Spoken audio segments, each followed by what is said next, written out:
Introduction by members. Attorney General. Thank you very much, Honourable Speaker. I rise to recognize Canadian Jury Duty Appreciation Week.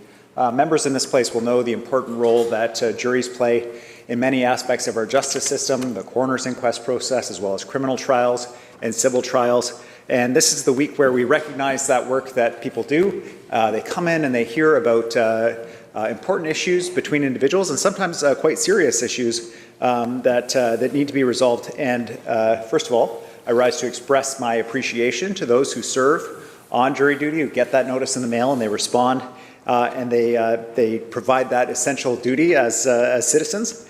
And the second is to underline government's commitment to support people who serve on juries. Now, some of the work done by people on juries includes quite traumatic information about involving a criminal trial, for example. And so government has ensured that jurors have access to supports both during and after trial to discuss anything troubling that they may have seen during their time serving on duty. And we also have 2 additional pilot programs that we're launching to better support jurors that will be coming out, that we're working in partnership with the federal government on. So I just wanted to rise and express my appreciation to all British Columbians who serve on duties, to thank them for doing their civic duty, and to let them know that government supports them in that work, and express gratitude for ensuring our justice system works as it should. Thank you very much, Honourable Speaker. Madam Clerk. Introduction of bills. Orders of the day. Government House Leader. Thank you, Honourable Speaker. In this chamber, I call second reading Bill 15, Low Carbon Fuels Act. In the Douglas Fir Room, I call committee stage Bill 10, Labour Relations Code Amendment Act. And in the Birch Room, I call estimates debate on the Ministry of Health estimates. Thank you. Committee chairs.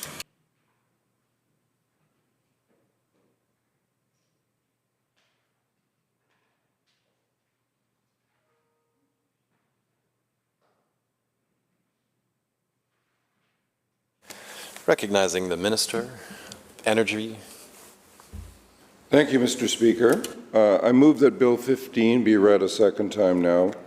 Honourable Speaker, I'm pleased to present Bill 15, the Low Carbon Fuels Act.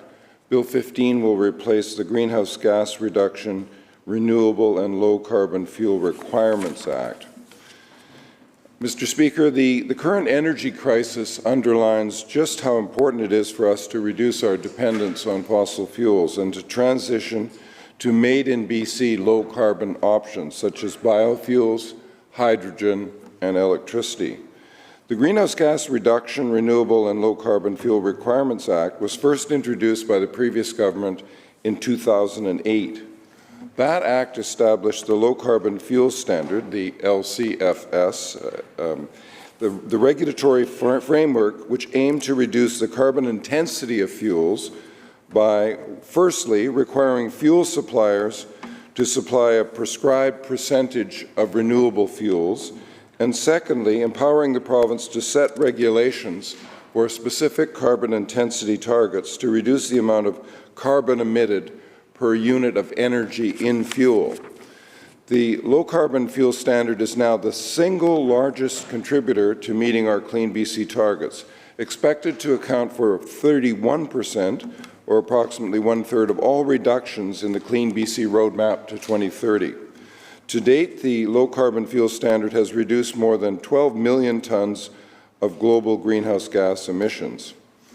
Over the years, the Department has worked closely with the State of California on the Low Carbon Fuel Standard. Our Pacific Coast collaborative partners, Oregon and Washington, have recently adopted similar measures.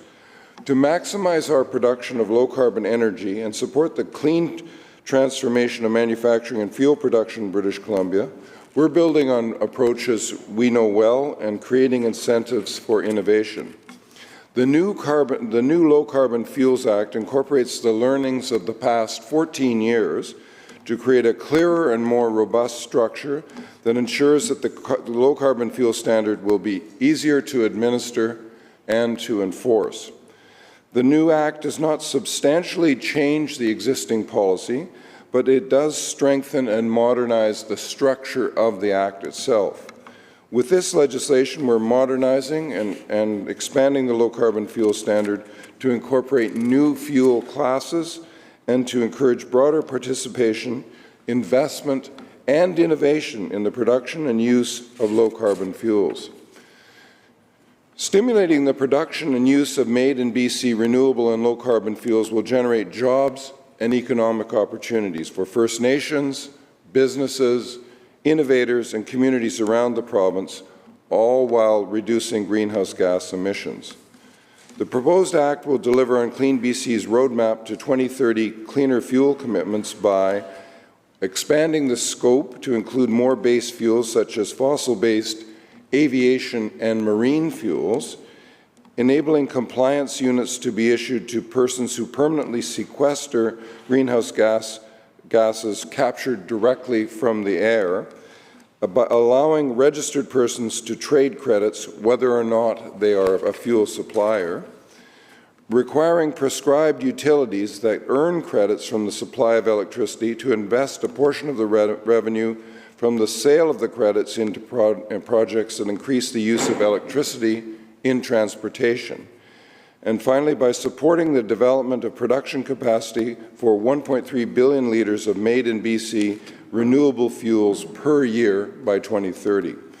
This legislation is just one of a range of actions we're taking through our Clean BC roadmap to reduce greenhouse gas emissions, build a cleaner, stronger future, and prepare for the impacts of climate change.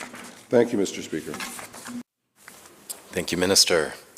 Recognizing the member for Kootenay East. Thank you, Chair, and thank you to the Minister for the statements.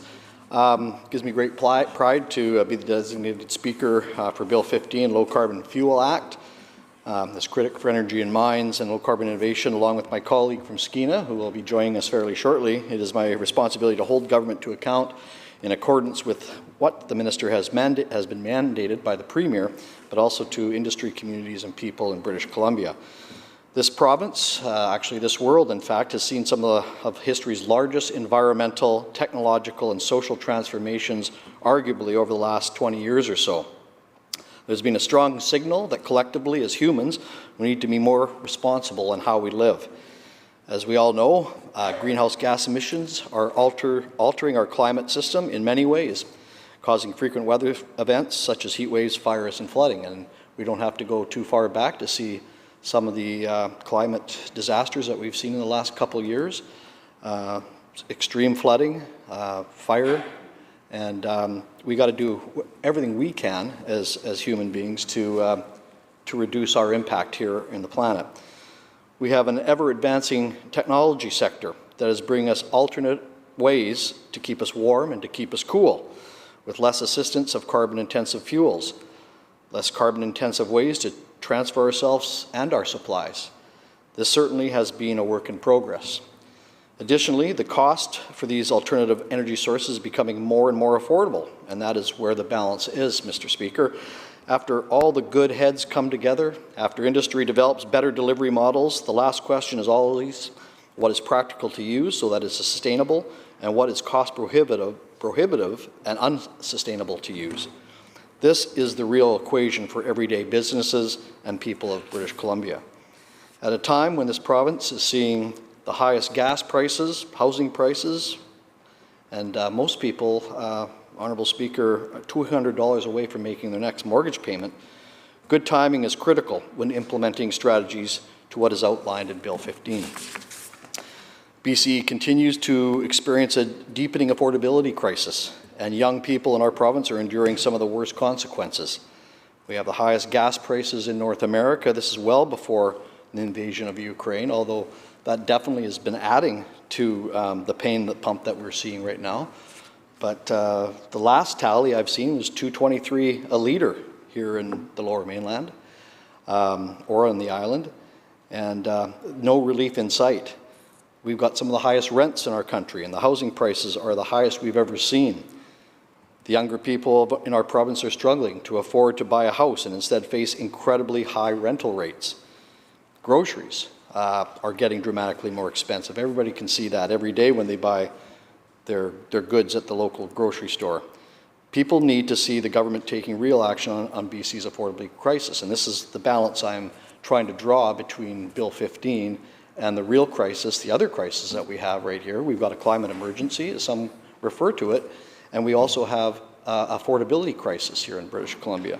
So when we introduce bills such as this, we have to take a look at the broad, holistic view of it, and what is that going to actually mean to everyday British Columbians.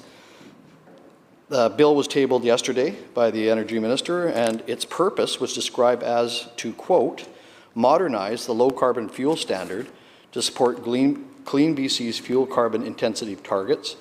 We'll expand the Act to include new categories of fuels, such as aviation fuels, as the Minister just stated, and enable utilities to reinvest credit revenues into projects supporting electricity and transformation. Fair enough.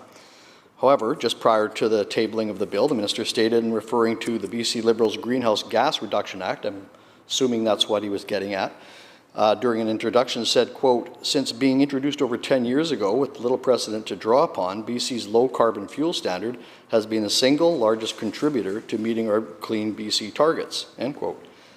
So the question automatically jumps out at me, Mr. Speaker, that if the former act, the Greenhouse Reduction Act of 2008, and BC's low-carbon fuel standards have been such a large contributor to meeting our Clean BC targets, why do we need to replace the entire bill, or not just simply amend the current bill to modernize it? When the Greenhouse Reduction Act was implemented in 2008, it came along with another act entitled the Carbon Tax Act of 2008. Not in tandem, but they were done the same year. And this was the BC Liberals' forward thinking on how we could be more responsible in reducing our impact here in British Columbia.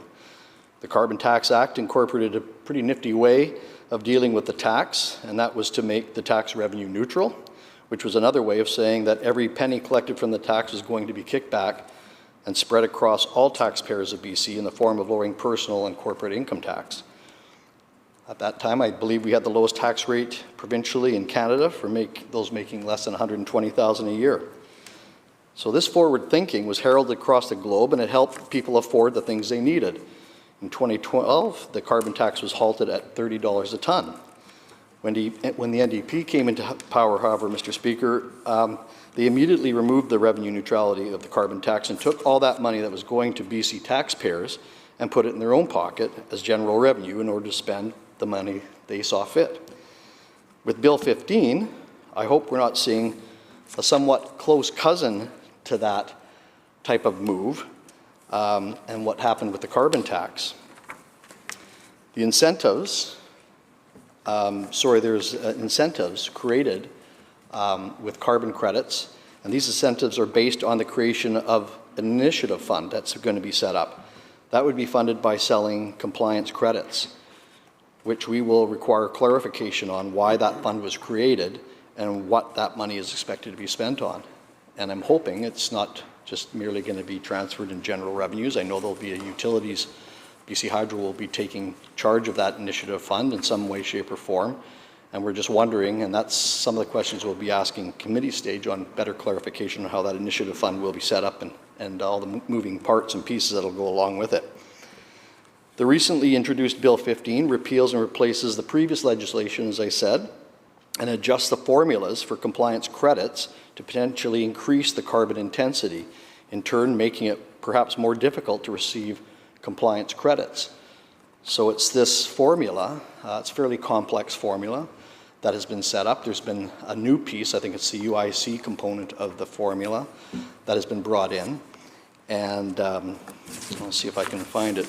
I see this speaker is interested in the bill, so I think it's on page 6.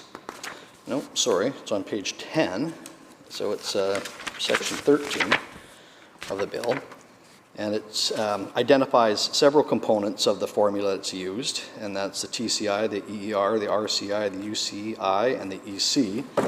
The UCI, I believe, is a brand new component, and that will be under discretion in accordance with regulations to the minister. There's actually several pieces of that formula that will be subjected to regulation.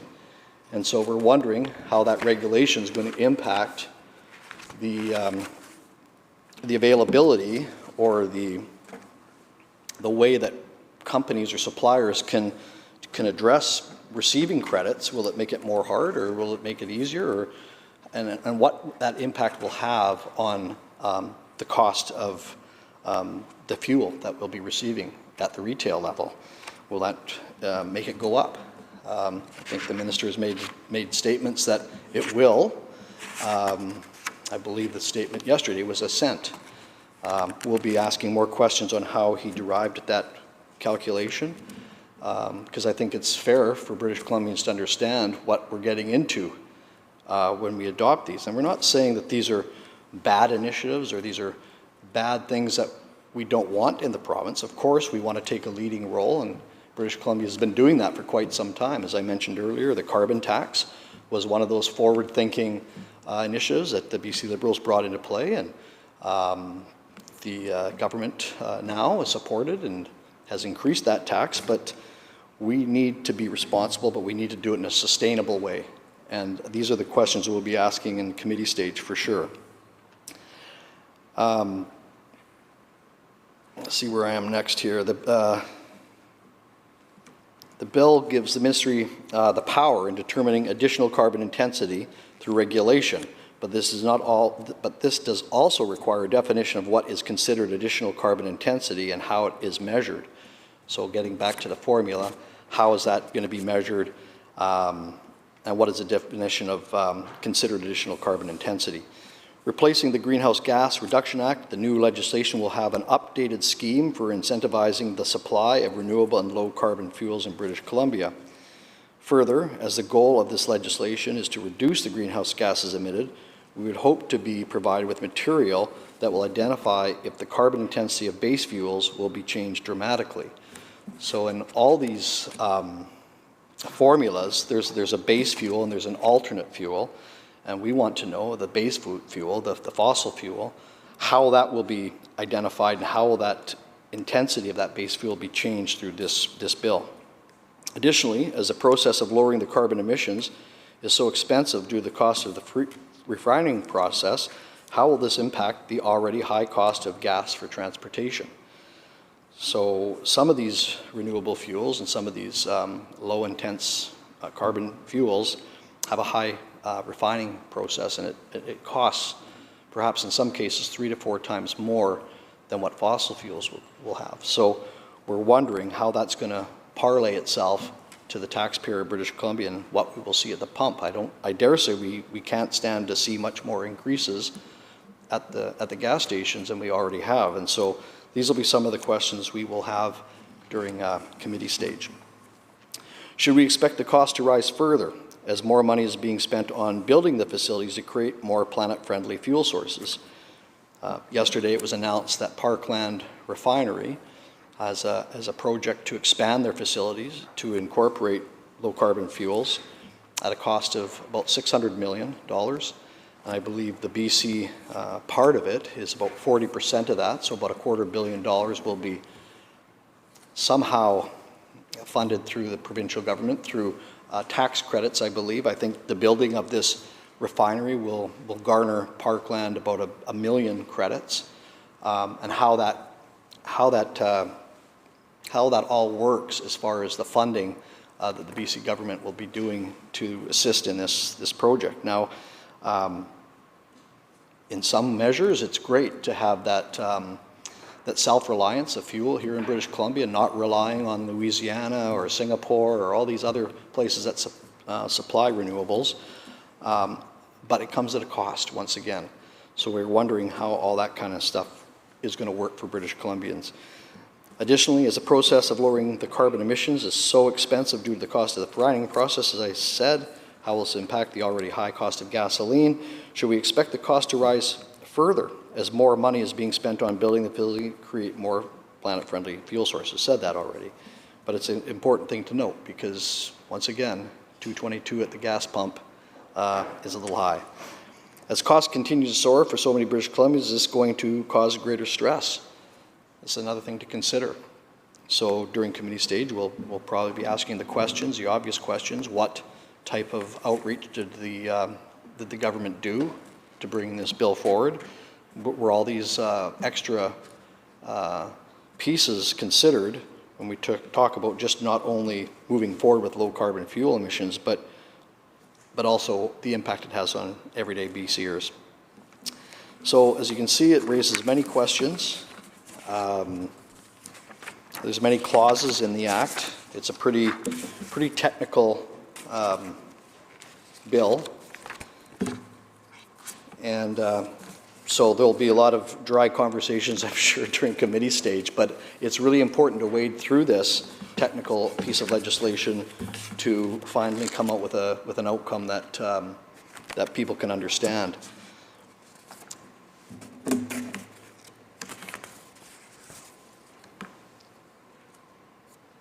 Let's see if I can bring up some other stuff that was of concern here.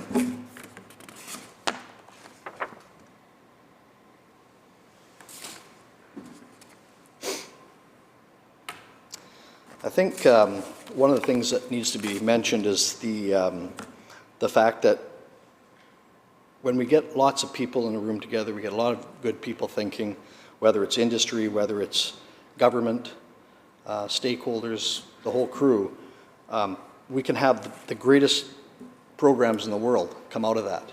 But at the end of the day, it really does depend on if it's sustainable or not. This is critical to this bill, and we're going to be asking many questions on that, and I'm hoping that we'll get the answers that will make it clear for British Columbians.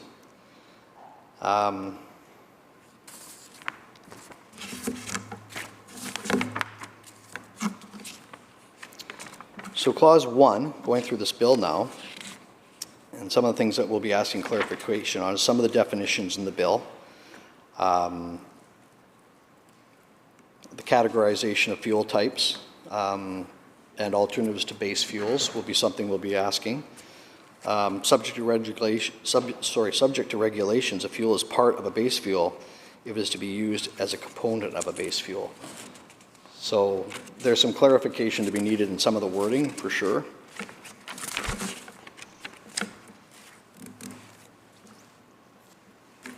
Additional carbon intensity. So definitions on what does additional carbon intensity mean. This is not in the original formula in the 2008 Gas Reduction Act, and so why are we adding this now? I think that's what I was talking about earlier, was in that formula. Why is that being added? And some clarification around that. How does this being added to the formula affect how credits are acquired by fuel marketers? That'd be another question. Sequestration of greenhouse gases is in here. You can get credits for sequestering of greenhouse gases, whether it's carbon dioxide, carbon monoxide. Can the minister outline what forms of greenhouse gas sequestration could be covered by this section? There's biological I can't say that word today, sequestration. There's biological and geological sequestration. Wow. So which ones are applicable to this bill? If both are, that's fine. As the minister knows, there's some good work being done up in the northeastern part of British Columbia with carbon capture and storage. And we're wondering how that will play into it. Of course, we'll need some more mapping and details on maybe how BC could probably be a destination for carbon storage when we're looking at some of our partners in Alberta and Washington and some other close jurisdictions where we could actually sequester carbon into storage into our deep wells and deep reservoirs, gas reservoirs that are available that are perfect for sequestering carbon. Why does exporting fuel result in an individual receiving compliance units? So another question would be just in regards to how will this affect our export trade exposed industries when we're delivering these fuels outside of British Columbia? How does that play into our competitiveness outside the jurisdiction? We're already at a fairly large behind the eight ball, so to speak, on our competitiveness right now in British Columbia, I feel anyways. Minister may differ, but every dollar counts and every cost counts when it comes to competing globally throughout the world. Does the minister expect the carbon intensity of base fuels to change dramatically? I mentioned that a little bit earlier. Why is an initiative fund being created? Of the monies received from selling compliance credits, what percentage must be put into an initiative fund? Is there a certain amount? Does the government have a minimum that goes into these initiative funds? That's an important thing to know. And what can be done with those funds once they are inside the initiative fund? Can government dole them out as they see fit? Can they transfer them? What happens to the whole trading of compliance units with industry, as BC Hydro being, so to speak, the gatekeeper of the initiative fund? How will they adopt ways of the trading system? Whether are they compliance sellers, or are they compliance buyers, or are they one or the other? And how does that play out in the whole trading system with compliance credits? Why is the government authorizing that they can take monies from the initiative fund? Would this not count as a tax on funds earned off of the sale of compliance credits? On what category would the minister expect to approve funds being removed from the initiative fund? These are some of the questions we'll have here in committee stage. Clause 53, let's see if I can bring it up here.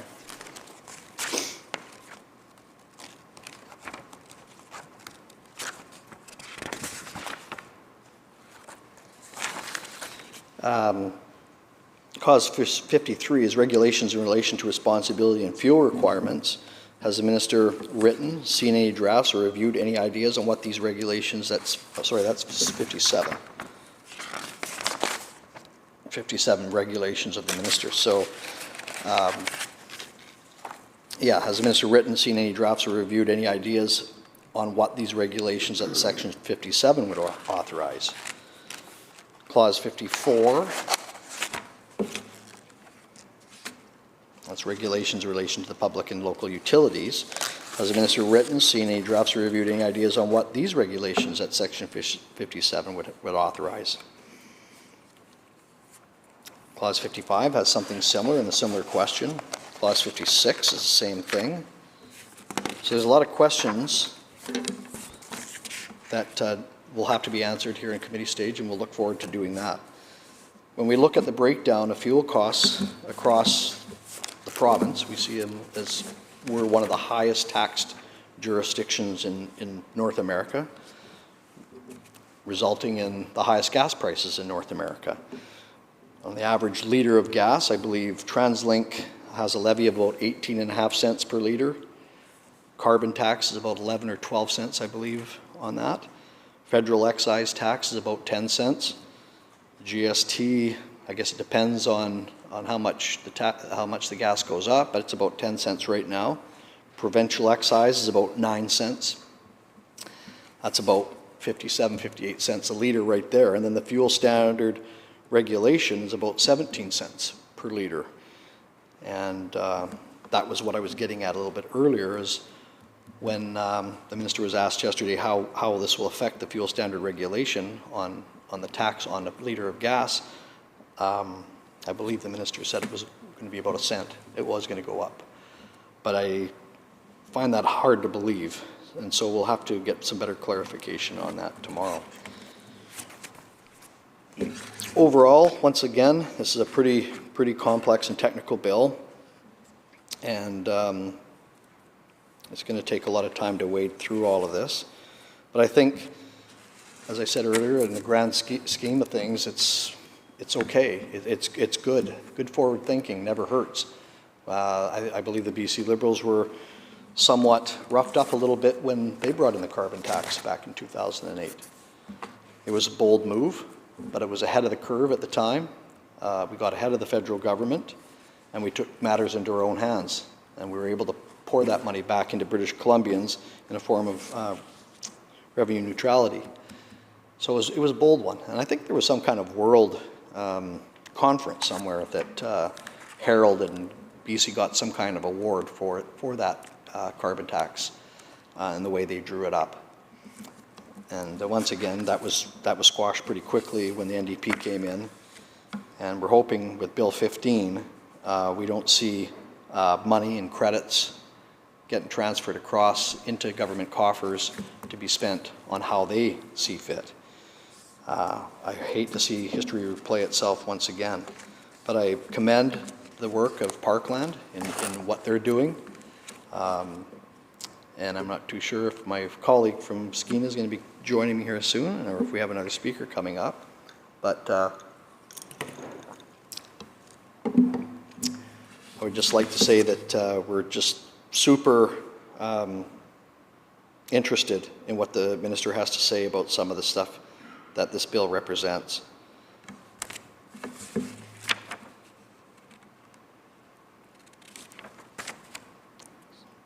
So reporting is another major issue that we're going to be seeing with this bill.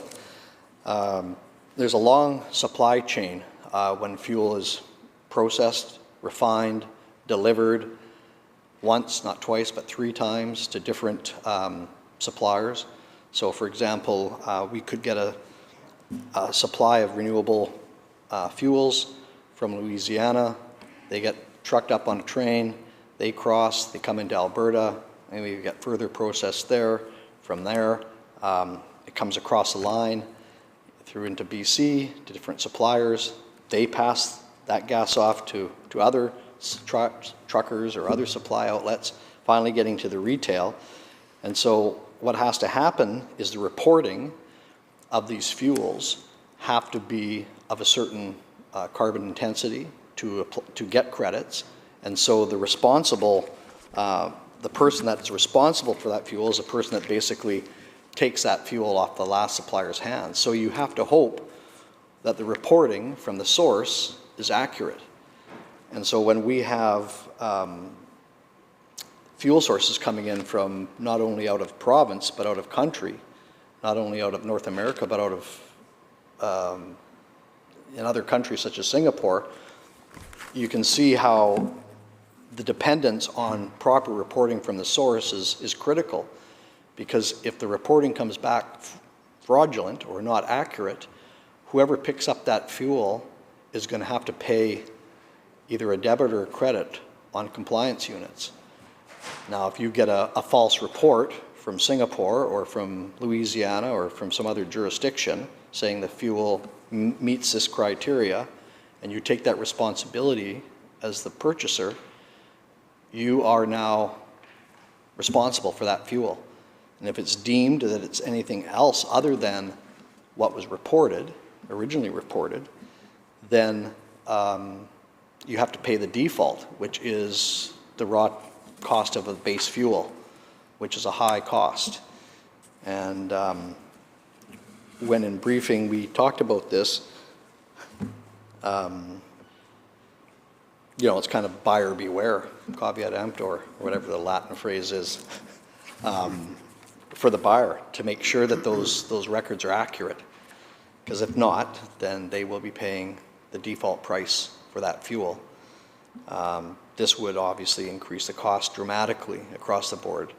And when asked, how do we control that? How do we control this reporting from outside our own jurisdiction? We obviously don't have jurisdictional powers in Louisiana or Singapore and like that. The answer was, you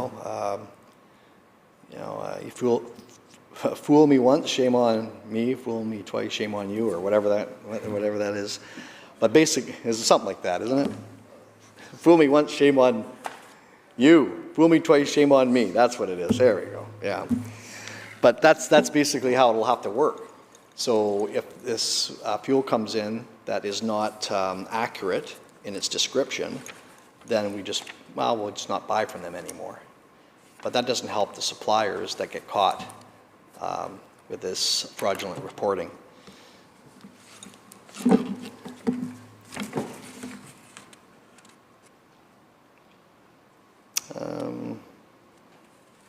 I think that's probably it. I guess another one was in clause 26 that was kind of interesting, was of the monies received from selling compliance credits, what percentage must be put into an initiative fund? So is it a set percentage? Is it required at all times? Is it 20%? Is it a certain amount? Those are questions we'll have to be asking as well. And if government is able to access these funds, like it appears that they will, what does that constitute as far as, is it a tax then? Does this relate to just another tax? Because if government's using it as they see fit, and it's a charge to the industry, not maybe necessarily going right back into clean initiatives, then I would argue that it would be a tax. I think with that, Mr. Speaker, I think I'm pretty much done. Not too sure if there's any other speakers of the bill. Give it to the Greens. Thank you, member. Recognizing the leader of the third party. Oh, thank you, Honourable Speaker. I'm rising to speak on Bill 15, the Low Carbon Fuels Act. Interesting listening to the critic for the official opposition, and as he's working his way through, it's important to note, I think, that this bill was introduced yesterday. It's a 43-page bill. It's pretty technical. There's a lot in this bill. And I know that the official opposition and our caucus each got a briefing. Ours was 30 minutes this morning. So listening to the questions being raised, we are right there with him. There's a lot going on here. Honourable Speaker, a clean fuel standard is an important component in the fight against climate change. As I said to my staff earlier today, it would have been fantastic around 1996. Still important today. It works by requiring a certain amount of fuels, a certain caliber of fuels in the province to ensure that we aren't burning the worst of the worst fossil fuels, although we are doing a good job of increasing the extraction of some of the worst fossil fuels with fracking expansion in this province. And it also incentivizes corporations to further develop low-carbon fuels through the credit program.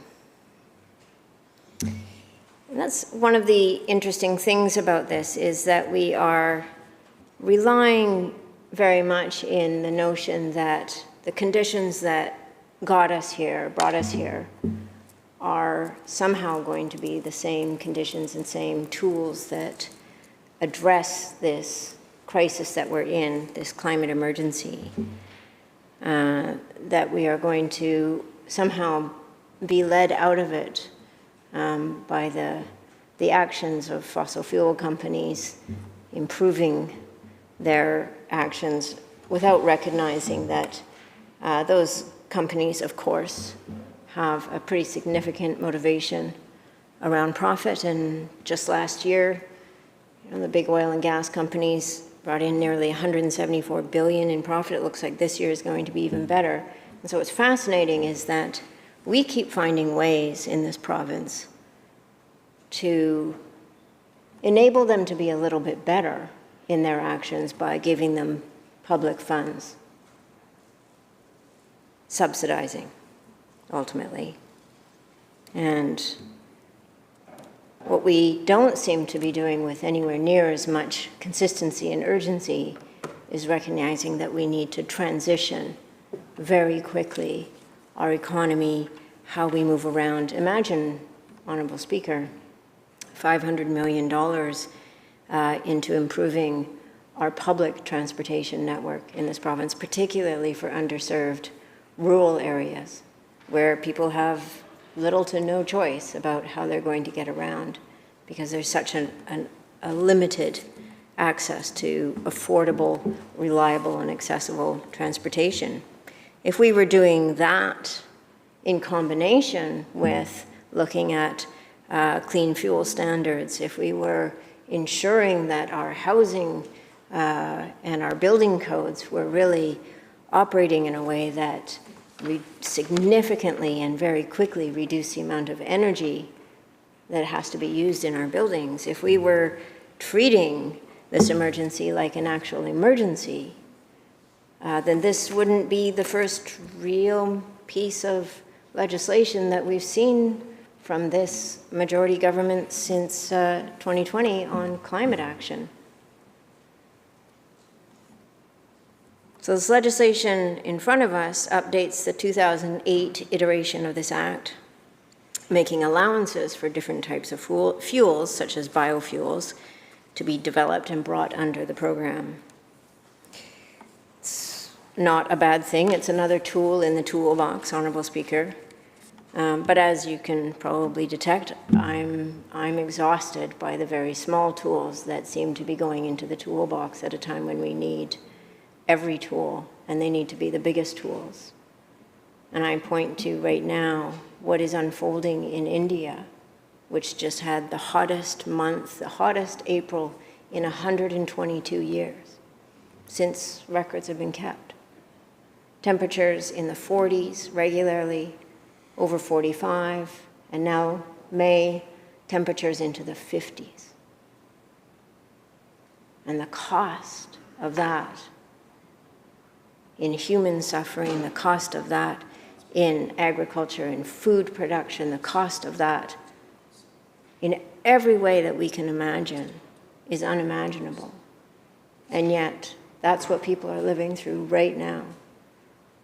The NOAA just detected a massive increase in methane emissions, perhaps from melting permafrost, perhaps from release from oceans. They aren't quite sure yet, but we know that those increases in methane, which is a much stronger driver of climate change, moves us forward to more and more tipping points. And that's the world we're in right now. We're in the world of tipping points, not in the world of let's do a little bit better and start slowly turning the ship. Tipping points. And yet we keep relying on market solutions when the climate crisis is exacerbating as quickly as it is. We're incentivizing oil and gas companies with carrots when they're reporting hundreds of billions in profits, and we're spending public money to help them emit less without harming their profits. Meanwhile, British Columbians are suffering. They're suffering the direct impacts of the climate crisis, and they're suffering the exorbitant cost of the products that these companies sell. And sadly, my trust in this government on the climate file is waning. They're currently in court fighting not to be held accountable for their Climate Change Accountability Act. They have committed to spending over $6 billion subsidizing LNG Canada, which is literally a carbon bomb, and fundamentally opposed to any meaningful efforts to combat climate change. The first phase of the project alone will emit 4 megatons of carbon annually, and the government, by its own words, very recently in this chamber, has indicated that it is in no way ruling out a second phase of this project, at a time when the IPCC says we cannot be building more fossil fuel infrastructure. Meanwhile, communities are suffering the effects. This morning, it was reported that residents of Rollo are being warned that they may have to, quote, shelter in place in response to a leak of hydrocarbons. When I saw that, I thought Orwell would be proud. A leak of hydrocarbons. Sounds so benign, really. Not sure which hydrocarbons exactly, but people have to shelter in place because of the leak of them. Just 2 weeks ago, residents of Rollo were interviewed about the industrial landscape their community has become and reported that they can see LNG flares from their homes. This government has laid the conditions to ramp up fracking through their record-setting investments in fossil fuels. And it's interesting that reports and studies are indicating that children born near fracking sites are 25% more likely to be born at low birth rates, or less than 5.5 pounds. It's interesting that these reports indicate that there is an increased risk of childhood mortality and poor educational outcomes, and that these factors disproportionately impact Indigenous people. And so while we're talking about clean energy fuel standards, researchers at the University of Toronto are undertaking further study on the direct impacts of fracking on fetal health, and more research is needed. But instead of contributing to that research, the BC Oil and Gas Commission has just criticized the existing study. It seems that there is very little concern about the fact that this study of pregnant people found higher contaminant levels in homes near fracking sites, and that the highest levels of exposure were found among the Indigenous pregnant people who participated. Indigenous participants' homes showed notably higher concentrations of chloroform, acetone, and decanol. A lead author from the Nobel Prize-winning group Physicians for Social Responsibility has called fracking, quote, the worst thing I've ever seen. And it's interesting, I was at the Local Government Leadership Academy last week and heard from participants that there had been, the theme was resilience and strong communities. And there was a presentation from a panel of experts on emergency preparedness. And one of the things the panelists told this group of locally elected leaders was that the impacts that we will see from climate change are worse than we can possibly imagine. This is what elected officials are being told at conferences right here in BC, that the impacts from climate change are going to be worse than we can possibly imagine, and that we are going to see those impacts, as we did last year. The heat dome, the heat waves, the flooding, the forest fires. And I shared a story when I spoke to LGLA about my own experience of coming home down Highway 97 in 2018. And a forest fire was moving northward. And we got turned around on the highway. We were trying to go through Kamloops to come home to the island. We got turned around and had to go north. And we had to go north quickly because that fire was moving. And at one point, the windshield wipers couldn't get the ash off the windshield, and the sky around us was black and red. And everybody in the car got really quiet.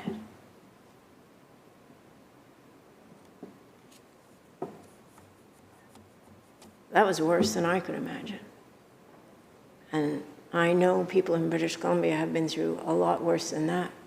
My colleague got a call last year from somebody who knew in Lytton, and they said, we're getting out now. And within a few hours of that call, that town was gone.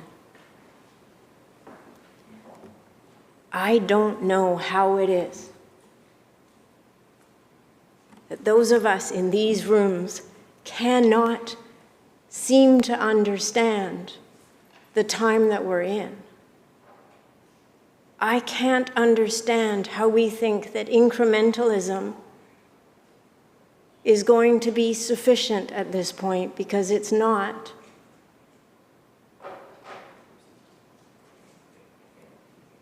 It's going to be worse than we can imagine.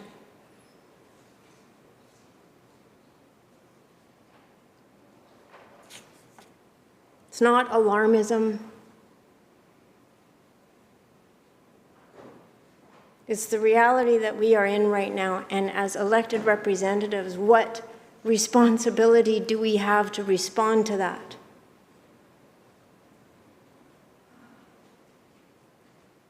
Sigh. So hard to bear that responsibility. It is ours. We have asked to be here. We have chosen to be here. And we will be judged for what we didn't do.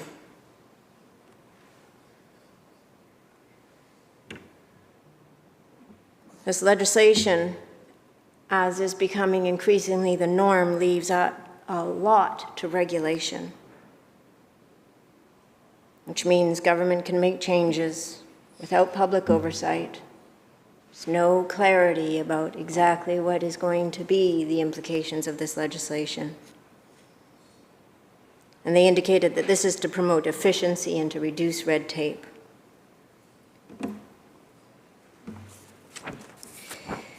But actions, Honorable Speaker, speak louder than words.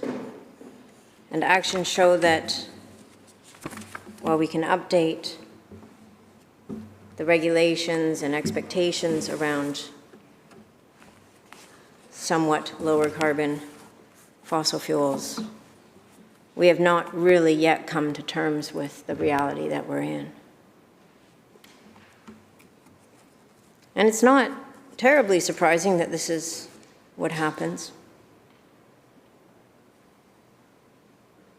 We have the lobbyist registry now, and we can see how much time lobbyists are spending with members of government, members of staff. It looks like in the month of April, oil and gas lobbyists had 76 different meetings with members of this government. In 1 month, 76.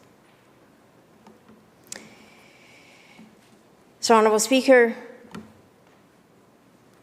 we have before us a policy tool that needs to be updated. Of course, we need lower carbon fuel standards as an interim measure, but we need to move so much more urgently beyond interim measures and incrementalism. And we have to show that we actually understand the severity of the moment we're in. And I look forward to hopefully seeing some sense of that urgency from this government, but thus far, it has been absent. Thank you.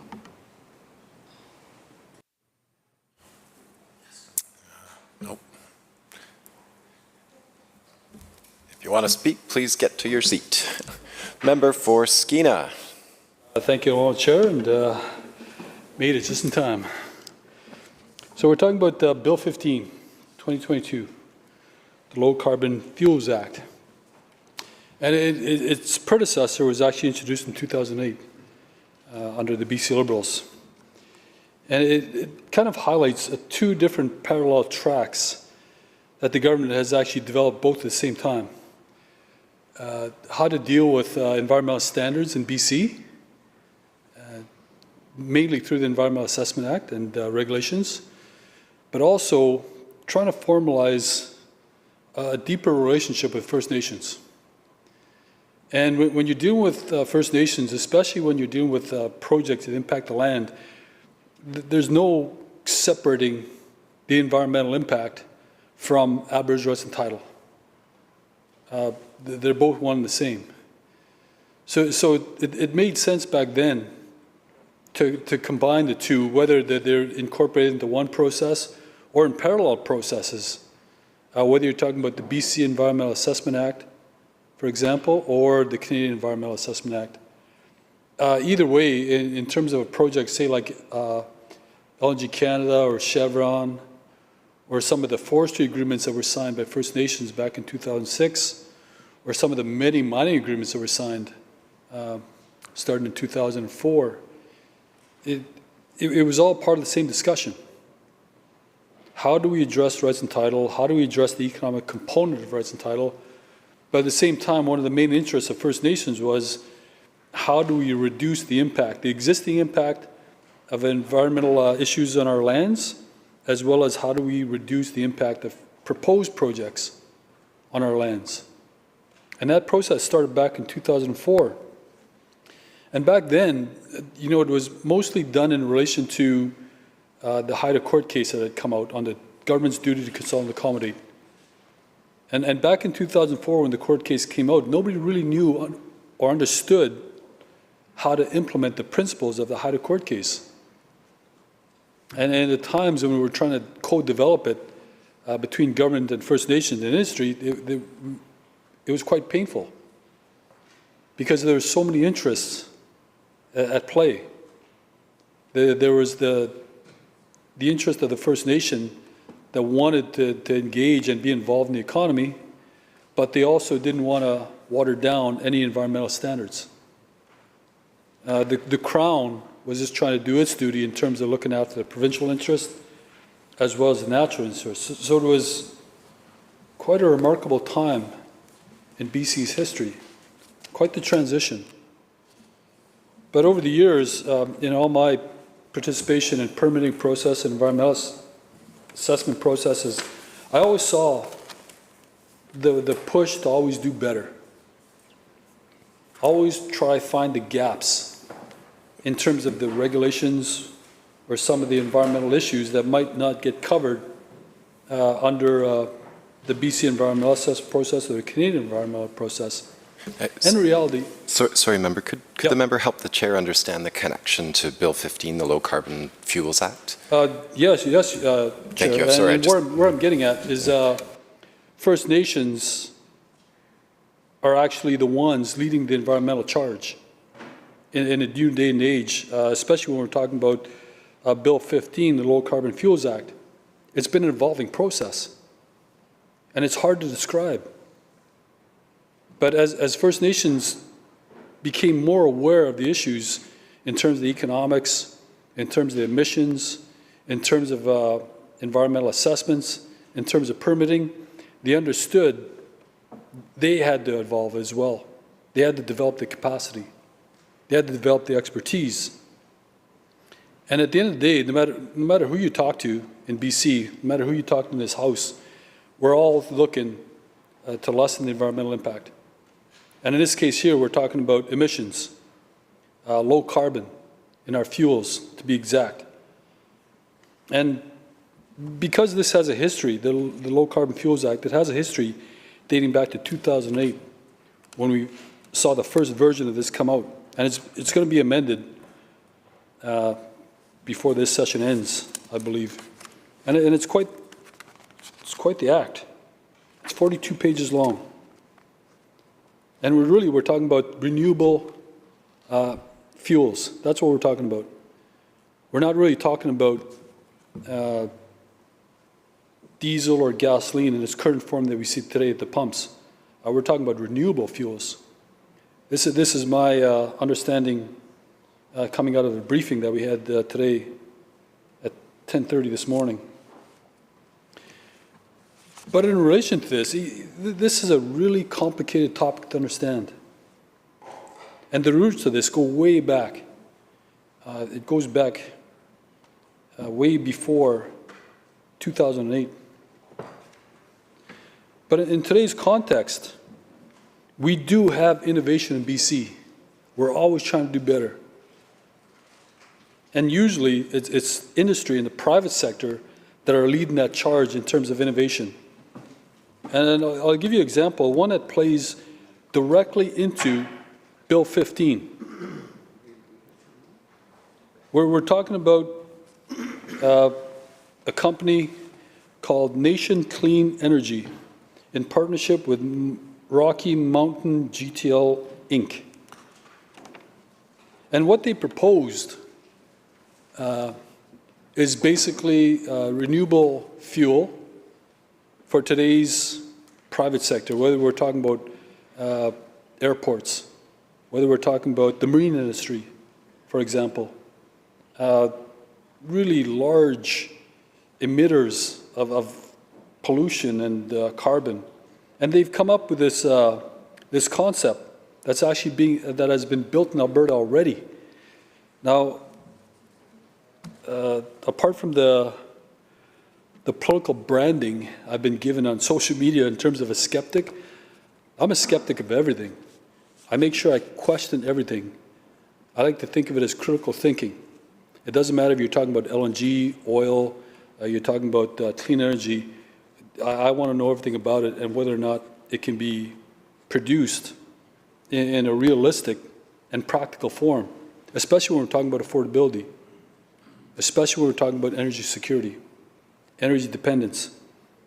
And I've gone through this business proposal by these First Nation companies, Nation Clean Energy and Rocky Mountain GTL Incorporated, and I really can't find anything that doesn't, not only complies with Bill 1522, it surpasses it.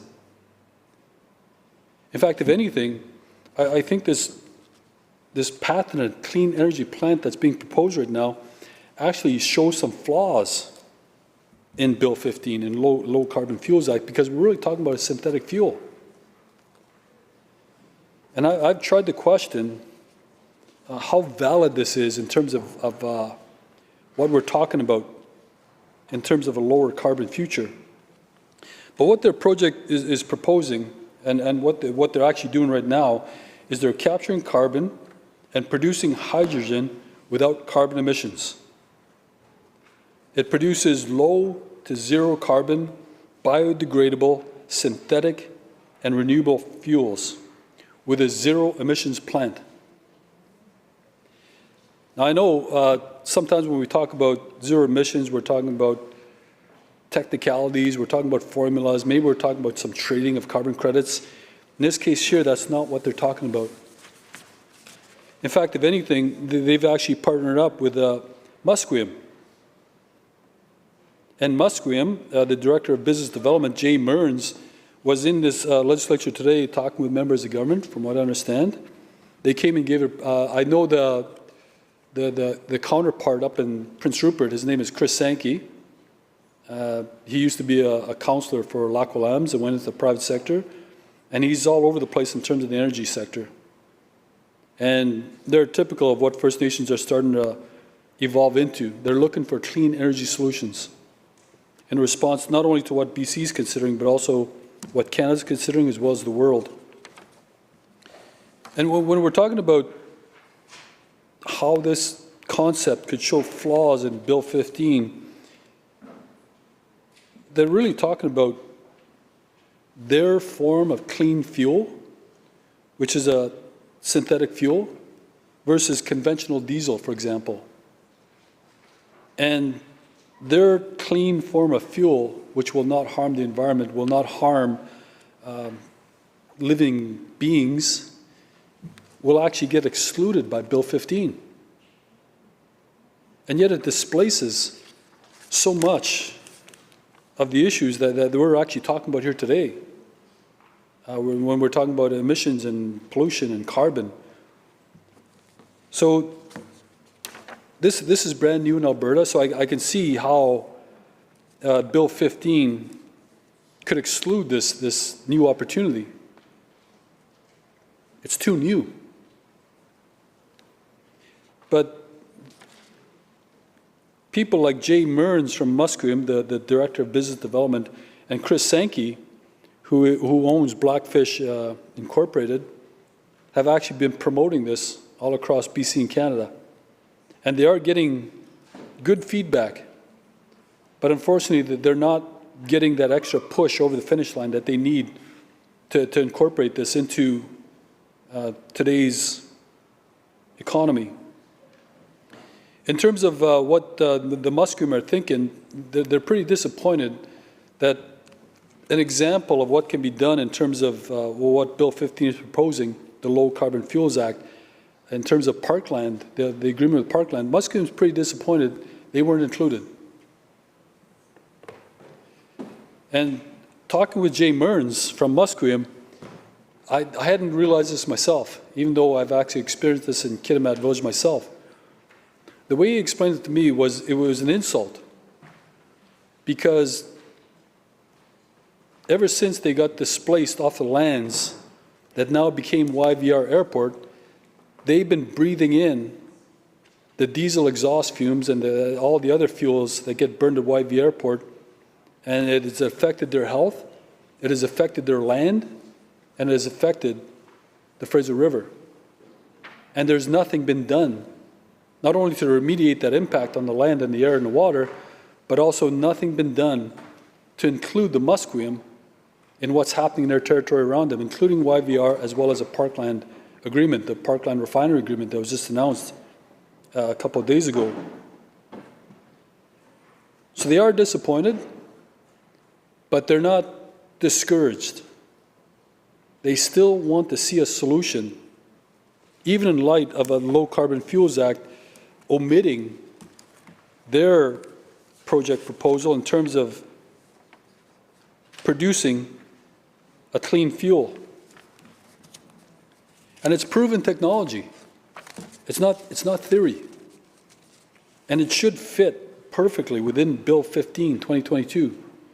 And they've done all the heavy lifting on their own, even trying to acquire a portion of private land at their own expense because they want to be close to the emission source, which in this case is YVR Airport. If they can do this, they can actually translate this into going after the marine industry, who they believe is also polluting their territories. Mr. Speaker, everything I've seen so far is pretty technical, so I'm going to try, for my own purposes, try to explain what this process is, and it is in relation, if we can fit it into Bill 15, 2022, and if we can amend this, we have time to amend it so that this proposal coming from the Musqueam First Nation and its energy partners, if we can amend it in time, we should be able to celebrate this innovation being brought to BC and cleaning up a lot of the emissions coming from these big polluters like YVR Airport. But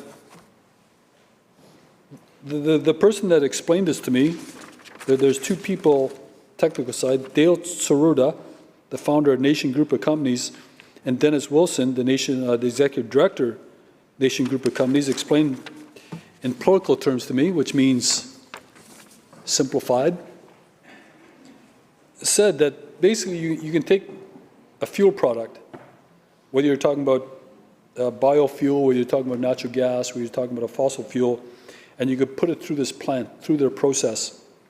And out the other side comes hydrogen. Now, everybody knows that hydrogen is a preferable form of energy, and it's actually hydrogen is starting to get traction in terms of the marine industry for a smaller craft being built and being powered by hydrogen. And if this market takes off, we're going to have to develop different infrastructure so that these boats that are powered by hydrogen have places to fuel up on the water. So that there's going to be some changes needed to fully realize the future of hydrogen. But that is not what they do. That the end goal is not to produce hydrogen as a fuel source. What they basically do is they take the hydrogen and they use it to hydrotreat the bio feedstock like canola. That's what they do.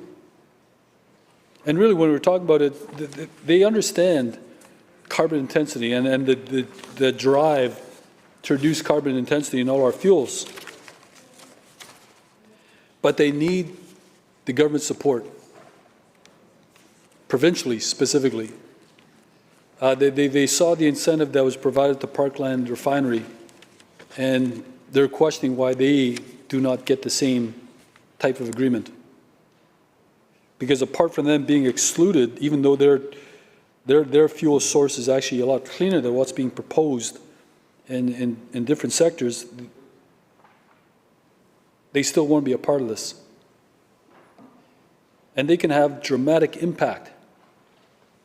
And it could be a flagship in terms of First Nation-led initiative that could really highlight the purpose of Bill 15, the Low Carbon Fuels Act.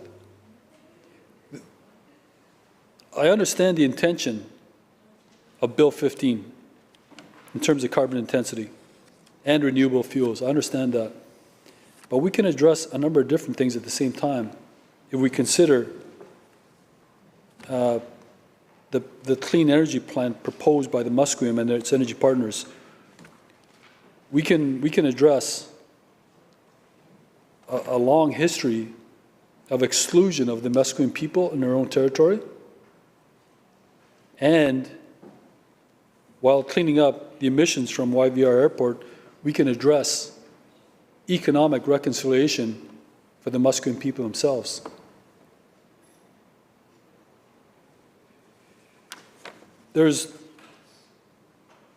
really not much I can, like I tried to go through this proposal and try to figure out things that are wrong with it, places where there was deficiencies.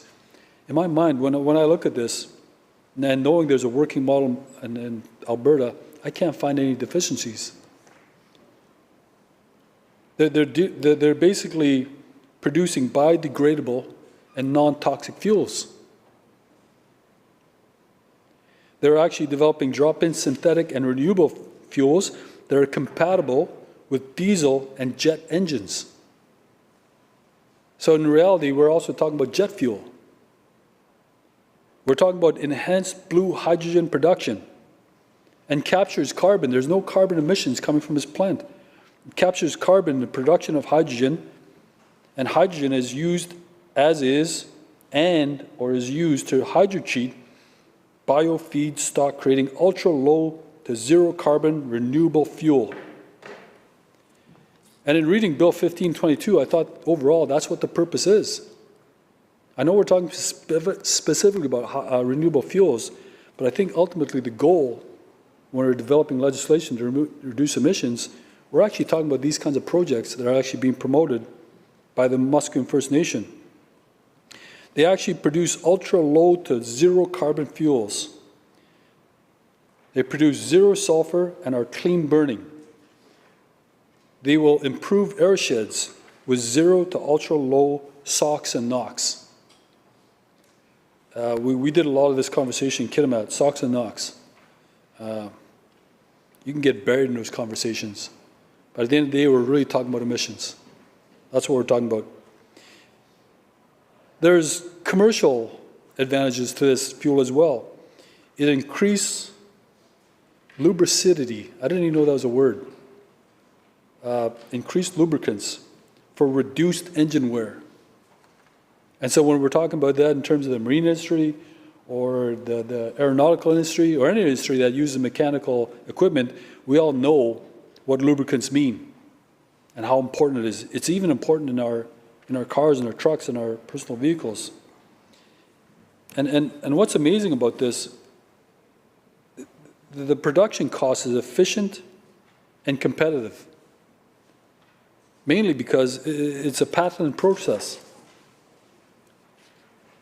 It's a privately owned Canadian company.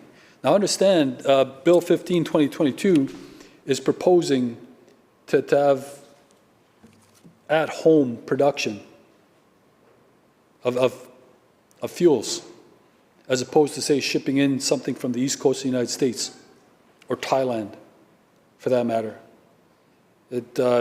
Any savings in terms of emissions actually gets offset by the cost, and we don't really know the carbon footprint of the production of these lower emission fuels when we're talking about a fuel source coming from halfway around the world. In this case here, from what I understand, Bill 15 is proposing domestic fuels, biofuels, with lower emissions, lower carbon intensity. Well, that's exactly what this proposal is talking about in terms of what the Musqueam Nation is trying to promote here in BC. In talking with Jay Mearns, we talked about how difficult it is for First Nations to engage in economy, to engage in technical processes. I mean, really, we're still young. We're still learning this process. If you consider our first formal steps into this world was actually started in 2004. That's not too long ago when you consider how old Canada is or how old BC is. But the advancement and catching up to what the world thinks about in terms of emissions is remarkable. I read about this stuff back in 2004, 2006, but it was all theory. Nobody could make a commercial reason for this. It wasn't practical. They've now proved it. And so, Mr. Speaker, in terms of Bill 15, 2022, I know we're going to go through this in committee stage. I know that. We'll go through word by word. But I will be looking for the clause and looking for some kind of amendment that allows Nation Clean Energy's proposal in partnership with Rocky Mountain GTL, and more importantly, including Musqueam in future agreements between the private sector and the provincial government to ensure that we capture the full potential of what we're trying to achieve in Bill 15.2, the Low Carbon Fuels Act. So thank you, and I'll take my seat and listen to the rest of the speeches. Thank you. Thank you, member. Recognizing the member for Saanich North and the Islands. Yeah, thank you, Mr. Speaker. Thank you for the opportunity to speak to Bill 15, the Low Carbon Fuels Act. Just in recognition that this is a continuing project in the province to lower the number of emissions that that British Columbians are emitting, and largely in this case through transportation fuels. And I think before I get too far into my comments, I just want to acknowledge the project has now been undertaken by both of the establishment parties that have been in this building for decades. Started with the Liberals in 2008 with the greenhouse gas. I had it written down here. It's not near me, but started the project in 2008, the carbon tax and with the Greenhouse Gas Act, and now is being continued. And I think, as my colleague spoke to earlier, we can, I think, argue or quibble or discuss, debate the pace of change and the need, I think, in our society today to recognize that the incrementalism of the past has gotten us to where we're at today, which is in a very dire situation, and that is materializing in extreme weather events around the world and impacting human health and the health and well-being of the planet. And I think that is it's an important role that we play in the legislature to ensure that there's significant tension around this topic, that we are doing absolutely everything we can do to mitigate the impacts of greenhouse gas emissions on the climate and on the ecosystems that sustain life on this beautiful planet. This bill is, as has been mentioned, more than 40 pages, and it's very technical. And it's important that the members of the Legislative Assembly have the ability to understand and to ask questions and to get to the bottom of what a bill is proposing to be done. We, like our colleagues in the BC Liberals, had our brief this morning, 30 minutes, to ask questions that we were able to glean in the few hours that we had with the bill. And now here we are this afternoon in debate on the bill. I can see colleagues around me madly working their way through the bill, trying to understand it and to get to the bottom of it. And I think that it's important to just acknowledge that the quality of the debate and the quality of scrutiny that this bill will have largely determines on our ability to understand it and to get to the bottom of it and to be able to ask good questions. And so this has been a challenging process, and I think it needs to be on the record. So 37% of British Columbians' emissions come from the transportation sector, and this bill is around low carbon fuels and creating a pathway for less carbon intensive fuels to be created in this province, to be manufactured, produced in this province for British Columbians. And we've heard a lot over the last number of months, or last number of weeks and last number of months about the impact of importing fossil fuels for the transportation sector, the cost that that's having on British Columbians, it is a good idea as we are working to minimize the number of emissions that we're putting into the atmosphere, that in that process, we're also reducing the carbon content of the fuels that are in the transportation network. I agree with my colleague that we could be investing much more in public transportation and other forms of transportation, but I also agree that it is an important step for us to be creating standards and strict standards to innovate the fossil fuels that British Columbians are currently burning in their vehicles, whether it be for their personal vehicles or their boats, the marine vehicles, or what the airlines are using for aviation fuel.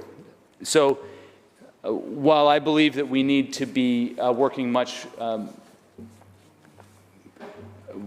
putting a lot more focus on the pace of our response to the climate emergency that we're facing, this is an important step, and it builds on the 2008 iteration of this act, allowing, as I said, different fuels, such as biofuels, to be developed and brought into this policy, the low carbon fuel standard in this policy, which is a tool in the toolbox. I think that it's also important that we recognize the fact that we do, in this province, invest pretty heavily, either through credits or through support for the fossil fuel companies. And I think that there is a credible argument to be made that, that they could be doing a lot more of this as well without public money being infused into it when they are taking record profits, and largely from British Columbians, from the money that British Columbians are paying at the pump. And so while there is this debate that's going on in this legislature about what is government going to do about fuel prices for British Columbians, what tangible steps is government going to take? The official opposition tabled 3 ideas in this. The reality of it is that the oil and gas companies, not only are they spending an awful lot of time wandering the halls, their lobbyists wandering the halls, making sure that they talk to all of the staff of the various ministries, the ministers, members of the government. They're raking in record profits and still making the argument to governments, and governments are still falling for the arguments that don't look at the profits we're making. In order for us to do this good deed, lower the carbon intensity of the fuels that we're making, we're going to need you, government entity, whichever one it is, in this case the province of BC, to invest public money to ensure that happens. And I think what we need, and you know, what makes this bill more than just an act of greenwashing is that on the other side of the equation is a government that is enforcing and ensuring. It's the carrot and stick. You have the carrot, there also needs to be the stick. We also need the enforcement. We need to ensure that we are holding those companies accountable for the impact that they're having and the commitments that they're making. As my colleague mentioned earlier, talking about the impact that the oil and gas companies are having in our communities, talking about the impact of oil and gas through fracking, the reality that children born near fracking sites are 25% more likely, 1 in 4, to be born at low birth weights, under 5.5 pounds. These are studies that are coming out with talking about the impacts of fracking. Increased childhood mortality, poorer educational outcomes. I asked this question in question period last week, talking about the disproportionate impact that this is having on Indigenous people.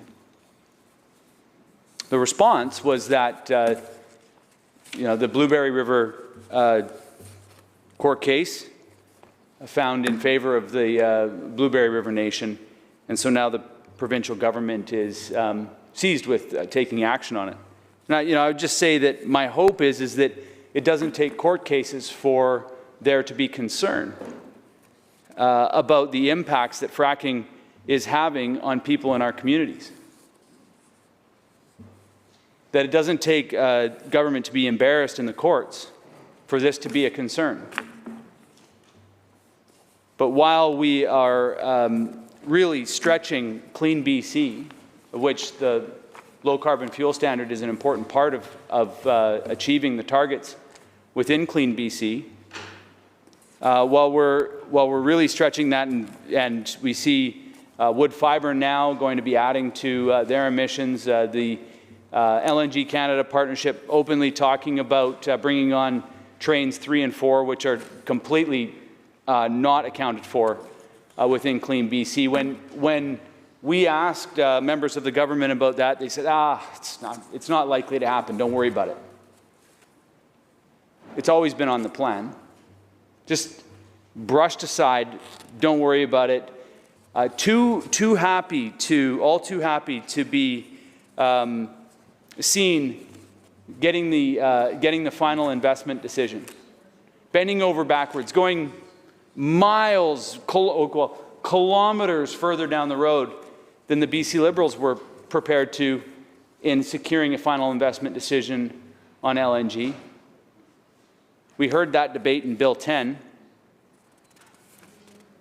And the reality of it is that while British Columbians are working to try to lower their carbon emissions, the government on the other side is also increasing those emissions. So I recognize that, that we don't stop doing one because the other is happening. We do have to continue to fight climate change on all fronts. We do have to be making decisions and be creating policy that is working towards that end, and it is our role to continue to hold government accountable for the decisions that they're making, for the outcomes of the policy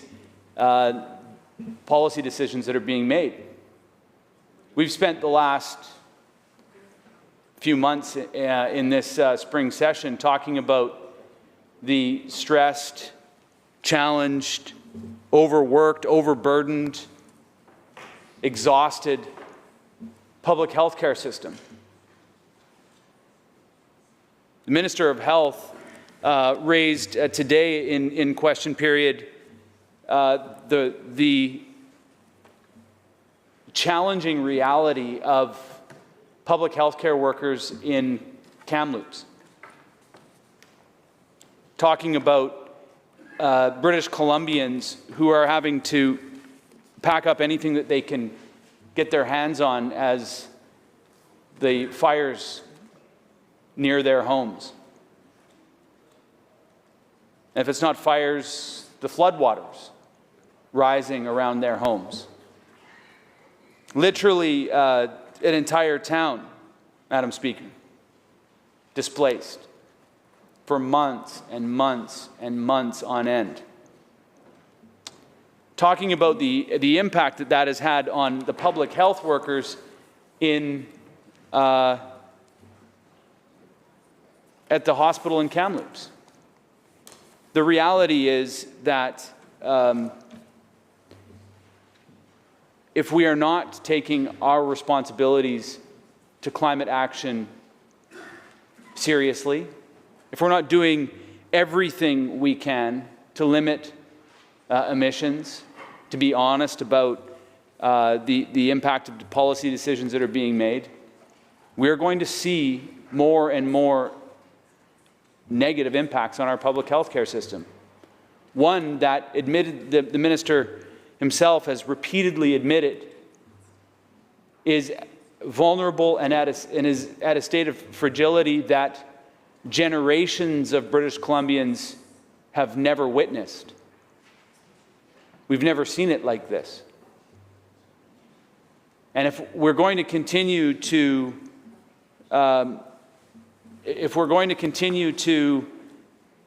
not take the impacts of this climate emergency seriously, we're going to see that healthcare system, that public healthcare system that has been really put on the brink, be put in an exceptionally challenged situation. So with that, Madam Speaker, I look forward to listening to the debate and the questions of the Minister through the committee stage of this bill. Well, there are others that wish to speak to it. So with that, I'll take my seat and thank you for this opportunity. Thank you, Member. Recognizing the Minister of State for Infrastructure. Thank you so much, Honourable Speaker. I'm pleased to rise today in support of Bill 15, Low Carbon Fuels Act. And I have to say, I mean, let me begin by sharing with the House an article that I saw today come up on my feed. It was an article from The Guardian. I actually saw a few articles on this. It was an article from The Guardian. Title was Climate Limit of 1.5 degrees Celsius Close to Being Broken, Scientists Warn. And I think it's called the lead underneath the title says, the probability of one of the next 5 years surpassing the limit is now 50%, up from 20% in 2020. And this was written by an environmental writer, Damien Carrington. And in the article, it provides a quote from Professor Pateri Tallis. I really hope I'm pronouncing that close to right. He's the head of the World Meteorological Organization, which published a new report about this. And I'm going to quote the professor. The 1.5 degree Celsius figure is not some random statistic. It is rather an indicator of the point at which climate impacts will become increasingly harmful for people and indeed the entire planet. For as long as we continue to emit greenhouse gases, temperatures will continue to rise. Alongside that, our oceans will continue to become warmer and more acidic. Sea ice and glaciers will continue to melt. Sea level will continue to rise, and our weather will become more extreme. I think that it's probably an understatement to say that the young people these days do experience quite a lot of eco-anxiety, and that anxiety is very real. And I remember speaking with a high school student who held an internship posting at my office. He was asked to do a presentation or create a report on Clean BC, the BC's climate action strategy. And he did a wonderful presentation. It was really I was impressed, I have to say. This young man was in grade 12, and what he presented on was what Clean BC means for young people who know about it. And one of the things that he ran me through as well was the psychology of young people. He was very candid in his presentation. I'm not going to repeat some of the things that he said, but it was very eye-opening as well. And one of the things that he expressed is that eco-anxiety is very, very real amongst young people. And they are, and I'll share a few things because he said eco-anxiety very real in young people. He expressed that he didn't feel there was enough climate change education in the schools, which actually surprised me because young people tend to be very up to speed about climate change and the climate emergency and the urgency around it. But he expressed that in schools, it was not necessarily enough of a formal part of the curriculum. And he felt that a lot of young people felt extremely hopeless about the emergency before them. But in the process of learning about Clean BC, one of the things he expressed was how surprised he was that this plan existed and had so many components to it, how hopeful it was, and how we might be able to actually help resolve a lot of the climate anxiety that young people feel if we were able to communicate better to them that government and the legislature do in fact debate these issues, and it is in fact an extremely important part of our work, and that there's a plan in place. Now we have to execute that plan, of course. We've got to hit those targets, but the fact that a plan is even in place brought hope to this young man. And that was really valuable to me to hear, because here in British Columbia, we know that the impacts of the climate emergency are extraordinarily real to us. Our citizens, our residents, our province has suffered extraordinarily over the last couple of years. We're talking floods, We're talking wildfires, heat waves. People's lives have been lost, property has been lost, people's livelihoods and impact to our economies. We're seeing all of that, and the urgency of addressing that climate emergency really cannot be overstated. It is so urgent, and there is, like, I couldn't possibly express the level of urgency that I feel around it here. And I also have to acknowledge too that the reality of the climate emergency is that at some point, if we actually want to reverse the damage that has been caused as a result of an excess of carbon emissions in the atmosphere, if we actually want to address that and start reversing what we're seeing in terms of extreme climate events, we actually have to start producing or emitting like a carbon net negative in order to do that. Because right now what's I remember having debates in this House and hearing some members, and one member, rightly so, brought up the fact that carbon is natural, it's in everything, it's very organic, because that's what, like, organic things are made of carbon, and that is true. But the problem with the carbon emissions that we're experiencing right now in the world, and the reason why the temperature is rising, is as a result of the excess carbon.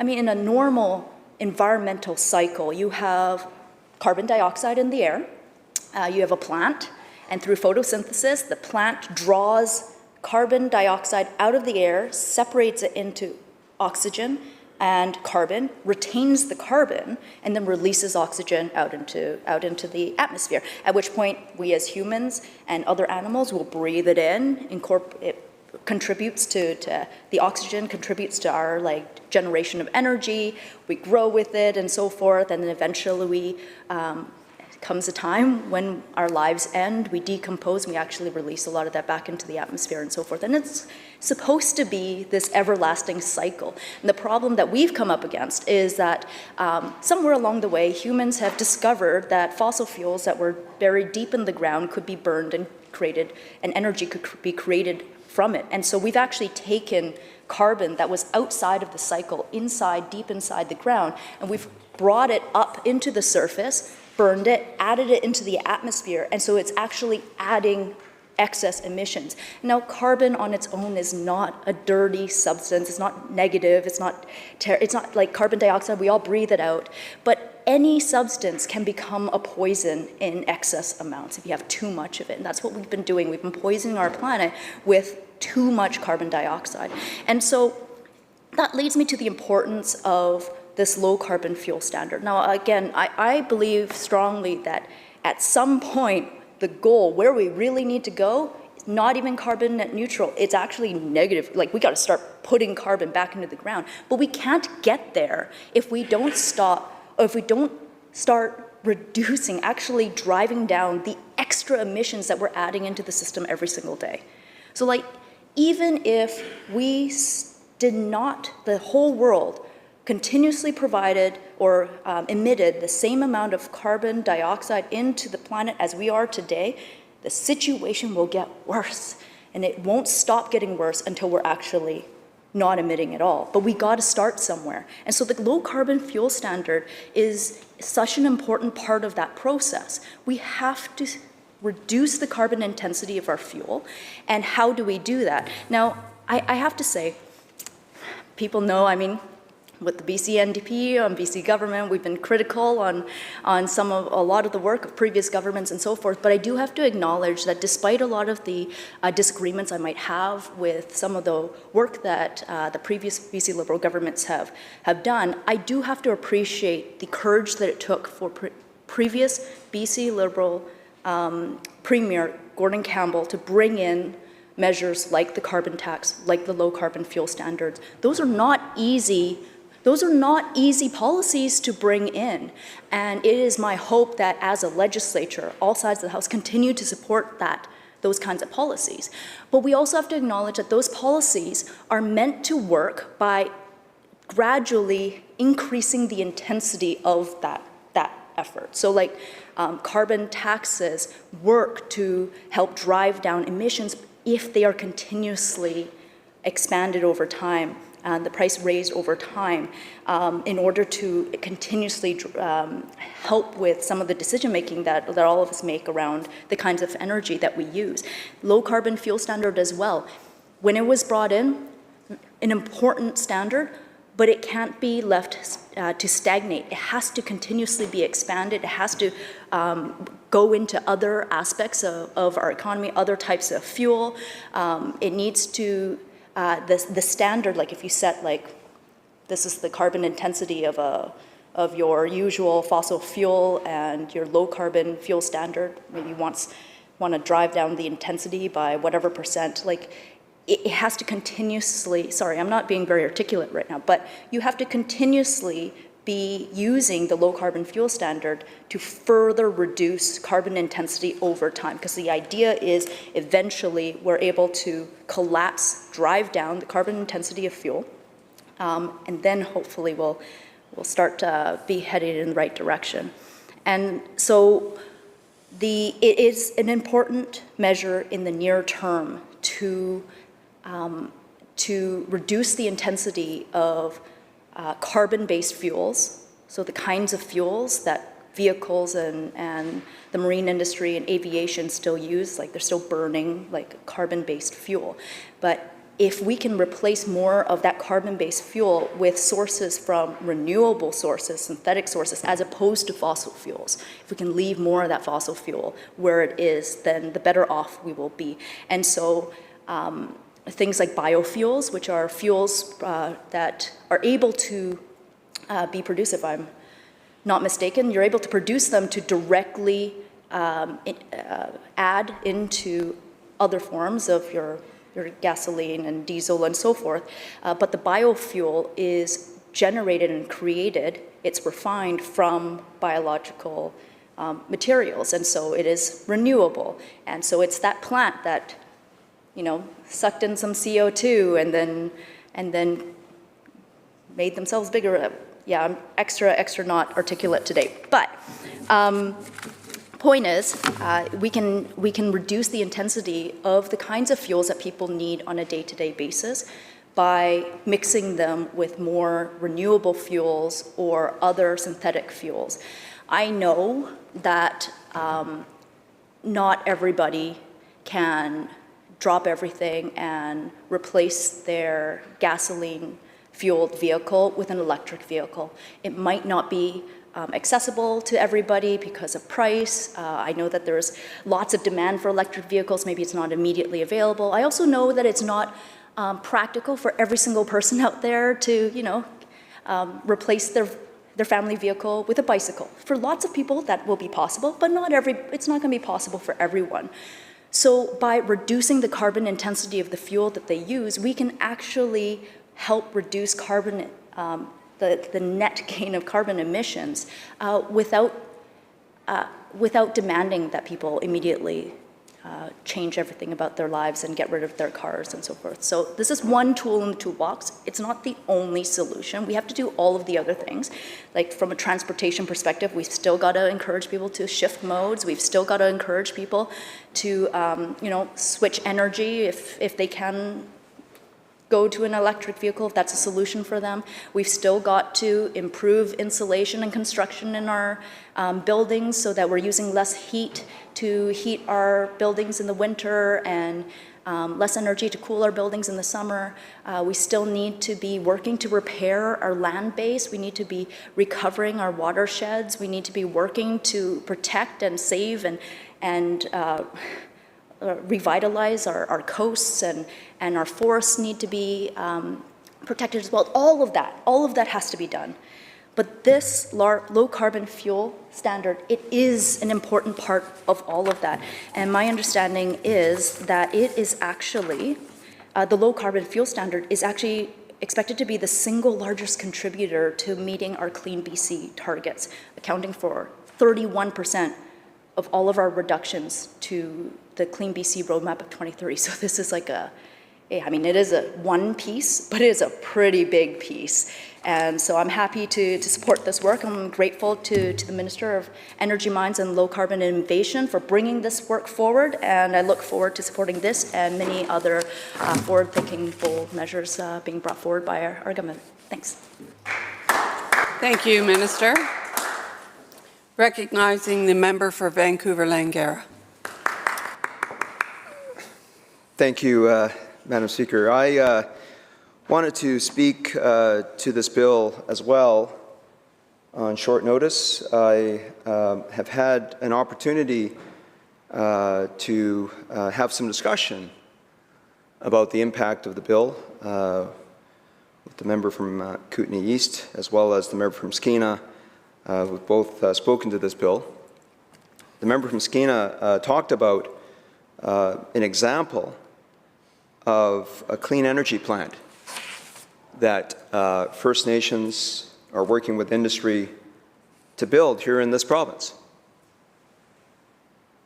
Over $1 billion of expenditure, capital investment opportunity for a clean energy plant technology that is already in place in Alberta, Denmark, and other parts of the world.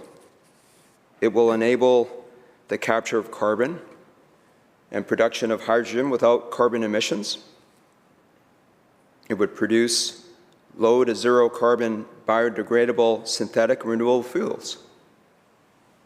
Madam Speaker, it's a zero emissions plant. Zero water needed, zero electricity needed. This legislation that has come forward by this government was based on a discussion paper provided on January 13th, entitled the BC Low Carbon Fuel Standard Amendments Discussion Paper. I have a copy here. As I understand it, the deadline for response, 4 p.m. on February 15th. What is that? 33 days. 33 days to review a highly complex technical piece of legislation. Legislation that, as I understand it, in speaking to the proponent group, which includes representatives of the Musqueam First Nation, whose territory my riding of Vancouver-Langara is situated on. The member for Skeena also talked about the nature of this project. It will involve First Nations in the Prince Rupert area, Prince George, other parts of the province, in the first initial stages. As I understand it, on their quick review of the Act, it will effectively gut their ability to move forward with Phase 1 because of the technical changes in this Act. Certainly, as the member for North Vancouver Lonsdale acknowledged, the previous BC Liberal government under Gordon Campbell brought forward the first carbon tax in North America, showed the kind of clean energy leadership that I know our leader, Kevin Falcon, fully supports and advocates. And we'll hear more from him in this House next week as a member from Vancouver-Clashana. But this technical bill, Madam Speaker, my concern, first and foremost, at this juncture on second reading, is the fact that this discussion paper was specifically circulated to Indigenous communities and First Nations. That was the purpose of the bill, and or purpose of the discussion paper. Paragraph 3 of this discussion paper reads, the Declaration on the Rights of Indigenous Peoples Act commits the province to engage with Indigenous peoples when proposed initiatives may impact or be of interest to them. Well, Madam Speaker, I believe, and I'm sure we'll have the opportunity to discuss with the Minister of Energy, Mines and Low Carbon Innovation at committee stage, that when they refer to that, they are, as government, referring to Article 19 of UNDRIP. Article 19 of UNDRIP says, states shall consult and cooperate in good faith with Indigenous peoples concerned through their own representative institutions in order to obtain their free, prior, informed consent before adopting and implementing legislative or administrative measures that may affect them. I think, as I've just been through estimates process with the Minister of Indigenous Relations and Reconciliation, this article I did refer to in the context of Bill, I think it was 24, the Anti-Racism Data Legislation Bill. I know the member from Saanich North in the Islands asked the question, or raised the question at committee stage or second reading, about the bill itself and whether it met Article 19. I know that I was able to confirm with the Minister of Indigenous Relations and Reconciliation that the government's view is, of course, they met the requirement in Article 19. Well, Madam Speaker, my concern here is this. As much as this government talks about the importance of the clean energy future in partnership with First Nations, here is yet another example of this government's failure to consult, to partner with First Nations. How is it possible, Madam Speaker, that they could present on the floor of this Legislative Assembly a bill that will effectively limit the ability of this project to proceed? How is that possible? Well, it's possible because they weren't aware of it. How is that possible? Well, because they circulated a discussion paper and it only enabled just over 30 days to respond. In the case of the Musqueam First Nation, even though this discussion paper was to circulate on January 13th, they weren't aware of it until, I understand, a week or 10 days before the deadline. Maybe at best. I'm going to confirm that at committee stage. So we will confirm at committee stage to which First Nations was this discussion paper circulated, how many First Nations responded, how many First Nations were given the opportunity to comment on this bill that's in front of us. Some other comments that I would like to relay to the House is this. As I understand it, in looking at this discussion paper in brief, it doesn't get into the detail of the Act. It talks about the impact on clean energy standards, clean fuel standards, low carbon fuel standards for gas stations. It talks about, of course, remote community electricity generation for Indigenous communities, and that, for decades, has been a focus, understandably. But the government has had 5 years now to continue to look at what that clean energy future looks like, to build off of what the efforts of the previous government has been. And I would have thought, in the context of UNDRIP, adopted now over, back in 2019, October 2019, almost 3 years ago, that there would be a better understanding as to how to go forward bills. I know this was the concern just before the snap election on the eve of the second wave of the pandemic, for the lack of consultation around mental health. Changes to that Mental Health Act, Bill 22. And here we are yet again, this government, failing to consult with First Nations on such an important piece of legislation that is there and available to move forward in partnership. We talk a lot about reconciliation in this House. And I know I had the opportunity to talk to the Minister of Energy, Mines and Low Carbon Innovation as I joined the critic, the member from Kootenay East, in estimates. I had the opportunity to talk to the Minister with my colleague about the importance, as demonstrated and telegraphed to this House by the member from Boundary Similkameen. That member told this House that the future of First Nations economic partnership is clean energy. When I asked the Minister for Energy, Mines and Low Carbon Innovation as to what that meant in the area of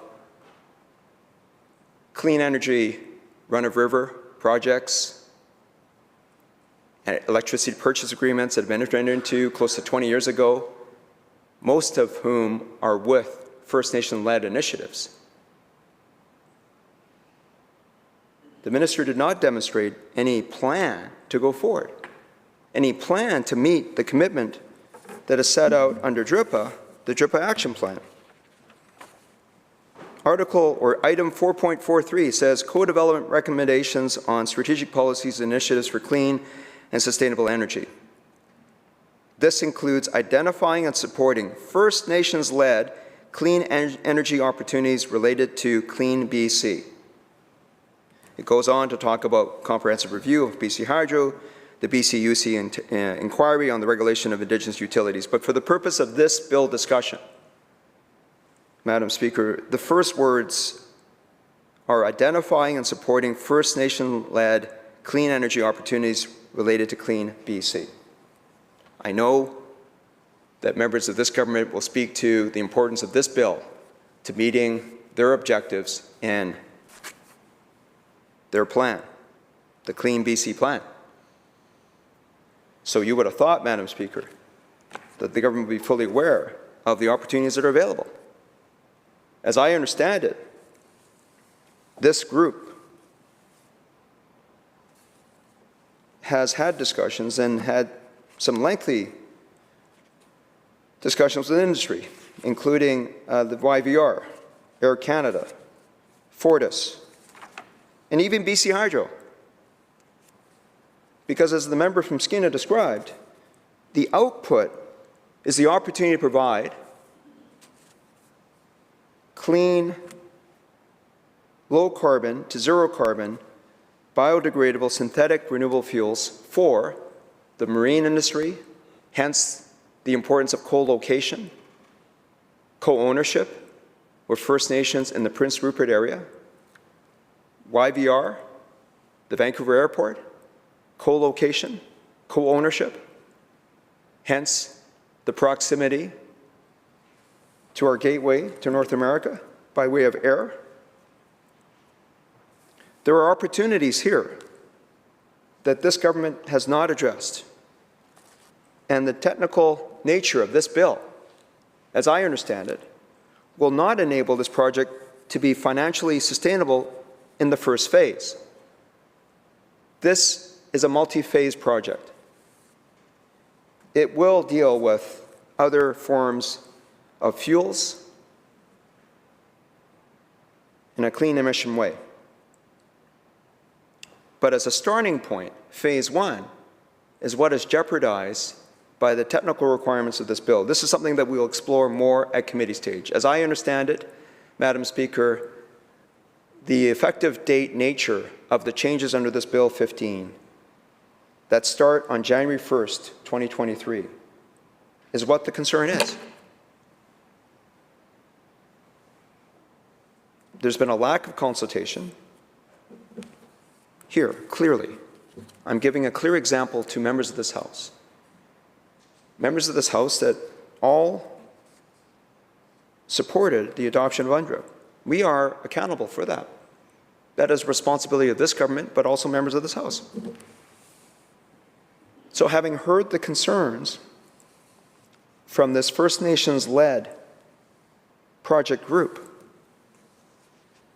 it does concern me, Madam Speaker, as to how this government is proceeding with a bill that will forestall and not enable this project to get off the ground. So, Madam Speaker, I certainly would urge the government to consider pausing the process that it's involved with to fully understand what is the nature of the changes they're bringing forward as it affects Indigenous communities and First Nations. Because clearly, First Nations and Indigenous communities who are involved in clean energy projects which involve low carbon fuel standards have not been given an appropriate opportunity to give their free, prior, and informed consent. Now, I know that when we talk about free, prior, informed consent, we've talked about early consultation. It's more than just notification. And I wonder, Madam Speaker, whether the government took that approach. The government, in its assessment as to its obligation under the DRIPA Act, took the approach that they provided notice, short notice, with very little opportunity to respond. and a survey, which I had a copy of, which was fairly basic. When I took a look at that survey, it was just asking basic questions, not technical points. Oh, here it is. The BC Low Carbon Fuel Standard Amendments Response Form. A basic open-ended questionnaire to help presumably guide the reader through the discussion paper. But I know, in talking to the Musqueam First Nation and the representatives I've been meeting with, alongside of the member from Kootenay East and the member from Skeena, they had challenged with this response form because it's so basic and rudimentary in nature, it doesn't get to the level of detail that they need to consider. They were not aware of this bill, as it was just introduced in the House yesterday, until today. They've not had the opportunity to review the details of the bill, but what they know of it and what they see of it is not reflected in the discussion paper, is not reflected in this rudimentary response form. So, Madam Speaker, I know that under Section 3 of the DRIPA Act, that government fully understands and appreciates the obligation that it needs to use, which is taking all measures necessary to ensure the laws of British Columbia are consistent with the Declaration. That Article 19 of the Declaration is a fundamental article that this government needs to meet, and it has not met that, based on what I've heard relating to this bill. So I think there's some serious concerns about how this bill is coming forward and the way it will affect First Nations in this area. Recognizing that this government says, on one hand, it sees the future of economic partnership with First Nations in the clean energy space. And yet, on the other hand, it's jeopardizing those projects for which First Nations have been involved with for close to 20 years in this province. Run-of-the-river projects, clean energy projects, electricity purchase agreements that they're changing the market pricing terms on based on mid-sea U.S. pricing. Here is yet another example where the government has failed to give the ability of First Nations to move down that road of economic reconciliation and partnership in an area and a space this government sees for First Nations. We talk a lot about rhetoric in this House. It's a word that we hear more and more. But they don't connect. They don't connect with the conduct of this government. And that's a real concern, because we don't have more time to waste. The urgency of the opportunities that are available to First Nations for economic renewal and reconciliation with our province are here. We cannot waste those opportunities as we are potentially with those clean energy projects, those run-of-river projects. We cannot waste the opportunity for even enabling a project like this to get off the ground, because there's a disconnect. Now, I know that legislation, we talk all the time at committee stage and maybe at second bill as well about bill readings about consultation and the importance of it. But in the area of consulting with First Nations and Indigenous communities, we are obligated under the DRIPA Act. This is what this government, by putting forward Bill 41, in the way that they framed the bill, has ensured that we must do. And I see example after example where that is not occurring. So, Madam Speaker, I will certainly take the opportunity to join the member from Kootenay East and the member from Skeena, I'm sure, and other members to further consider this bill and consider with the Minister of Energy, Mines and Low Carbon Innovation the concerns that I am raising here relating to their lack of consultation with First Nations through that discussion paper and the impact that this will have on those economic possibilities for clean energy projects like the ones that the member from Skeena and I have been describing. Thank you, Madam Speaker. Thank you, member. Recognizing the Minister of Environment and Climate Change Strategy. Thank you very much, Chair. I'm pleased to take my place in this debate on Bill 15, the Low Carbon Fuels Act, for a couple of reasons. This bill and everything it represents is a very important part of BC's climate plan, our Clean BC plan, as well as our roadmap to 2030 to meet our legislated target. It is a very significant piece of that, and I will speak more to that in a few moments. But it also gives me pleasure because it's demonstrative of how our focus on reducing emissions to meet our legislated targets, our focus on a climate plan that meets the climate crisis that we see, that meets what British Columbians expect of all of us, not just our government, but all legislators in terms of responding to climate change. It demonstrates an all-of-government approach. It demonstrates how we, in my ministry, develop overarching climate policy to both reduce emissions and stimulate an innovative, diversified economy, and then other ministries throughout government, in this case, the Ministry of Energy, Mines and Low Carbon Innovation, bring forward and develop the various pieces that contribute to this strategy. It is important.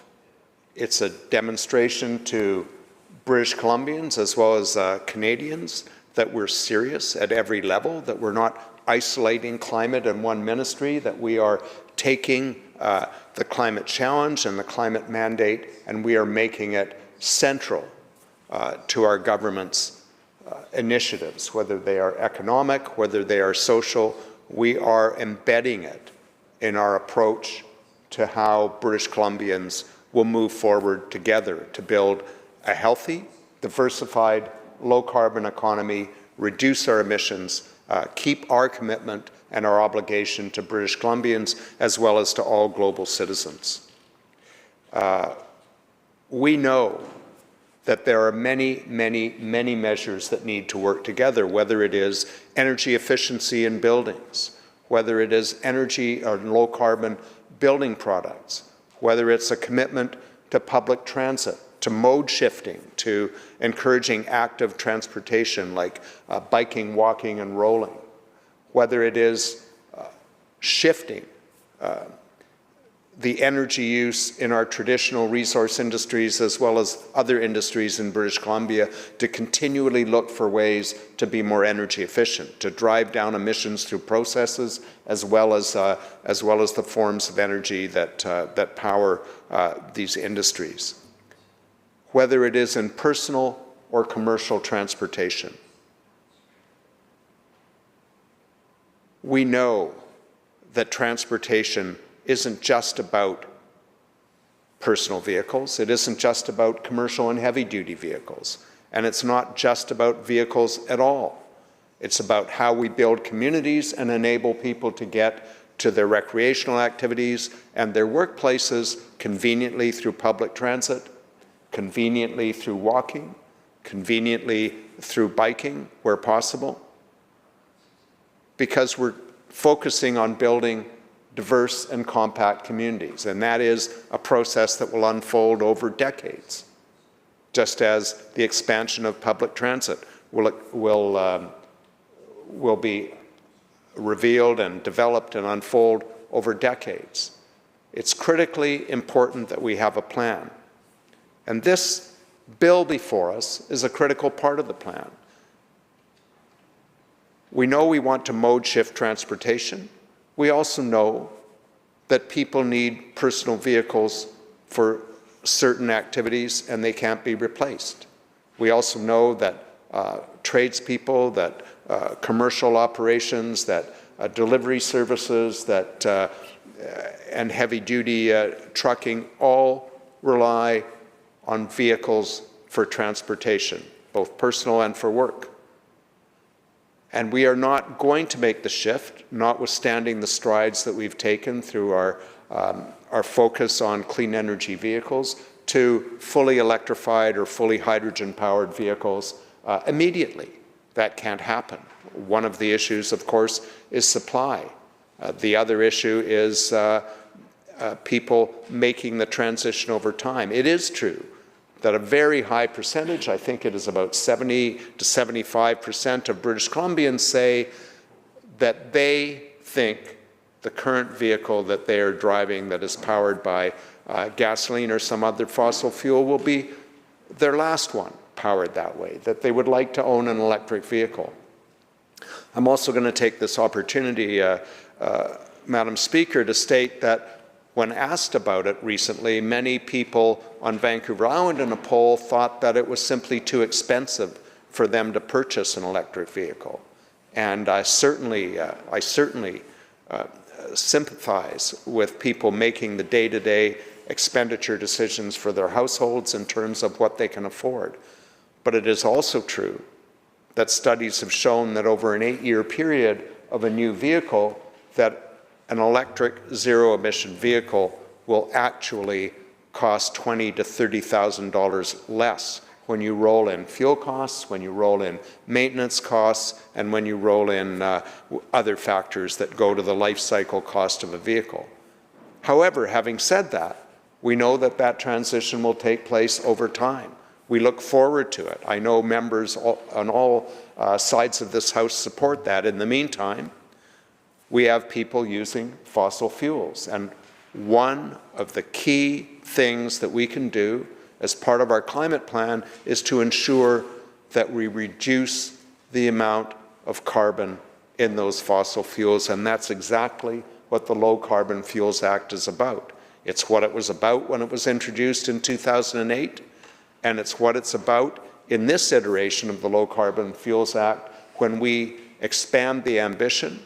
We move in tandem with other jurisdictions in North America, like California, to ensure that we're driving down the emissions associated with per kilometer travel by a vehicle using a fossil fuel. It's critically important, Madam Chair, and that's exactly why the Independent Climate Solutions Council, which has representatives of industry, representatives of the fossil fuel industry, representatives from academia, representatives from environmental groups, representatives from labor, representatives from Indigenous nations, made advancing the ambition of the low carbon fuel standard a central piece of their recommendations to this government about our roadmap to 2030. They were clear, they were unequivocal, this was a central piece. And the reason for that, Madam Chair,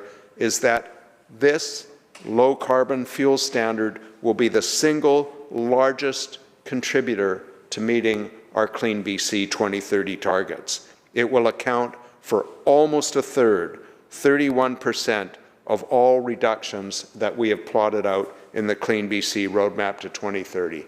That's why it is so critically important, and that's why it was so critically important for my colleague, the Minister of Energy, Mines and Low Carbon Innovation, to introduce this bill in the House this week. And that's why it will be so important, notwithstanding the questions that, that members have, that we send a signal to British Columbians, and I hope pass this bill unanimously because of its centrality to moving forward in addressing the climate challenge. But it's not just the aspects of meeting the climate crisis that is important about this bill. It's not just reducing our dependence on high-carbon fossil fuels as we transition ultimately away from or toward zero-carbon and zero-emission fuels. It is a slope. And adding biofuels, hydrogen, and electricity are all part of the plan.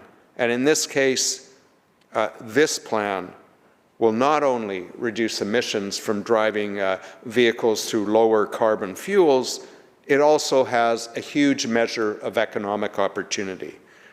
This bill will power a $600 million expansion at the Parkland Refinery, creating 1,000 new jobs, along with reducing greenhouse gas emissions. Honourable Speaker, that is why we continually say that our climate plan isn't a choice between reducing our carbon emissions and building a strong economy. The two are completely intertwined because of the opportunities that are available in a clean energy future, as well as various measures that can reduce emissions in a number of ways through new technologies and new processes. And that's why the CEO of Parkland says, "We are grateful for the British Columbia government's vision, leadership, and partnership in this area. The expansion of the scope of the low-carbon fuel standard is just the type of thoughtful policy that can help unlock innovation and investment in areas that matter to both the environment and the economy. We look forward to delivering these benefits to British Columbia." Honourable Speaker, there are many, many pieces that have already been introduced, that will be refined, that will be expanded, where we see opportunities to enhance our ambition in any one area. Part of our Clean BC roadmap is that it be an iterative process and that we take those opportunities. This Low Carbon Fuels Act is a very, very important piece of that activity. Not the only piece, but a critical and important one. And as we go forward over the next years on our march toward meeting that emission reduction target for 2030, because we've heard from members on all sides of this House about how important it is for us to take climate change and the climate crisis seriously. We've heard from young people, from students, their concern about their future, their desperation in some instances, their need to see leadership and action. We have to demonstrate that. We have to show that we're responsive. We have to show that we're creative, and we have to show that we are supporting BC's communities, BC workers, BC families in the measures we take. So we enhance not just our progress toward our climate targets, we enhance affordability, we enhance job opportunities, we enhance economic development opportunities, and we look for ways to take what would otherwise be waste and convert it into low-carbon energy. That's what this bill is about. That's why it's so important. That's why I'm so grateful to be part of a government where now virtually every ministry includes in its planning, whether it's an economic ministry or a ministry planning infrastructure or capital expenditure, or a ministry that is planning social initiatives. How do we reduce emissions? How do we support clean growth in our economy? How do we support the development of diversified opportunities throughout British Columbia, throughout the entire province of British Columbia? How do we engage with Indigenous people in a way that provides economic opportunity as well as reconciliation? How do we assist people with limited means to reduce their carbon footprint without spending money they don't have, and in fact give them the opportunity to save money on energy, whether it is for home heating and cooling or for transportation? All of us in this government work together to build a strong, diversified, low-carbon economy and meet our carbon targets. Madam Chair, I'll close by simply quoting the President of Advanced Biofuels Canada, Ian Thompson. "The low-carbon fuel standard is BC's single most impactful climate change policy, giving British Columbians an affordable and effective way to fight climate change every day. In the years ahead, more made-in BC clean fuels will reduce BC's exposure to volatile global energy markets and create a more diversified, resilient economy while reducing greenhouse gases from fossil fuel use." Madam Chair, I look forward to continued debate on this bill, but I sincerely hope that every member of this House recognizes the responsibility we have to all British Columbians, as well as to our children and our grandchildren, to support measures that have been demonstrated to be tremendously effective in reducing carbon dioxide emissions into our atmosphere, the emissions that are at the root of climate change, because there is no magic switch we can flick from energy-intensive, carbon-intensive energy use and development to all of a sudden carbon-free energy and a carbon-free economy and communities. It is a slope, and we are turning the corner, and we are beginning that trajectory toward our targets. This piece is an important part of the transition. Other elements that are important to the transition are being brought forward virtually every week. We need to work hard. We need to ensure that we have the level of ambition that this emergency calls for, and we have to ensure that we are consistently responsive to new technologies, to new opportunities, that we address the challenges and roadblocks, and that we learn as we go. I want to thank my colleague for bringing forward this bill, and it's been my honor to speak to it. Thank you very much. Thank you, Minister. Seeing no further speakers, does the Minister wish to close debate? Yes, thank you very much, Madam Speaker. I wish to thank all members who participated in the debate for their thoughtful and insightful comments. I have noticed where members have signaled their intention to ask questions at the next stage of debate, and I will endeavor to prepare myself to meet those concerns. So with that, Madam Speaker, I move second reading of Bill 15. Members, the question is second reading of Bill 15. Those in favor, please say aye. Aye. Those opposed, nay. The motion is carried. Minister of Energy, Mines and Low Carbon Innovation. Thank you, Madam Speaker. I move that the bill be referred to a committee of the whole House to be considered at the next sitting of the House after today. Members, you've heard the question. All those in favor say aye. Aye. Those opposed say nay. The motion is carried. Government House Leader. Thank you, Chair. I request a 5-minute recess. We will recess for 5 minutes.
Committee Chair. Mr. Speaker, Section A reports. Oops, sorry. I call the House back to order. Calling the House back to order. Committee Chair. Mr. Speaker, Section A reports progress on Bill 10 and asks leave to sit again. When shall the committee sit again, Government House Leader? Is it now? I call it now in this chamber, So Speaker. ordered. Committee Chair.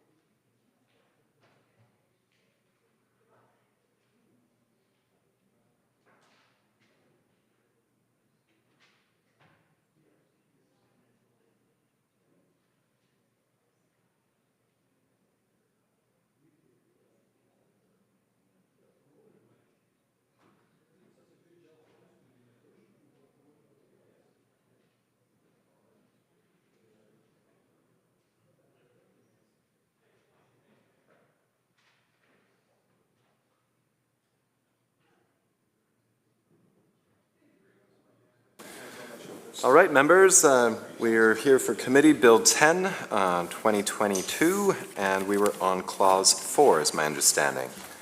On Clause 4, I see the member for Shuswap. Thank you very much, Honourable Chair, and it's good to be in the main chamber. Just before we relocated in here, I was asking a series of questions just to have a better understanding around any limitations on what might be, I guess, maybe seen as influencing the request of a worker to sign a membership card. And so I raised a couple examples, and through your Honourable Chair to the Minister, just wanted to put those on the record just one more time. Is there any restrictions or limitations anywhere, either in the legislation or in the regulation, that in any way limits or restricts the ability of a union organizer or a third party that may be presenting a union membership card before a worker with respect to taking the worker out for lunch or dinner or golfing or in any form, which I think, members and I think the general public might perceive to be potentially influencing in encouraging that member to sign a membership card. So through your Honourable Chair to the Minister, is there any restriction or limitation whatsoever set forth either in the legislation or the regulation around what would be deemed to be reasonable or just, or what might be deemed to be unreasonable, and may even, rather than just encouraging, could be potentially considered as coercion? Minister. Honourable Chair, welcome.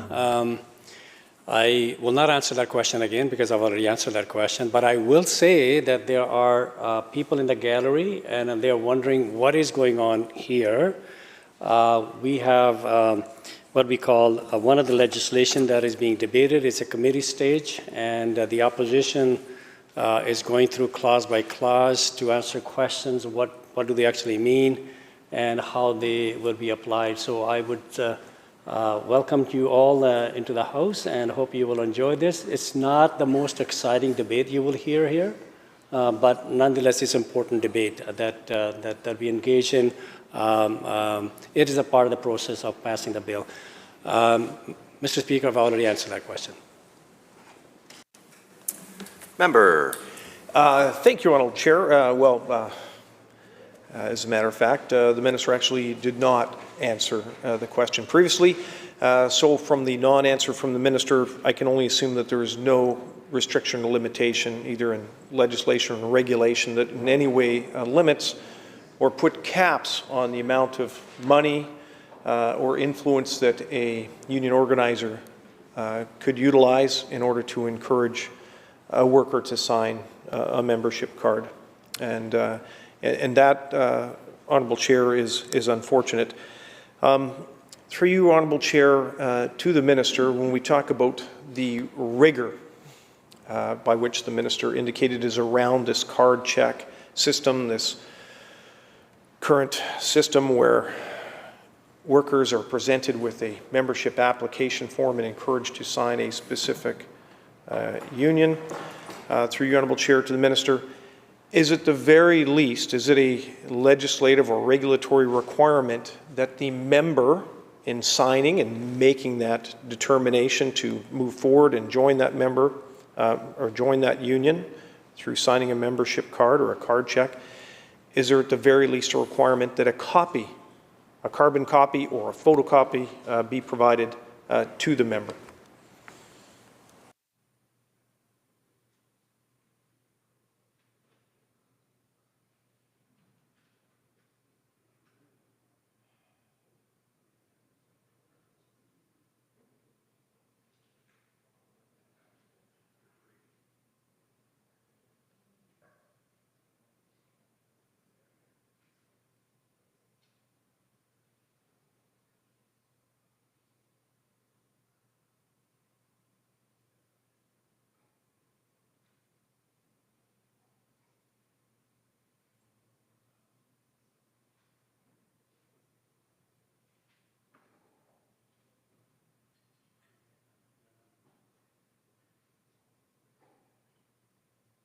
Minister. Honourable Chair, all of that is in part of the regulation that we have debated over and over and over.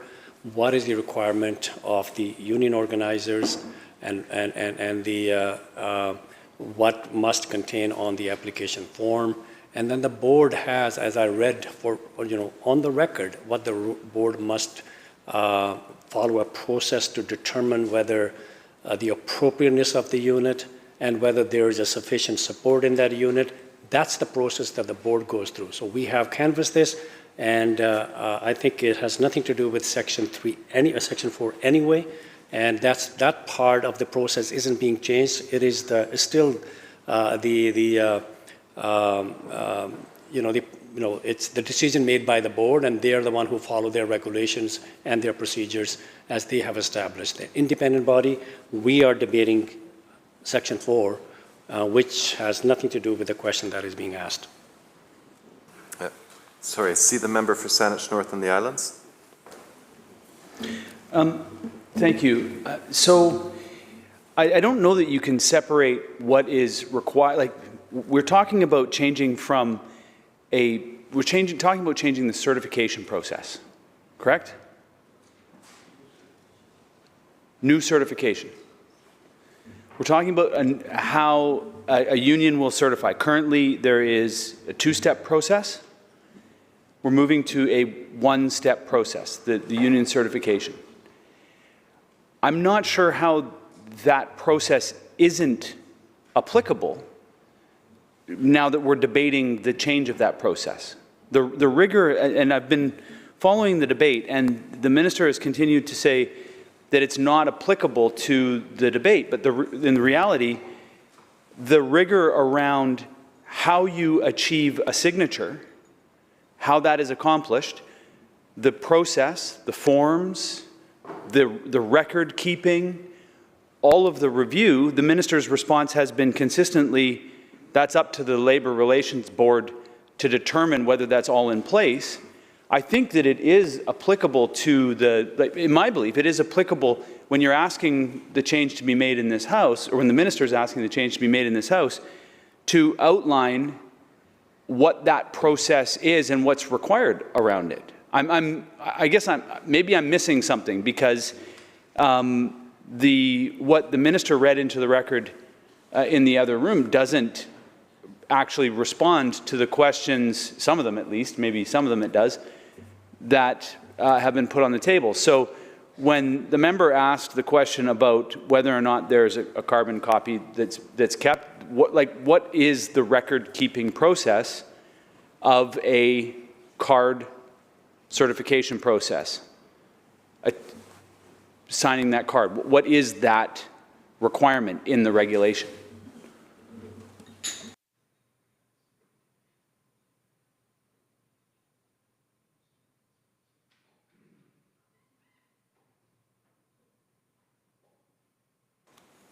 Minister of Labour.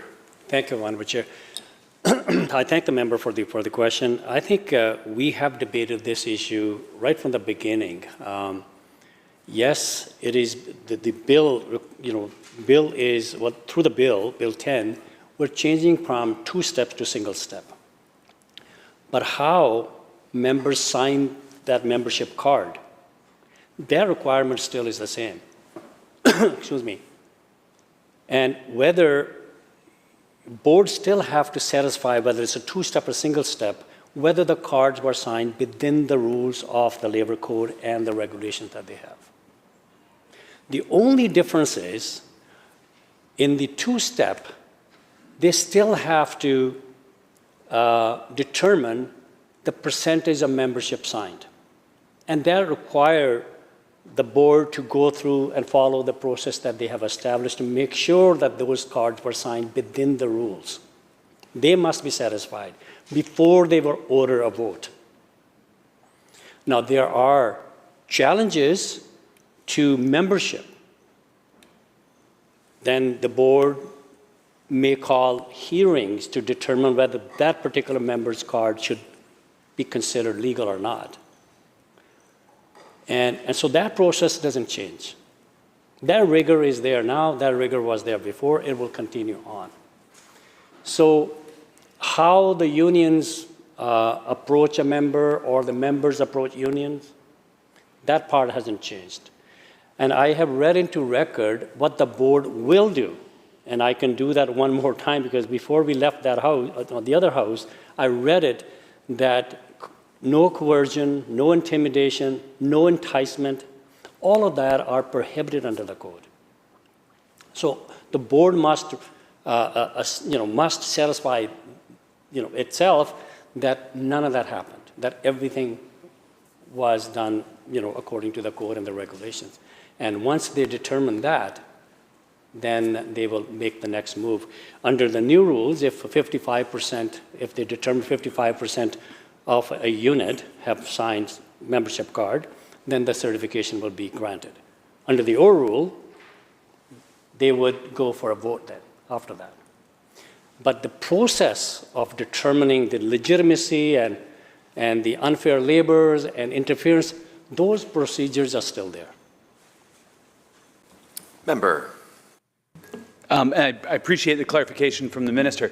What I would say, and I think what is the job that I have as a member of the opposition, is to understand that when you're removing a step in the process that currently exists, so you have all of the framework in place that currently exists, and you have a second step where the actual members who are being recruited into a union will go and vote. When you remove that second step, it's the job of us in the opposition to ensure that all of the steps leading up to the certification have a robust enough framework to protect those workers, to protect those workers. And many of the questions that I've heard that I felt haven't necessarily had the level of response that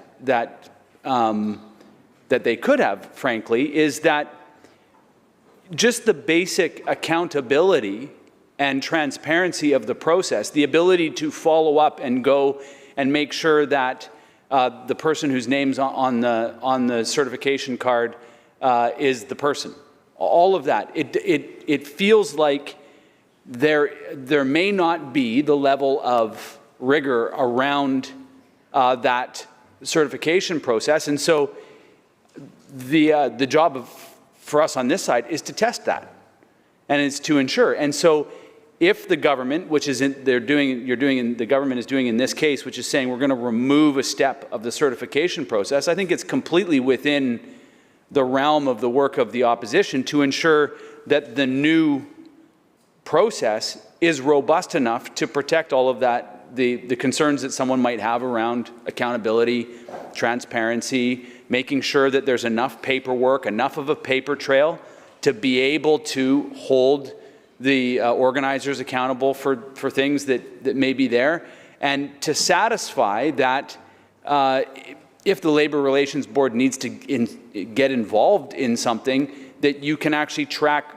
who the recruiter was, the day that the recruitment happened, the witnesses that were there, the process that unfolded. And so I don't think that the questions around how rigorous that process is unfair.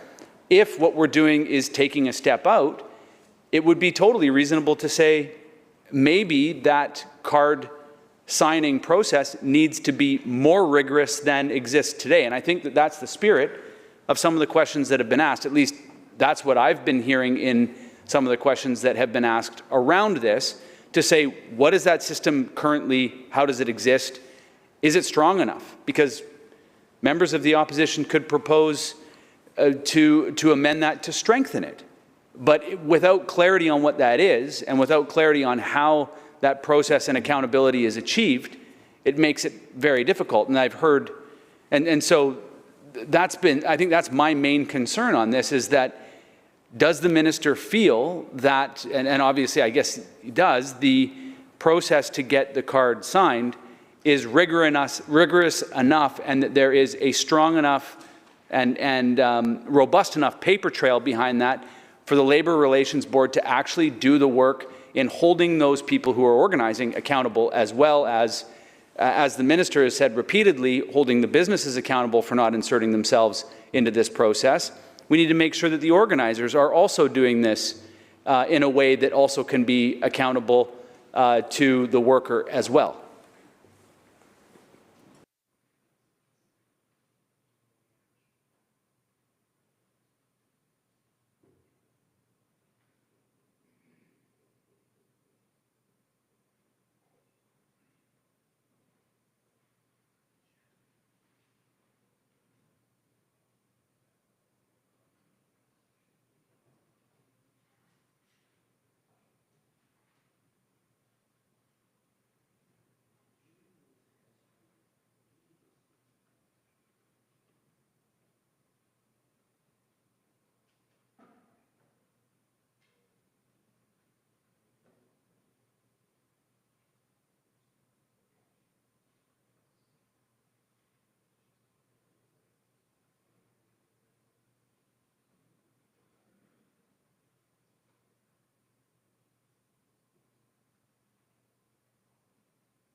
Minister. Thank you, Honourable Chair.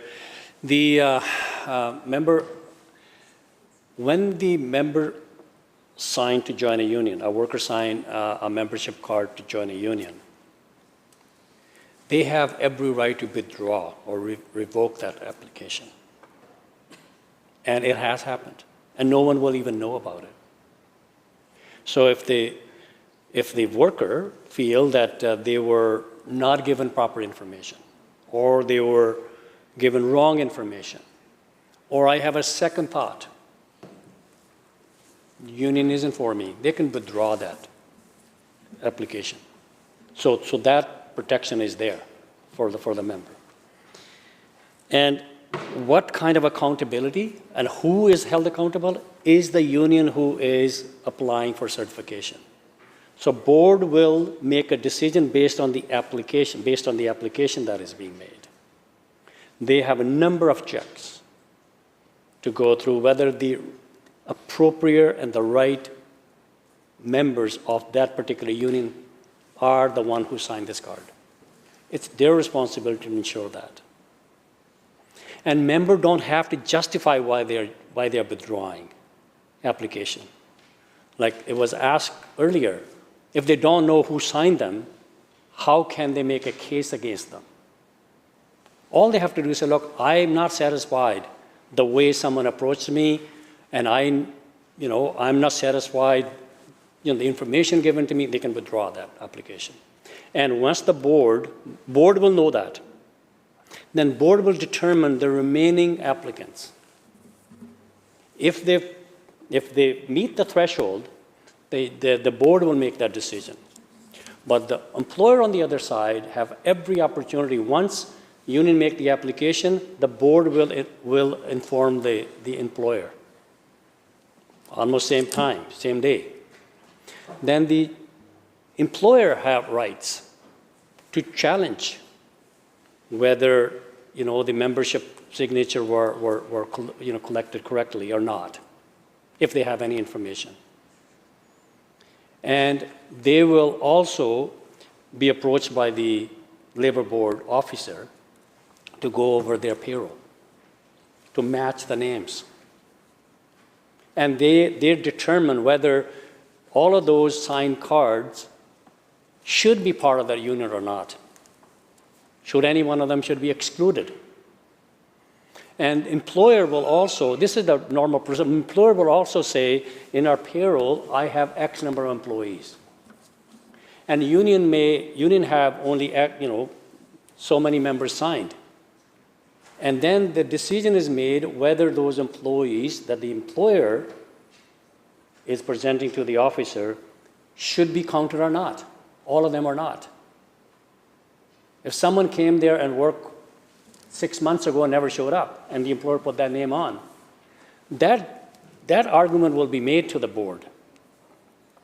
So all those checks and balances are there under the current rules.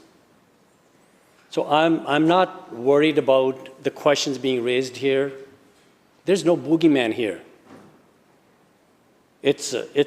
Process is the same in signing the membership cards, board going through the process in determining the legitimacy of the application, appropriateness of the unit, and the question was whether employer's name would be on it. Of course it is on it. I mean, these are the questions that anybody can pick up a phone and phone the information office at the labor board, they'll give it to you. And they have on a website all of that information available, how to certify, what is the appropriate unit, how do you, gain bargaining unit. Information is there. They change and they update those bulletins time to time. But you can also talk to somebody. So what I'm saying is all of that process is not being changed here. And I don't see any need to change it. What we are talking about is moving from 2 steps to 1 step. Of course, if somebody arguing more rigor is needed because no one has made a case yet. No one is saying that there should be. And I think changes get made when the presentations come from stakeholders to the labor board, and labor board may decide certain changes are needed. Then the government and the cabinet can, through OIC, change regulations. But this is the legislation. So 2 big parts of it. There's one we already dealt with, changing unions, but this one here is acquiring bargaining unit. And how do you do that? Instead of 2 steps, we're proposing 1 step. If clear majority is there and board is satisfied, membership cards were signed within the rules and regulations, they're satisfied, 55% plus membership is there, then they will grant certification. I see the member for Saanich got up first, so I'll recognize him. He says he's got one more, I think. Member. Sorry, one more question. Just in a follow-up to, I appreciate the clarification, Minister. Thank you for that. The Minister, in his response, suggested that a member who's being approached for certification can remove their name from the they sign the card, they can remove and revoke that certification. For just the simple purposes of small numbers, 6 members in a bargaining unit, they have 4 signatures. The union goes to the Labor Relations Board and demonstrates the 55% that's in this. The Labor Relations Board goes to the employer, asks the employer for a list of the employees. They determine that there is all of the members are legitimate that have signed the card. At what point in that, I'm assuming that at any point in that process, a member who has signed the card can revoke their card. Are the members who have signed their cards notified at any point in time that certification has been achieved? Like, I guess it could be argued that there was a period of time in which was made clear to an employee that you have this amount of time until there's going to be a secret ballot vote.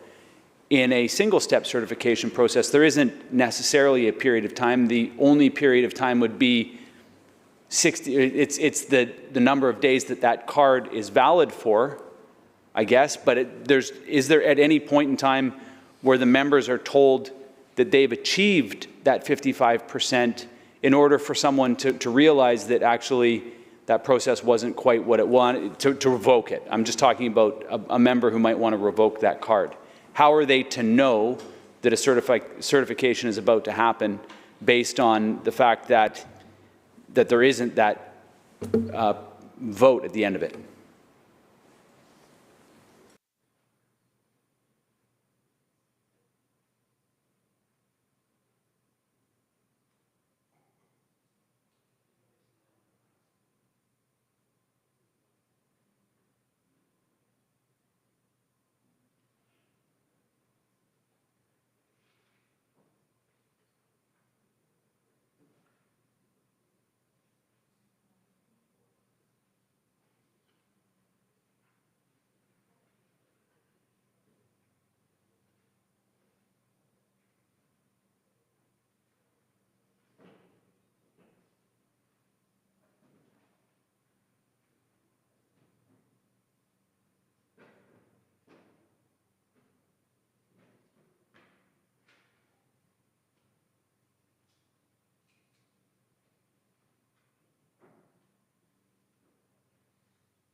Minister. Thank you, Honorable Chair.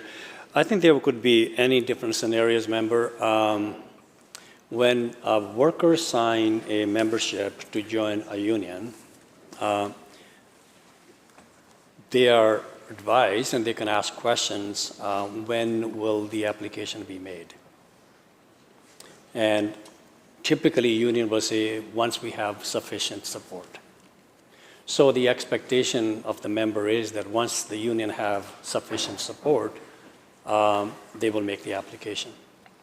And there could be occasions where they will know when they make the application, but once the application is made, the employer is notified. But yes, in some cases, employee may not have an opportunity to withdraw. There may be a case. I don't know, you could come up with different scenarios. But that is for smaller operations. But I can tell you it takes days, if not months, to sign up sufficient members. People take time. It is a big decision. And I've seen revocations. And I've seen more member voting than the application showed how many actually have signed. for the union.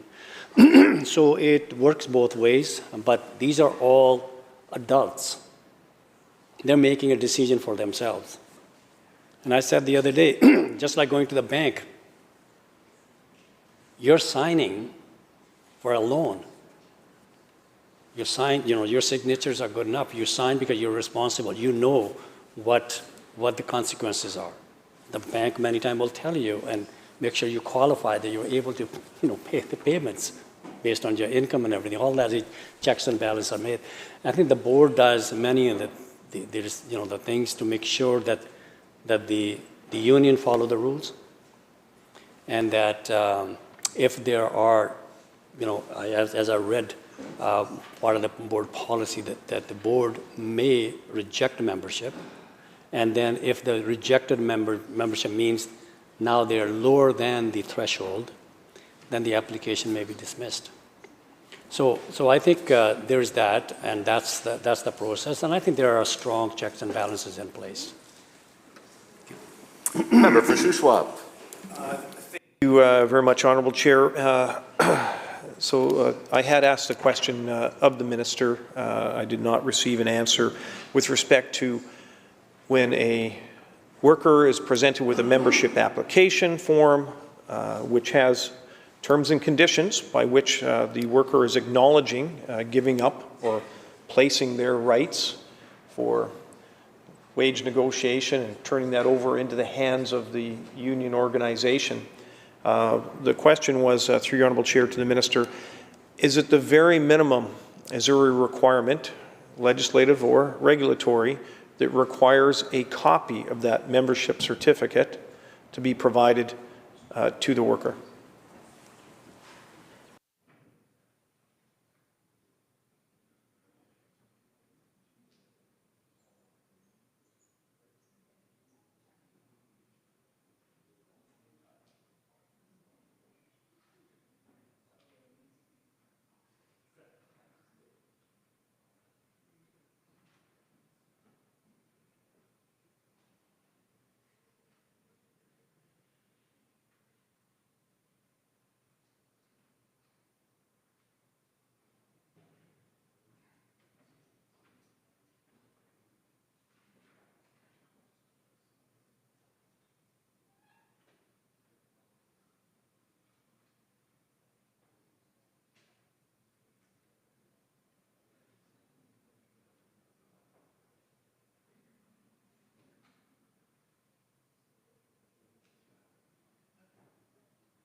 Minister. I'm advised that, Mr. Speaker, under the regulation, there's no requirement to have a carbon copy. I don't even know whether the carbon copies exist these days. Now they're signing electronically as well, so people will have a copy of what they sign online.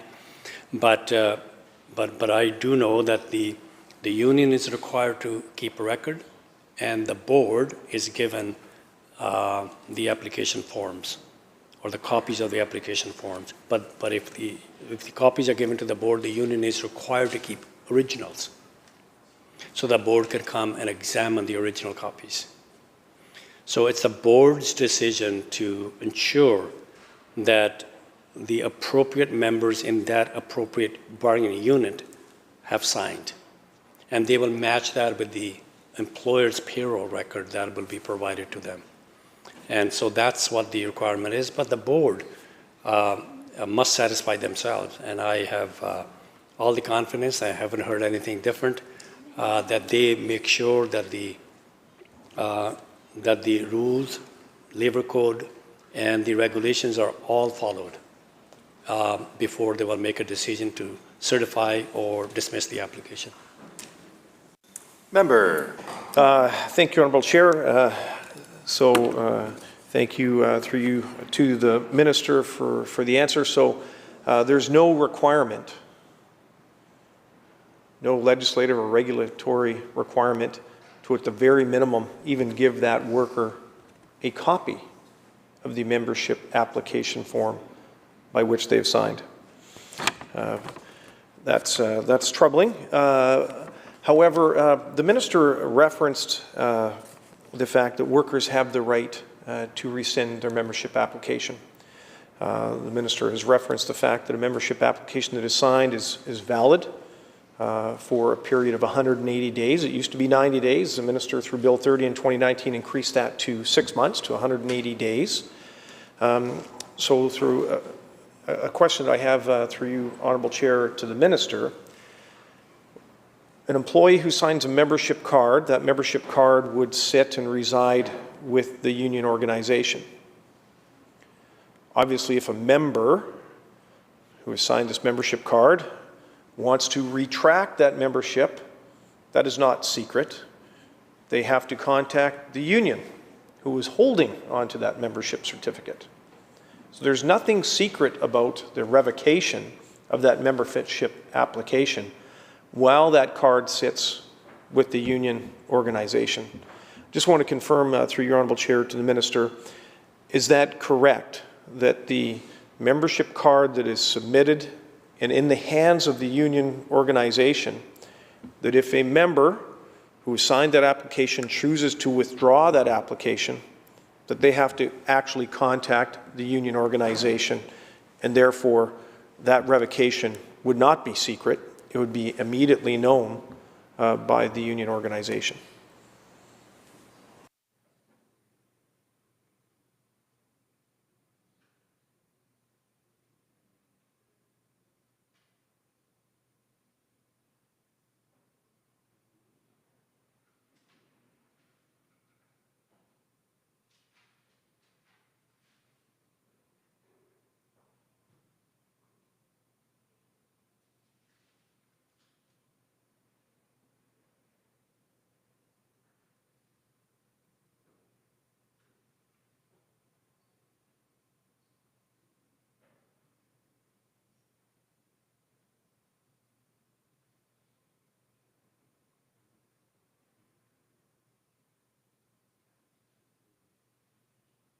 Minister. Okay, so let's make this on the record, revocation of membership cards. It's in the regulations. A membership card may be revoked by delivering a written statement signed by a member to the trade union and the Labor Relations Board on or before the date of application for certification. Those are the rules. Member.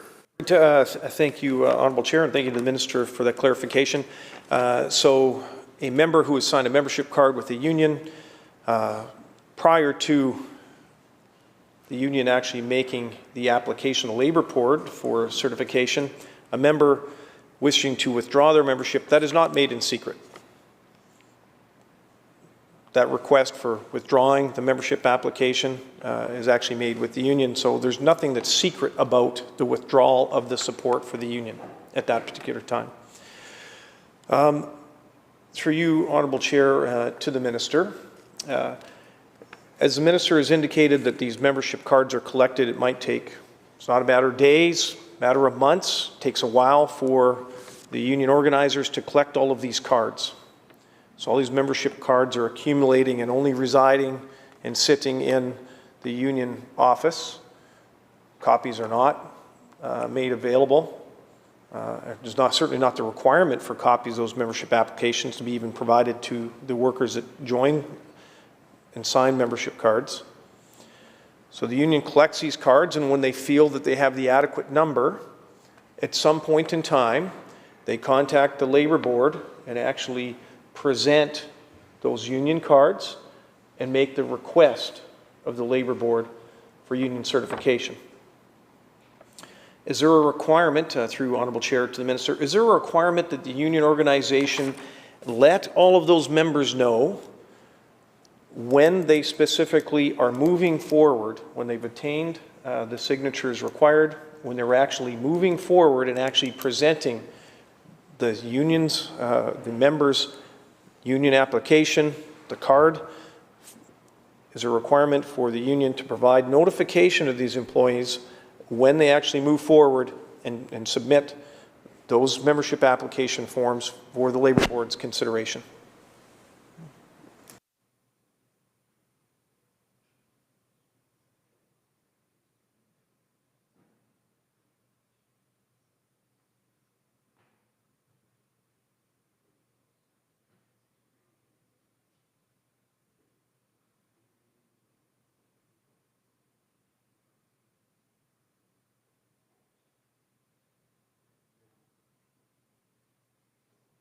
Minister. Honourable Chair, there is no such requirement.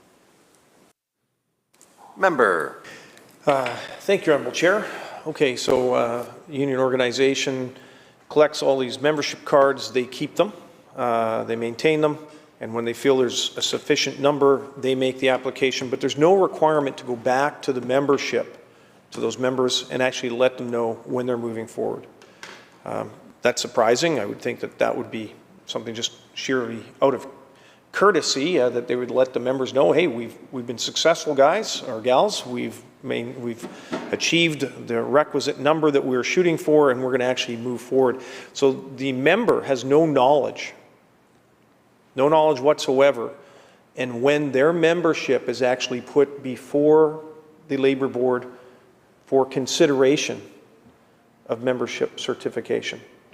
Just through you, Honourable Chair, to the Minister, just wanted to clarify that is the case. Minister. Honourable Chair, we are moving a lot of debate on the inner working of the Labour Board, how they follow the Labour Code and the regulations. I will read that one more time. Membership evidence, how the board determines that. The criteria for membership. For the purpose of establishing membership in good standing in a trade union, where that trade union is making an application for certification, the following minimum criteria applies. A membership card must be signed and dated at the time of signature. B, a membership card signed on or after January 18, 1993 must contain the following statement. This is important. This is what member is asking. It says here, a membership card signed on or after 1993 must contain the following statement. It must contain the statement, this statement, and I will read that. In applying for a membership, I understand that the union intends to apply to be certified as my exclusive bargaining agent and to represent me in collective bargaining. That statement is signed by the member. So that member knows, once I sign that membership card, it's the union's intent to apply for certification. It could be any day. It could be the same day that the member signed. It could be next day. But they are made aware when they sign this that the union's intent is to apply to represent him and certified as my exclusive bargaining agent for the unit being applied. Member. Thank you, Honourable Chair, and thank you to the Minister for that additional information. Through your Honourable Chair, to the Minister, the dating of the card is incredibly important. Bill 30, which extended the duration or the validation period by which that card is eligible for submission to the Labour Board, was increased from the 90 to 180 days. Through you, Honourable Chair, to the Minister, is there any requirement either in regulation or in legislation, and are there any penalties associated with cards that are signed or signatures that might be collected of members where those cards are not dated?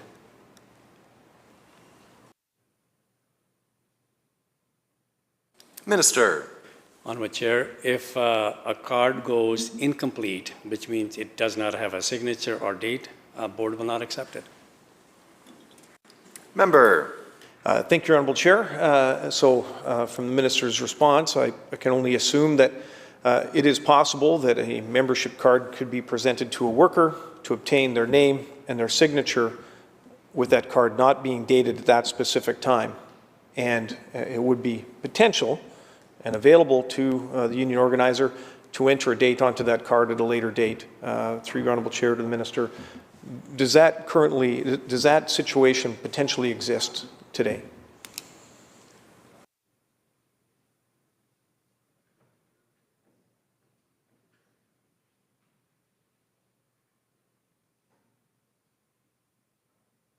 Minister. I think it's quite a pattern, Mr. Speaker. I have read it on record, and the member is not paying attention, and I will read it one more time. A membership card must be signed and dated at the time of signature.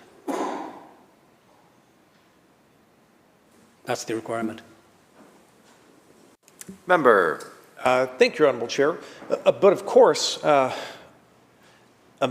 worker that signs a membership card that has not provided a copy of that membership certificate, how would they ever be able to make the claim or the assertion or raise the concern that the date does not match with their recollection of when they actually signed the card? It appears that the onus of responsibility is being moved and shifted from the union organization that is seeking that membership, that is refusing, not refusing, is not required or legislated through regulation or otherwise to provide a copy to that member. Through you, Honourable Chair, to the Minister, how would a worker ever dispute the validity of the date on that particular membership card if they're not provided a copy of it? And two, they're not informed on the date that their card is actually presented to the Labour Board for consideration for certification.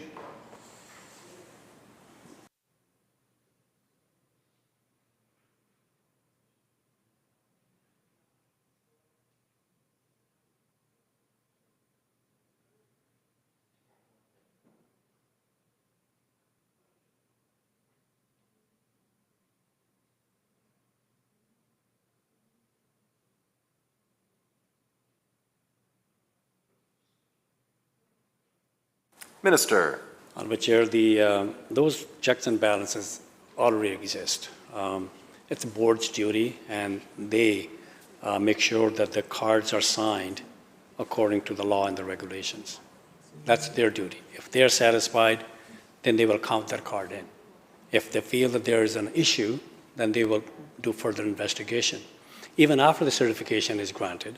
And then it is, it's brought to their attention that through fraudulent means or misrepresentation, the application was made, that certification can again be dismissed.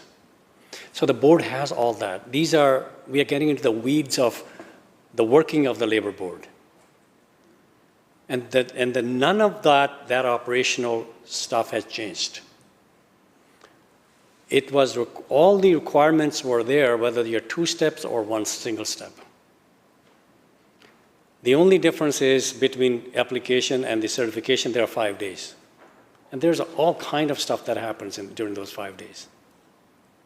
And before that, if the the worker felt that, I don't believe what I was told or the way I was signed up, they can withdraw the membership card. Member. Thank you, Honourable Chair. The challenge being is that the worker who has signed a membership card has no knowledge of when their membership card is actually presented to the Labour Board for consideration. The Minister referenced 5 days. Now that 5 days, that 5-day period, is where there is actually a vote that's going to be undertaken, and that would be a 2-step process. However, it's clearly my understanding that the union that holds these membership cards, when they feel that they have the satisfactory number, will present them to the Labour Board. The Labour Board will contact the company to request an employment list. They will, and we went through this, and the Minister actually confirmed this on record yesterday. The company will provide a list of employees. They'll identify which are the management ones that are not eligible for part of the bargaining unit. and identifying the workers that the employer believes would be eligible. The board has a look at that list, and if the 55% threshold is met, certification is granted. And then the employees are informed that they are unionized. There's no opportunity for any scrutiny or any further questioning by the worker who has signed that membership card. There's a real lack, a void with respect to any rigor going into the information provided to the worker at the time they sign the card. They're not provided a copy of it, which I think really inhibits their ability to even raise any questions or concerns after the fact. But as we look to the rigor behind the work of the Labour Board in determining those membership cards that they're counting and they're looking for their completeness, doesn't include the date, which is within that 180-day validation period, the name of the worker, and the signature. As they look at that card, and I think this is really important because the determination of whether certification goes through or not is relied exclusively on those cards as presented to the Labour Board. Through you, Honourable Chair, to the Minister, does the board contact all of those members that the membership cards have been submitted on their behalf? Does the Labour Board contact those members to verify and confirm in writing, verbally, over the phone or otherwise, that they had actually signed and completed a membership form?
Minister. Thank you, Honourable Chair.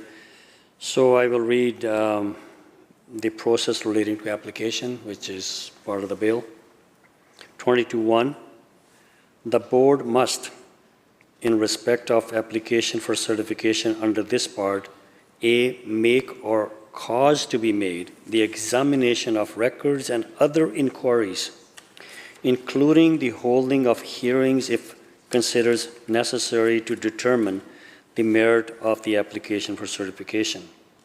Specify the nature of the evidence the applicant must furnish in support of the application and the manner of application.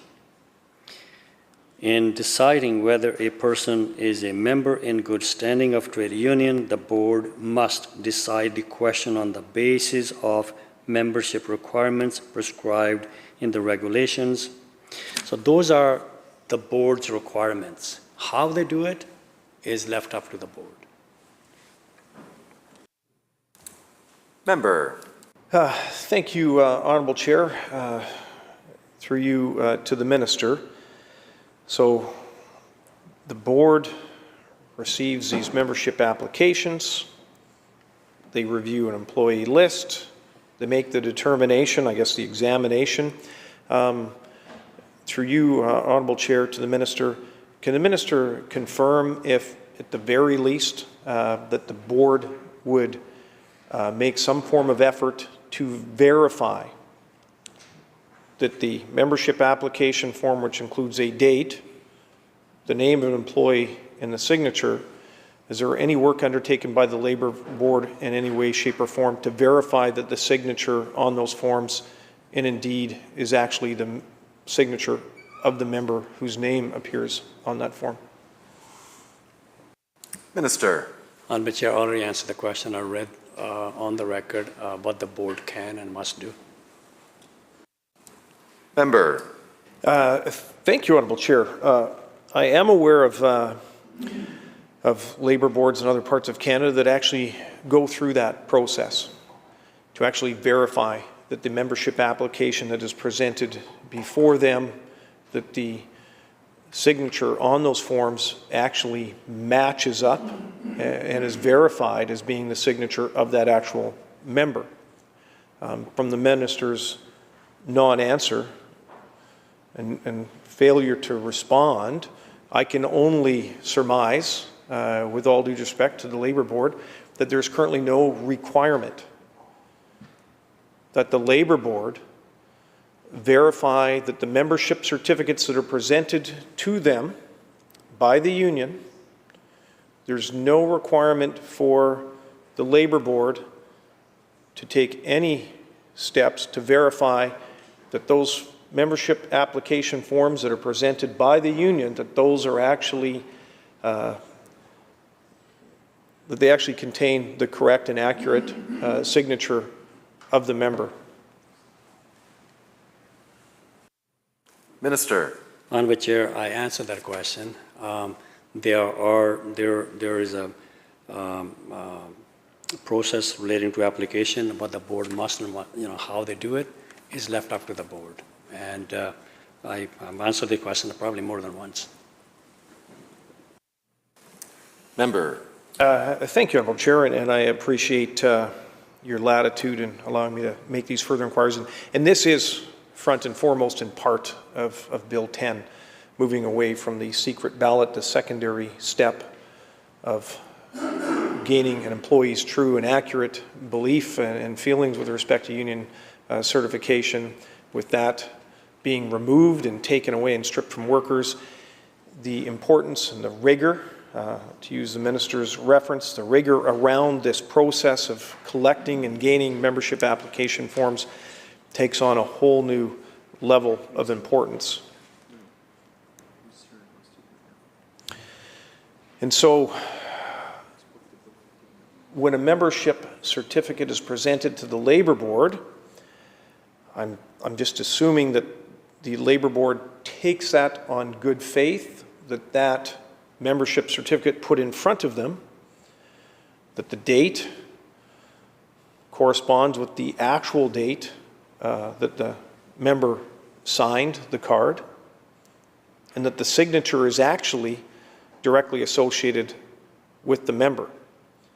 Because it's apparent from the Minister's non-answer that there's no effort undertaken by the Labour Board to reach out and speak to those members just to confirm that, hey, we're in receipt of a membership card signed by you on April 28th.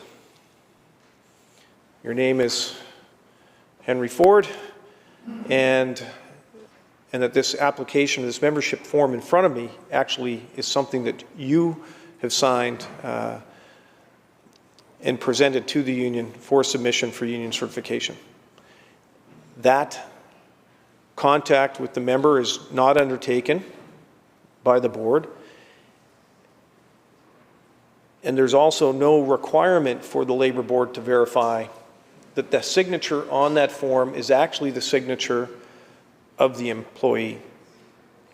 I referenced other jurisdictions that do have a signature verification process.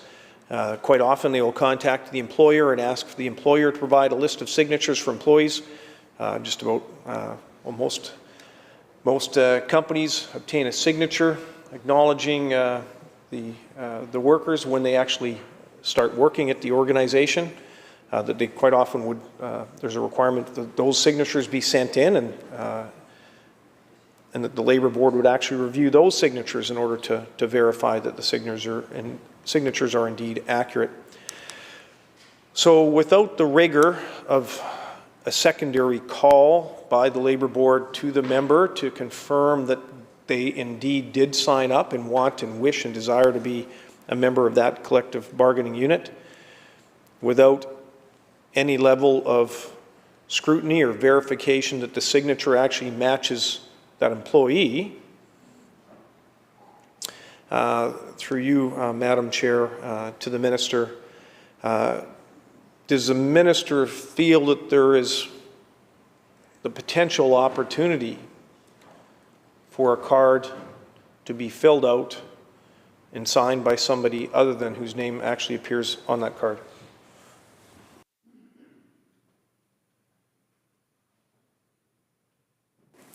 Minister. Chair, again, I think we are asking the same question over and over, but I will give, because I have offered a member to look at the Labor Board website. All that information is there. We're not changing any of that. I will read one more thing for the member's benefit. The board reviews the membership card to make sure they meet the requirement in the Labor Relations Regulation Part 2 membership evidence. Membership card need to have the minimum wording set out in the regulations, be signed and dated at the same time by the individual named on the membership card, be signed within 6 months of the application date. And then they go on to recommend important things to remember. Another person can't sign the card for you. Write the date so that the board can clearly tell. Excuse me, Minister. It's my understanding that the use of electronic devices in the House is not allowed. Thank you, Honourable Chair. That information has been passed to the member already, and more information is available on the board website. And if the member chooses to get that information, it's available on the website. And we're not changing any of that, and we have no intention changing of the procedures, what the board does in order to verify the legitimacy of the board, because they are doing a very good job. I have all the faith, and obviously member don't, but the board do a pretty good job in making sure that the union and the members have followed the rules that are set out for them. Member. Thank you, Honourable Chair. Well, it's apparent that there's limited rigor in the system. The Labor Board would review that there's a date, there's a name, and there's a signature. And that the name on that membership application actually exists on an employment list for the corporation. That's it. I have not heard any effort undertaken by the Labor Board to confirm or otherwise verify with the member that, one, they actually indeed fill out and completed that membership application form, and that that signature is actually indeed their signature. So again, through you, Madam Chair, to the Minister, does the Minister believe that there exists the opportunity for a membership card to be submitted on behalf of an employee without their knowledge? And does the opportunity exist for the board to actually consider and include that membership application for certification, even though there's no undertaking in any way, shape, or form to verify that the member actually verified completing the form, or that the signature on that form is even associated or in any way matches the name on that application form? Minister. Honourable Chair, thank you very much. If someone don't follow the rules, regulations, or the labor code, there are checks and balances. There are procedures available to the union and the management and the employee themselves So I'm satisfied the system already have all the precautions, and they have the very rigorous process to determine the legitimacy of the membership and the legitimacy of the application. Member. Thank you very much, Honourable Chair, and I appreciate the response from the Minister. However, as we are moving away from that two-step certification process, that opportunity for workers to have that sobering second thought, to give further consideration to whether they choose to move forward with certification or not, with that being stripped away and taken away from workers, the rigor upon which these cards are collected, the information shared with workers, and encouraging and enticing these members or these workers to sign the membership card, the manner in which those cards are collected and maintained by the union, how those cards are submitted then to the Labour Board for consideration, and the rigor or lack thereof that the Labour Board undertake in order to verify that these membership certificates were completed and signed without any influence or coercion. There's no calls or other contact made with these members in writing or verbally. And the Labour Board also does not in any way, shape, or form undertake the work to verify that the signature on that card is even the signature of the employee's name that exists on that card. Honourable Chair, it is not that these potential concerns that I raised don't exist.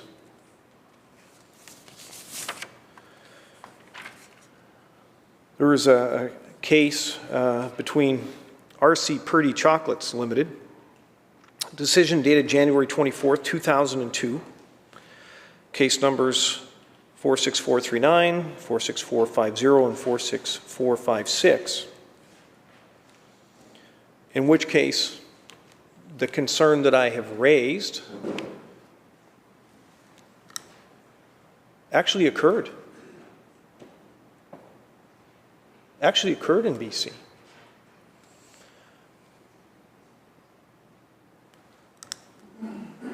The decision of the board, and this was, again, the decision date was January 24th, 2002. Decision of the board, in introduction, it indicates, this is an unusual case to say the least. Indeed, it may be unique in the annals of BC labor law. There is no real dispute as to the law. It essentially turns upon its own particular facts. The union initially applied for certification on February 27, 1997, and upon the basis of union cards signed, it was certified without a vote for a unit of the employees of the employer. So, in the 1990s, there was a one-step process, the process that the minister is now reverting to. That opportunity for the secret ballot did not exist in the 1990s. That was one area where the previous NDP government took that right away from workers. That right for the second step process, or the two-step process with the secret ballot, was implemented back in 2001, 2002, I believe. And now government and this NDP Labour Minister are taking away that secret ballot vote and relying singularly on this one-step process. It goes on to say, on August 1st, 1998, the parties entered a collective agreement that included a union security clause requiring all new hires to become and remain members in good standing with the union. Existing employees were given all options of joining the union, thus preserving the right of those who are not already members not to join. It goes on to say, the essential point is that membership in the union was made compulsory, save for those who opted out. At the time the agreement was ratified, and the union had sought but failed to win a provision that would have rendered membership compulsory for all. Under Section C, titled the closed shop issue, and the forged cards. Goes on to say that a total of 8 employees continue to cross picket lines at this time. They informed the employees concerned that by crossing the picket line, the union had established pursuant to properly approved strike that they were committing an offense under the union's constitution bylaws and thus exposing themselves to discipline. In cross-examination before the Mullally panel, Mike Bocking and the union's president conceded that such warning letters had been sent to employees whom it knew were not members of the union, as well as to those whose status was an issue. This, he had claimed, was simply a mistake. Subsequently, 3 of those who claimed their signatures to have been forged approached the employer, claiming that they were not union members. So, Honourable Chair, in this particular point, the union presented cards, signed union cards to the Labour Board for consideration. Those cards were counted and the union was certified. But the employees weren't made aware, none of the employees were made aware that their membership application had been presented to the board because they had never signed a union card in the first place. So the point that the union can collect cards, has no requirement to advise an employee that they are submitting those cards to the Labour Board, that is a concern, that is an issue. In this case, these individuals never signed union cards, but somehow cards existed. Somebody must have completed those cards. Whether the union was aware or not, I have no idea, but the cards were completed, presented to the union, and the union submitted those to the Labour Board for consideration. And based on the signature and the date on those cards and the name, the Labour Board counted those membership cards towards certification. And certification was granted. And it was only years later that these members, or these workers, found out that there were cards presented to the Labour Board on their behalf that they had no knowledge of.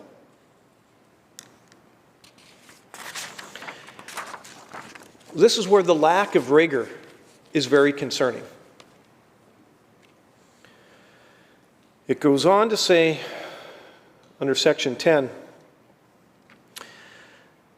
in August 2001, the right of the union to discipline for employees who claimed never to have joined it became an issue between the employer and the union. The union offered to provide proof of their membership and fax copies of the cards allegedly signed by the individuals to the employer.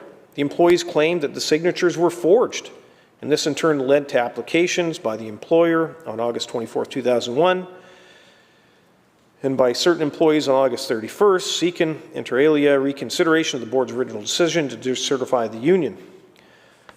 Appended to the employer's application were statutory declarations from the 4 employees to that effect, and they had never signed applications for membership in the union, and a report from a forensic document examiner that cast serious doubt on the authenticity of the 4 signatures on the applications submitted by the union in support of the original application for certification. There is no rigor whatsoever around the process, this single-step process that the minister is trying to move forward in Bill 10. No rigor. The union submits membership cards, and the board, in good faith, just accepts that those cards are completed by employees and that the signatures actually relate directly to that employee. The current legislation and regulation does not require the Labour Board to contact those employees to verify that they actually completed a membership card. The regulations do not require the Labour Board in any way, shape, or form to verify that the signatures are correct and accurate.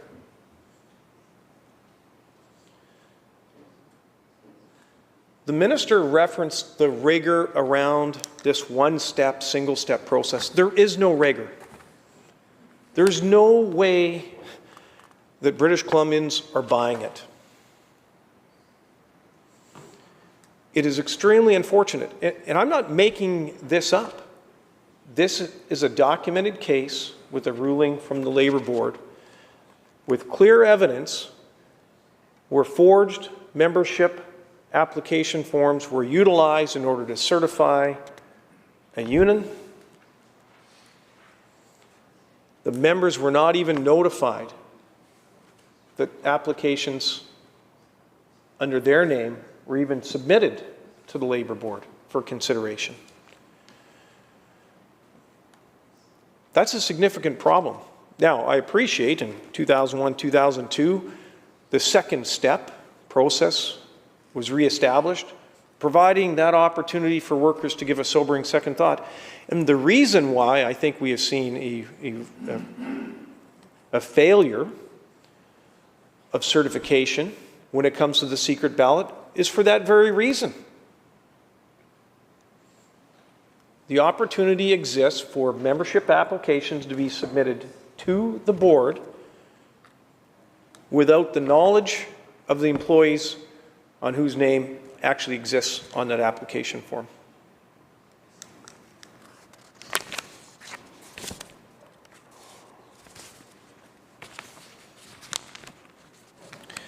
On October 15th, this is the bottom line decision. On October 15th, the Mullally panel brought down its bottom line decision, canceling the certification, declaring continuation of the strike to be unlawful.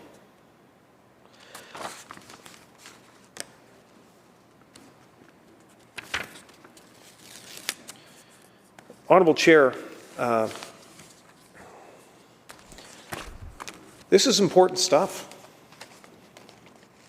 The Minister, through his own acknowledgement, has indicated that, the ability of a worker to make that choice to sign up for a union or to associate with a union is incredibly important, and there's many benefits that can flow from it. But the Minister also indicated that the worker needs to be at the center of that. There's unions on one side, there's companies on the other side. In many instances, the companies and the unions are together, but not always. But it comes down to the worker's right to choose to associate, or the worker's right to choose not to associate. And by removal of the secret ballot, it is incredibly important that the rigor around by which those cards are presented to workers to obtain their membership approval, and the manner in which those cards are then maintained and submitted to the Labour Board for consideration, and the rigor around which the Labour Board undertakes any form of additional verification process to confirm that those cards were signed by the members' names appearing on those cards. That does not exist today.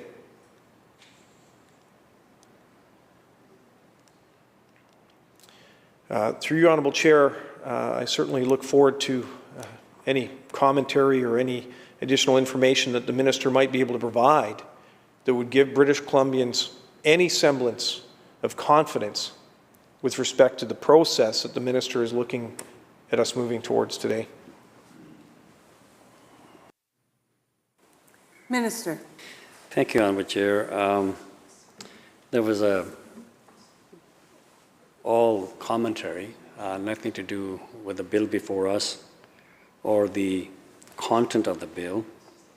And the member picked up a number of cases going back to 2001, 2002, and the results being that the system worked. If there was inappropriateness, it was brought to the board's attention, they made the decision. In one case, I can't comment on individual cases, but as I understand, the board ruled, number one, there was no improper motive on the union side, and then second, in order to make sure the true wishes of the employees are known, they order another vote. So all that system is still in place. That system is not being changed.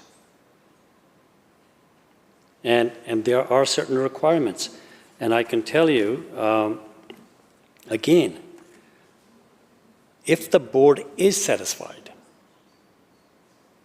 on the date that the board received an application for certification on the part, at least 55% of the employees in the unit are members in good standing of the trade union, the unit is appropriate for the collective bargaining, the board must certify the trade union. Now again, we will deal with it, in clause 5. Board still, they can still call for or require a representation vote for the purpose of determining whether the employees in an appropriate bargaining unit wish to have a particular trade union represent them as their bargaining agent.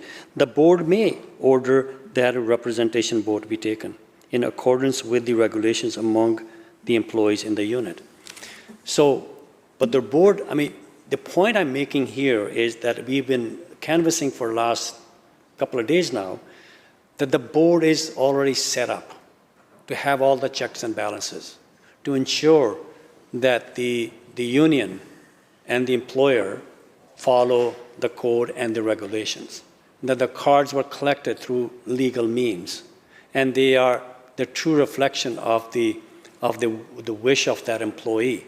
So all those things are done. How they do it is left up to the board.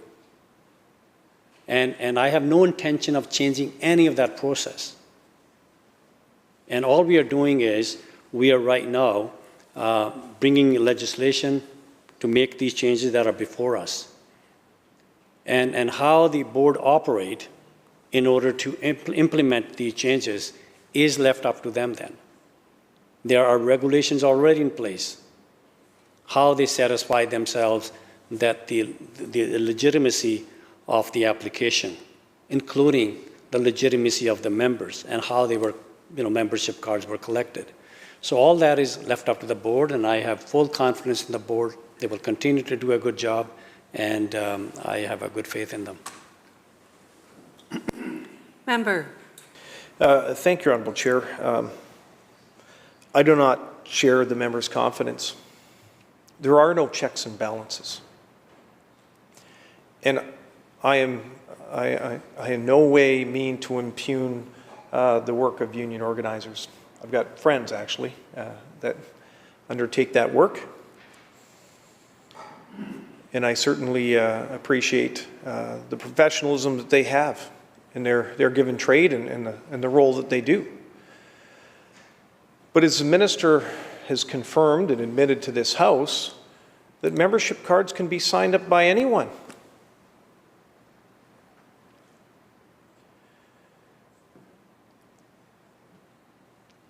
An individual working in a company could obtain copies of membership certificates. And I have heard, and this is certainly a truism, that oftentimes there's a stipend associated with membership cards.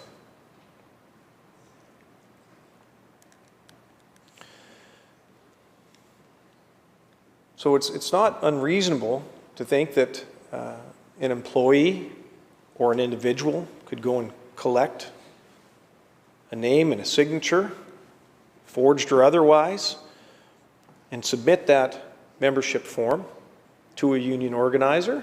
Say, hey, geez, thanks, Bob. You just got 3 of the guys on the plant floor to sign up. Fantastic, great. I'll submit those into head office.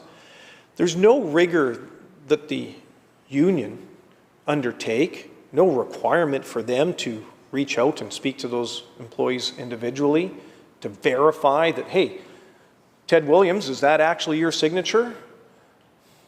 None of that occurs. It's not even a requirement for the union to do that. I would assume that a union organizer would be quite happy. I'm looking for, I need 55 membership cards signed up. Hey, can you guys help me get 3 or 4 signed up each? 10 guys? Perfect. That's half my workload done. But there's no requirement for anybody to actually go back to those employees and verify. There's no training required. So the union organizer, although he may not or she may not have necessarily obtained those cards inappropriately, the fact is that when they are in receipt of those cards, those membership applications, they'd be quite happy to have them in their possession. And why would they question the validity of that card? It helps to further the efforts that they're undertaking in order to obtain that 55% of membership cards in order to obtain certification. So those cards are presented to the Labour Board, and the Labour Board just takes it on good faith that the date's correct. They can confirm that the member's name on the card matches up with an employment record provided by the company. But other than that, the date is a bit ambiguous and the signature's a bit ambiguous because there's no checks or balance, there's no additional verification or validation that is undertaken to confirm that the date and the signature on that card actually matches with the true wishes and desire of that worker. And the challenge why I believe, Honourable Chair, that there may not have been more cases of these coming forward is that in this case, the workers were never made aware that a membership application in their name was submitted to the Labour Board. There's no requirement. The only reason that they were made aware of a membership application was during a strike when these workers crossed a picket line. And it was then that they were informed, oh, well, there was a membership certificate that was completed on your behalf. And these workers at that point in time came forward and said, hold on, I never signed a membership application. So had it not been for that strike in the case of Purdy's Chocolate, these workers would have never known that a membership had been submitted in their name. And that is where there is inappropriate or inadequate checks or balances. And Madam Chair, that is the crux of the issue. Moving away from a two-step process to a single-step process with no requirement,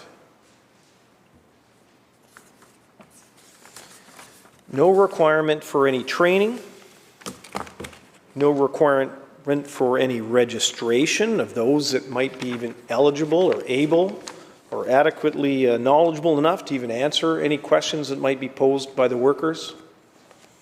No documentation of any information provided to those workers with respect to what rights they're gaining and what rights they may be giving up in signing that membership application form.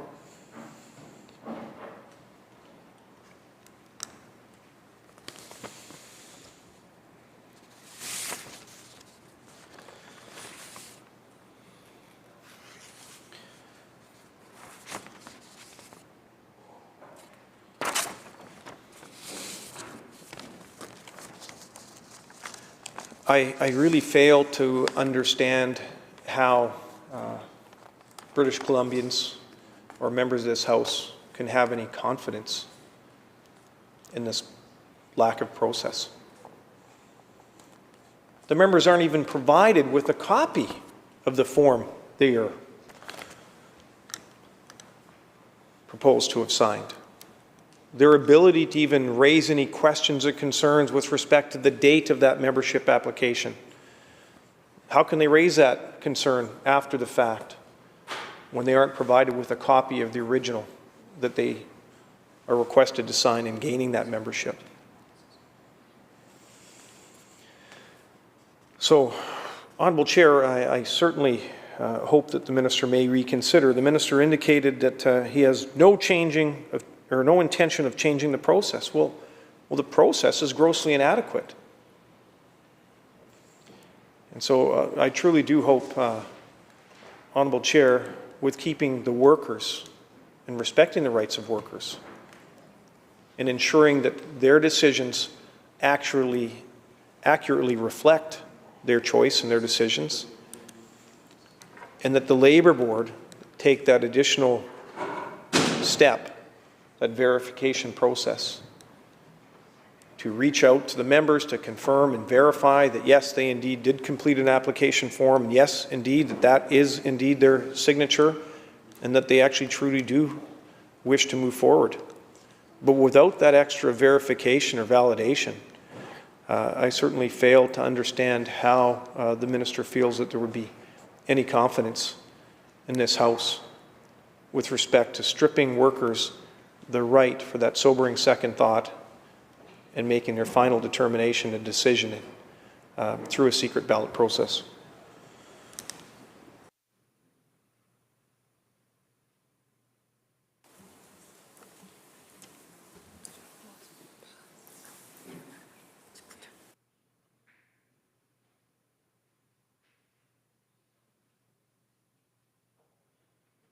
Shall Clause 4 pass? Member? It is unfortunate, Honourable Chair, that the Minister is unable, and I wouldn't say unwilling.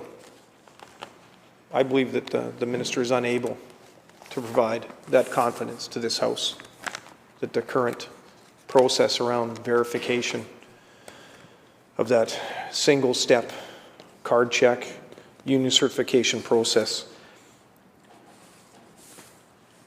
accurately reflects the desire of workers.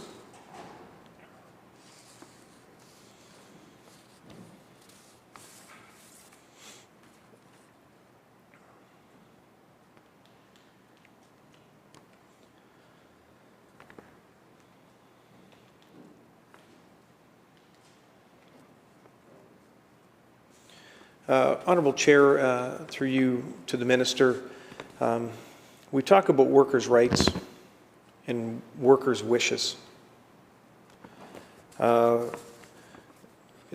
It's my understanding that in not all cases are there concerns expressed by workers within a specific employment agreement with the corporation. Workers might be happy.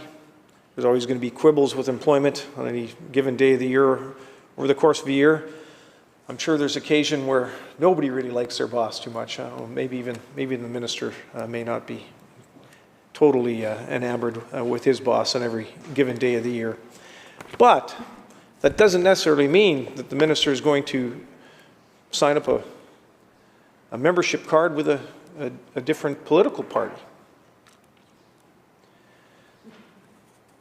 But what I think is concerning, and this is an issue that has been brought to my attention, that it's common practice for some trade unions to actually encourage a union member to go and seek employment within a private sector company with the sole purpose of influencing and encouraging workers to sign up and to join them. And I'm just wondering, through your Honourable Chair, is there any regulation or legislation that requires the disclosure of any workers that are dispatched to go and work in another company by a union? And it's also my understanding that and oftentimes the union will pay these workers an additional fee. Ted, you're a good union soldier. We're going to give you an extra $500 a week pay to go and seek employment into Company X to try and gain employment. And your sole purpose when you get in there is to try and encourage and sign up union memberships. Is the minister aware of this practice? And does he feel that that is something that British Columbian and British Columbia businesses should expect?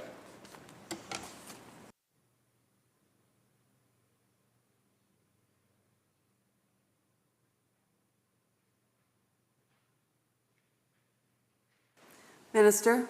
Honourable Chair, it has nothing, even with any stretch of the imagination, if anything, to do with the Bill 10.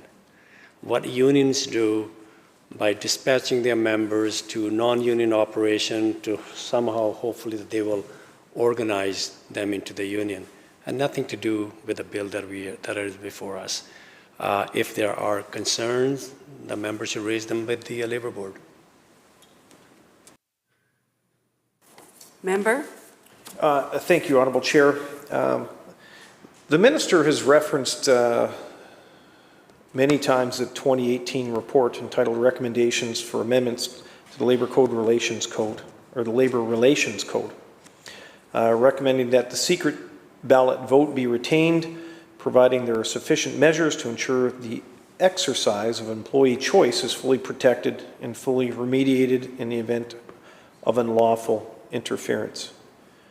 The Minister has referenced instances of unlawful behavior of companies, and through you, Honourable Chair, to the Minister, can the Minister share with this House where there has been decisions or determinations by the Labour Board that corporations or companies or owners of those companies have acted unlawfully? What is the ultimate outcome with respect to a union certification?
Minister.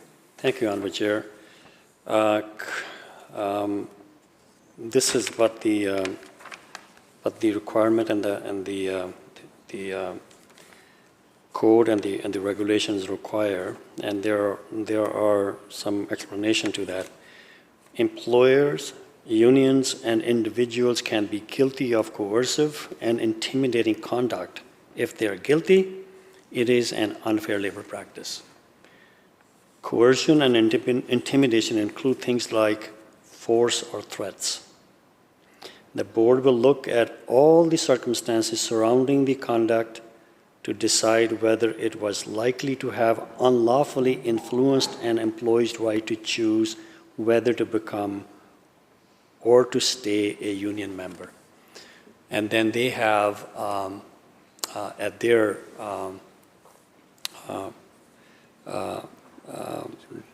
discretion to provide a remedy.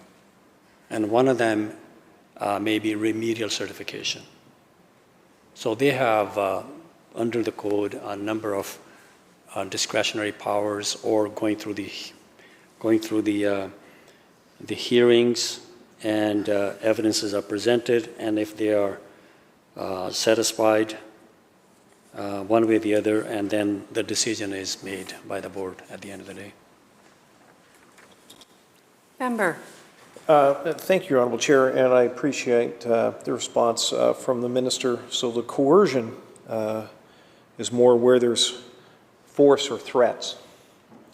But what the Minister didn't indicate, and maybe there's additional information in the regulation that might state otherwise, but with respect to inducements or enticements or promises that might be made, as we know, that there's no requirement for any training, any code of conduct, any code of ethics, or otherwise, that have to be signed or attained by any individual that presents a worker with an opportunity and encouragement to sign a membership application form. individual could tell Bob that, hey, sign this card, join us, we're going to work hard, we're going to get you a $7 an hour increase in pay. We're going to do everything we can to get you on an apprenticeship training program. We're going to work hard on your behalf to try and obtain an extra 4 or 5 weeks of pay, or of holiday pay. There's no shortage of the number of claims that an individual that is in no way, shape, or form regulated, monitored, or otherwise in this province from making a whole barrage of promises and commitments to employees. Through you, Honourable Chair, to the Minister, does the Minister believe that that would be fair and reasonable behaviour? And is there anything in the legislation or the regulation that would dissuade or discourage or in some manner penalize an individual from behaving in that manner?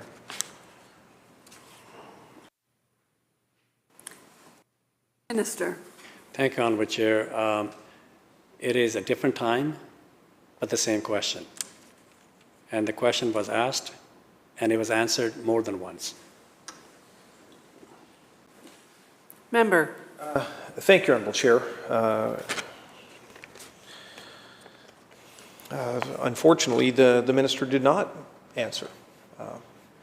The Minister did share and was quick and responsive to provide the determination where the board feels that coercion has been applied, forces or threats. The Minister has referenced, I believe yesterday, instance where an employer would threaten employees by saying, look, if you guys unionize, I'm shutting this place down. Well, in that instance, certification is automatic. Automatic. The Labour Board would make determination that coercion was applied by the employer, and certification would be automatic and immediate. That's the stick.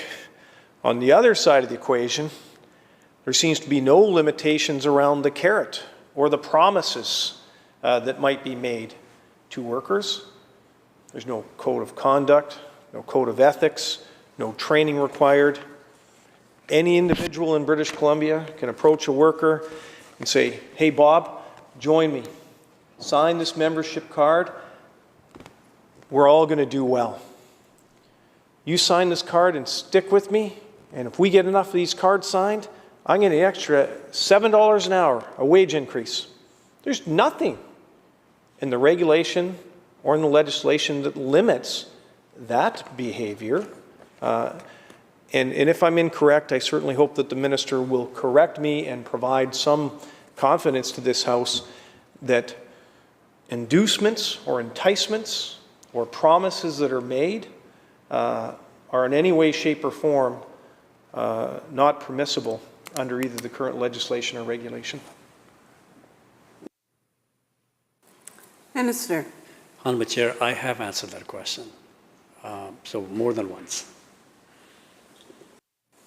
Member. Thanks, Honourable Chair. Well, you know, again, the non-answer from the Minister is definitely concerning. And I would surmise that there is no regulation or legislation that inhibits the ability of any individual to make outlandish promises in order to get an 18-year-old young worker that may not have any knowledge of the Labour Code or even the Employment Standards Act, and encourage that individual to actually sign a membership card. And that is unfortunate. Now, Honourable Chair, there was an open letter that was signed by representatives from 23 different business organizations across the province describing the lack of consultation on this particular bill, indicating that it was extremely concerning.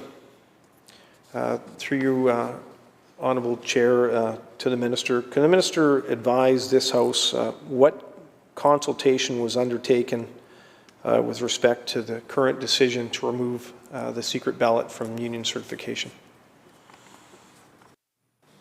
Minister. Honourable Chair, that was within the first 10 minutes off when we started Bill 10, and that question was asked, that question was answered. Member. Thank you. Thank you, Honourable Chair, and thank you to the Minister for reminding me that that's right. There was no consultation undertaken. None. So for the open and transparent government that talked about a new way of doing business and broad consultation with industry and stakeholders, none was undertaken. And that is deeply troubling, Honourable Speaker, or Honourable Chair. We did canvass the question around the COVID-19 pandemic and the impact that that has had on workplaces. We do know that there's a real shortage of workers around the province right now. Many businesses have many help wanted signs, and I'm just wondering, with many businesses struggling and starting to return to normal operations, and as we look to that letter that was signed by 23 different business organizations representing roughly half the population or half the workers in the province, I'm just wondering, through your Honourable Chair, will any measures be put in place to ensure that the changes proposed in Bill 10 in no way, shape or form further destabilize businesses in BC?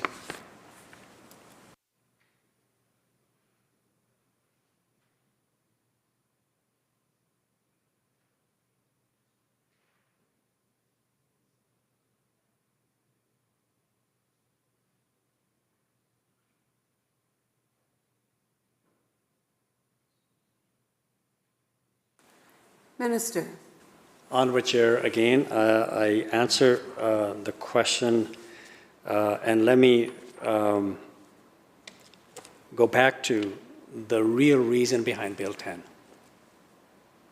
And I understand I get letters from employers, their representation, or representatives, their associations, advising me to do certain things or don't do certain things.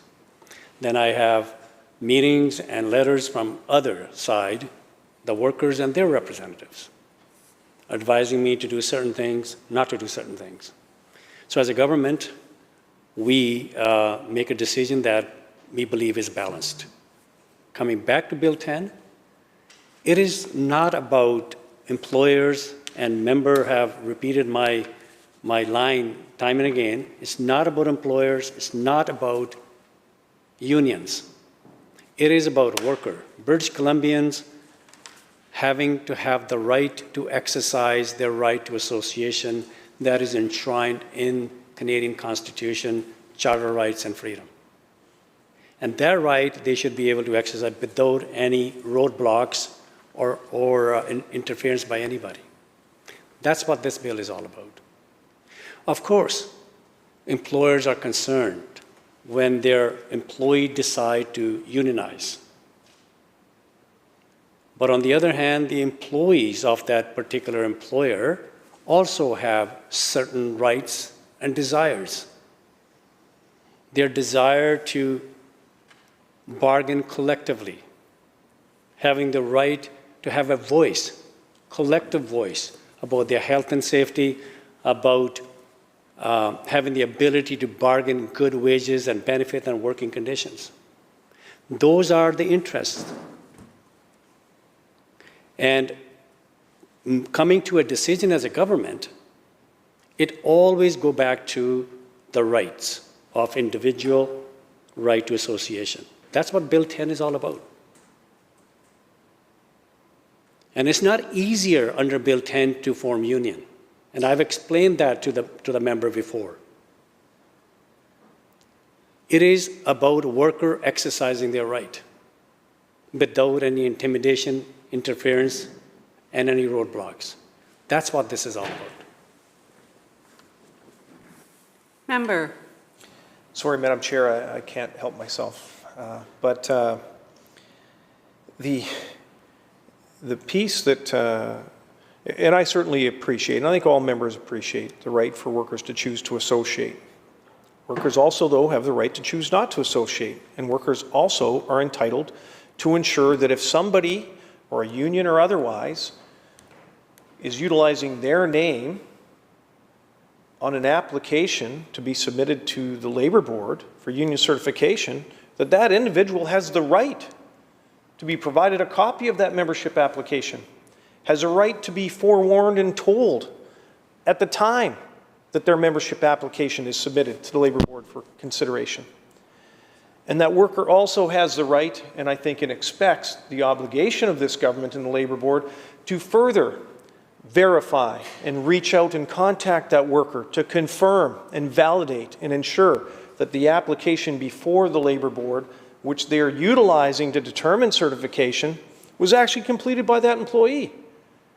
Bill 10 does not do that. The current regulation does not do that.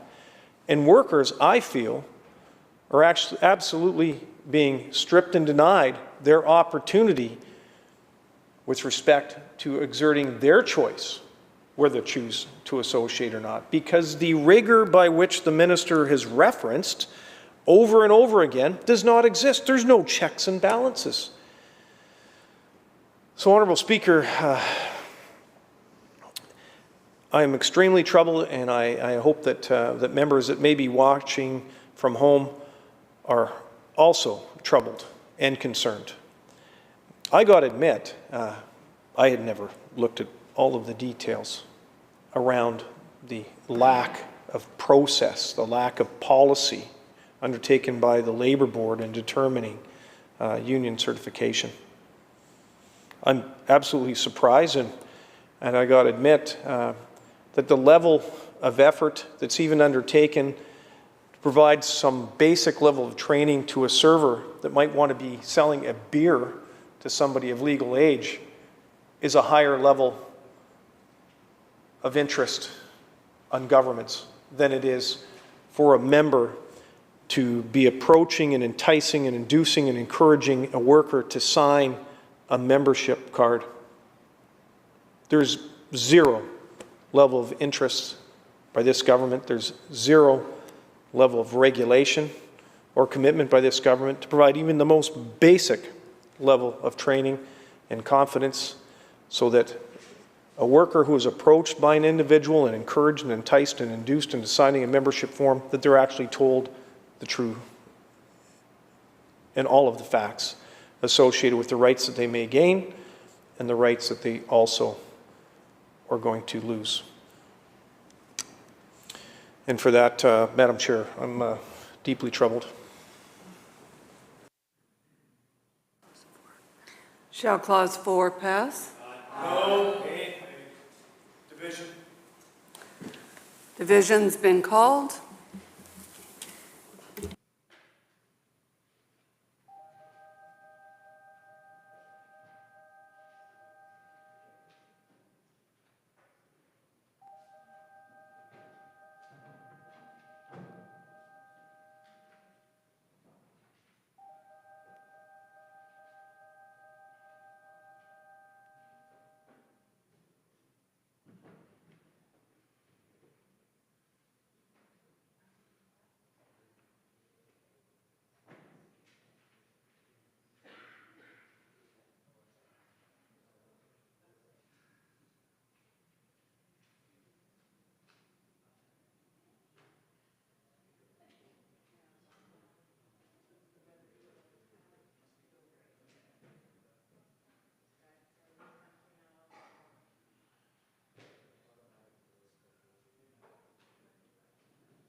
Members, a division has been called on Clause 4 in Bill 10. All those in favor, please rise.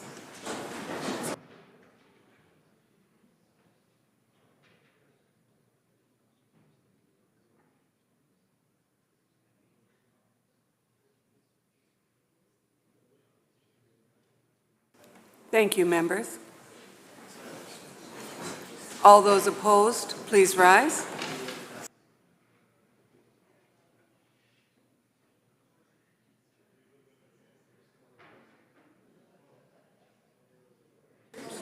Thank you, members.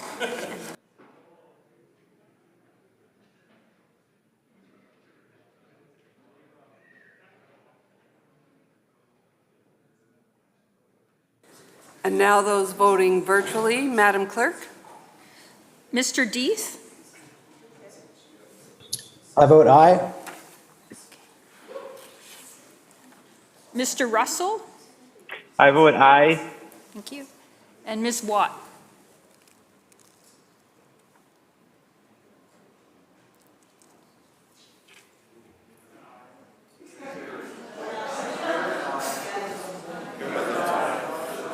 I vote nay.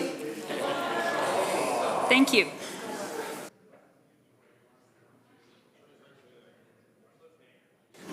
Madam Clerk?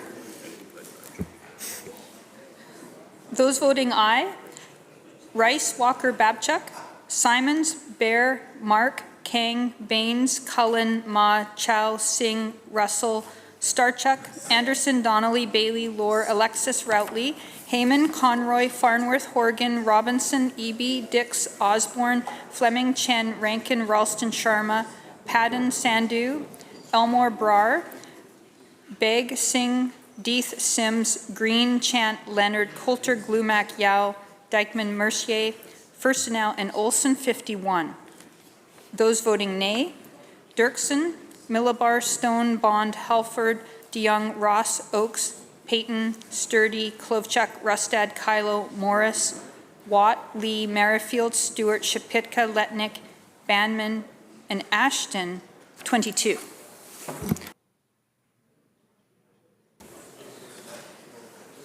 The clause carries.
Members will be carrying on with Bill 10. If you could, you're welcome to stay,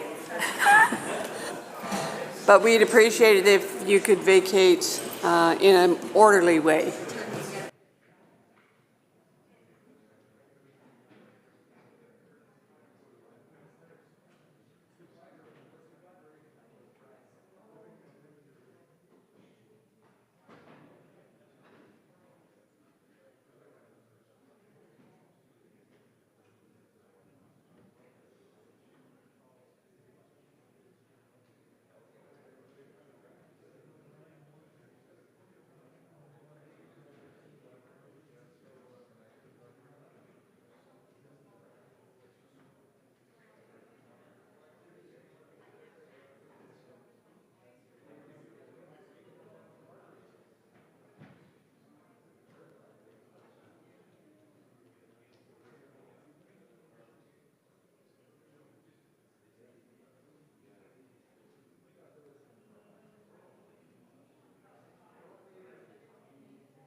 The committee will come back to order. We're continuing on with Clause 5. Shall Clause 5 pass? Member for Shuswap. Thank you, Honourable Chair. Under Clause 5, the language of this new section, bracketed point 1 of Section 24 of the bill, has the language of, and it's in brackets, the board may order that a representation vote be taken, unquote. Through you, Honourable Chair, to the Minister, is there a reason why the language is not must? Sorry, I don't think that the Minister quite heard me, so just to repeat, the change to the language states and says, quote, the board may order that a representation vote be taken. Through you, Honourable Chair, to the Minister, just wondering if there's a reason why that language is not must take a vote.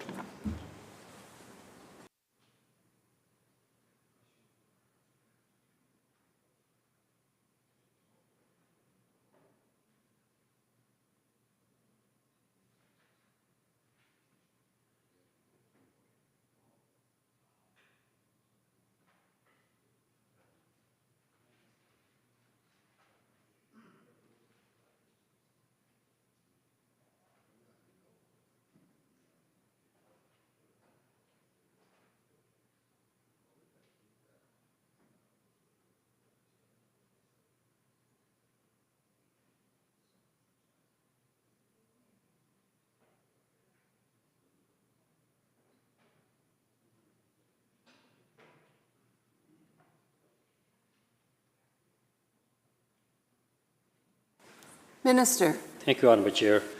I think we have canvassed Clause 4, that if the board is satisfied that the 55% of the membership of the employees have signed membership card, then the certification is awarded. What this section talk about is the Labour Relation Board. It will provide the Labour Relation Board with the authority to order a representation vote on its own motion and in the absence of a request by the union. For example, if the threshold for a single-step certification or representation vote is in doubt due to dispute regarding membership evidence, the board may use this authority to order a vote to clarify the wishes of employees regarding union representation. So there could be questions. And if the board is in doubt that the 55% may not exist, then they have the authority under this section to call for a representation vote and that to canvass the true wishes of the employees. Member. Thank you, Honourable Chair, and thank you to the Minister for the response. Can the Minister share with this House an example of a situation that might exist, a complaint or concern coming forward that might provide the board with that concern and give them the latitude to choose to move forward with a vote? Minister. Thank you, Honourable Chair. Again, I read this and maybe I'll do it again. For example, I use this as an example. If the threshold for a single-step certification or representation vote is in doubt due to disputes regarding membership evidence. So union may think that they have 65% signed up, but the employer on the other side and on the examination by the board, there are challenges and there are doubts whether certain members should be part of that union or not.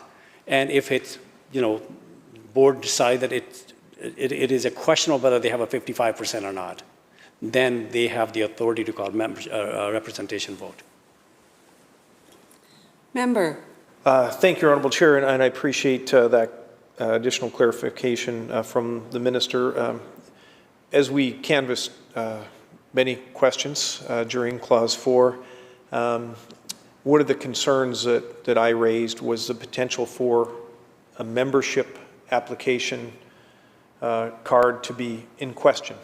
And so through you, Honourable Chair, if there was a concern raised by an employee of a corporation, and they raised that concern with the labor board, because of course this employee would have no knowledge that a membership application form would have even been submitted on their behalf. If an employee or a number of employees in a company submitted a request to the labor board expressing concern and wanting to have confirmation if their name existed on any of the membership application forms put before the board, would that also provide, I guess, enough concern or doubt in the minds of the labor board to also give consideration under that situation to move forward with the vote? And so I appreciate the minister can't speak on behalf of the board. They will make their own independent decision, but it would certainly be my belief or understanding that if there was a number of employees that expressed concern, that that unto itself may pose a significant enough concern of the board, in which case they, in that instance, would also look to potentially moving forward with a vote. I just wonder if the minister might be able to provide any additional commentary around that. Minister. Thank you, Honourable Chair. I think the language that I relate to the member is very clear. If there is a dispute, regarding membership evidence, so the board will make that decision. And, you know, some of them could be what the member is talking about. So the board will make that decision. If they believe the membership evidence is in doubt, then they have the authority under this section to call a membership vote, and that will determine the true wishes of the employees. Member. Thank you, Honourable Speaker, and I appreciate that additional clarification.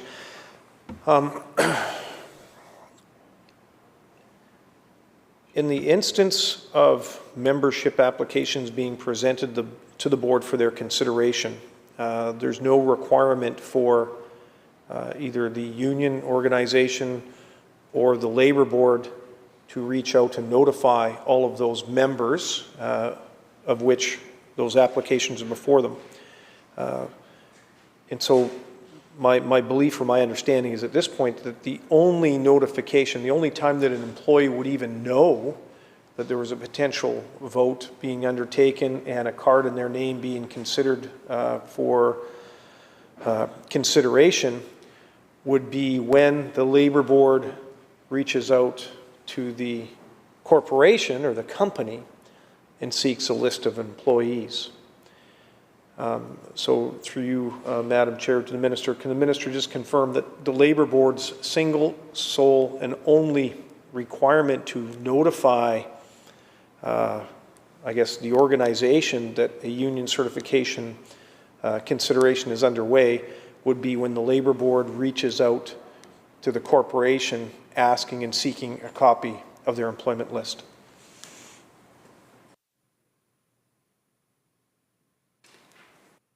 Minister? Chair, we canvassed this question as well.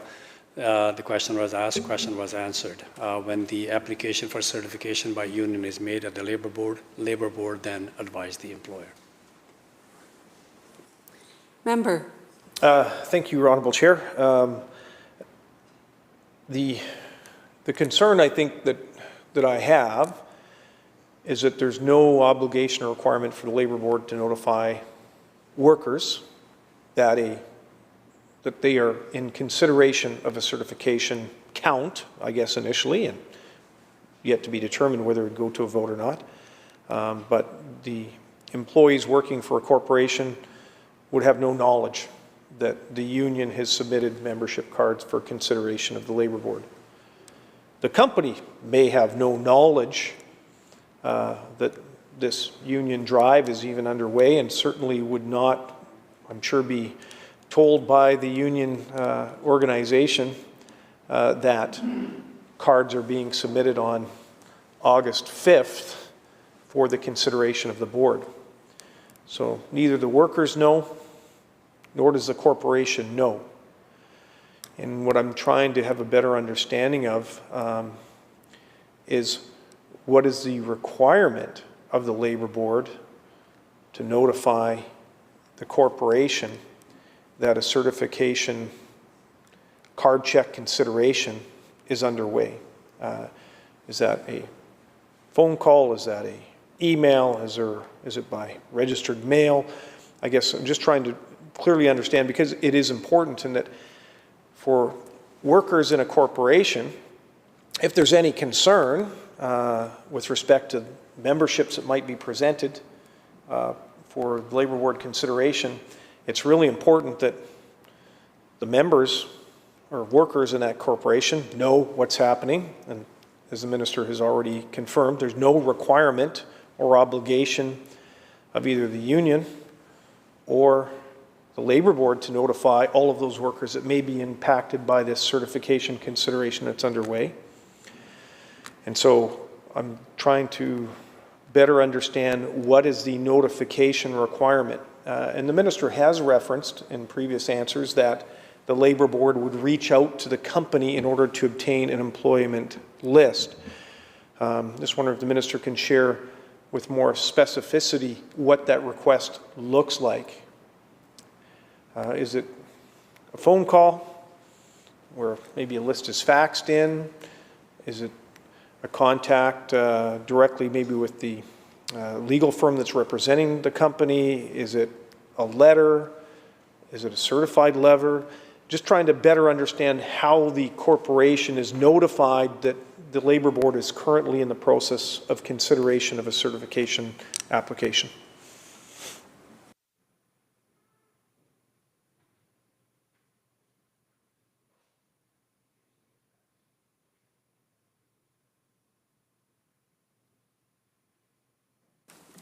Minister. Thank you, Madam Chair. You know, as the technology changed, the methods of communications are changing as well. So it used to be a fax sent to the employer.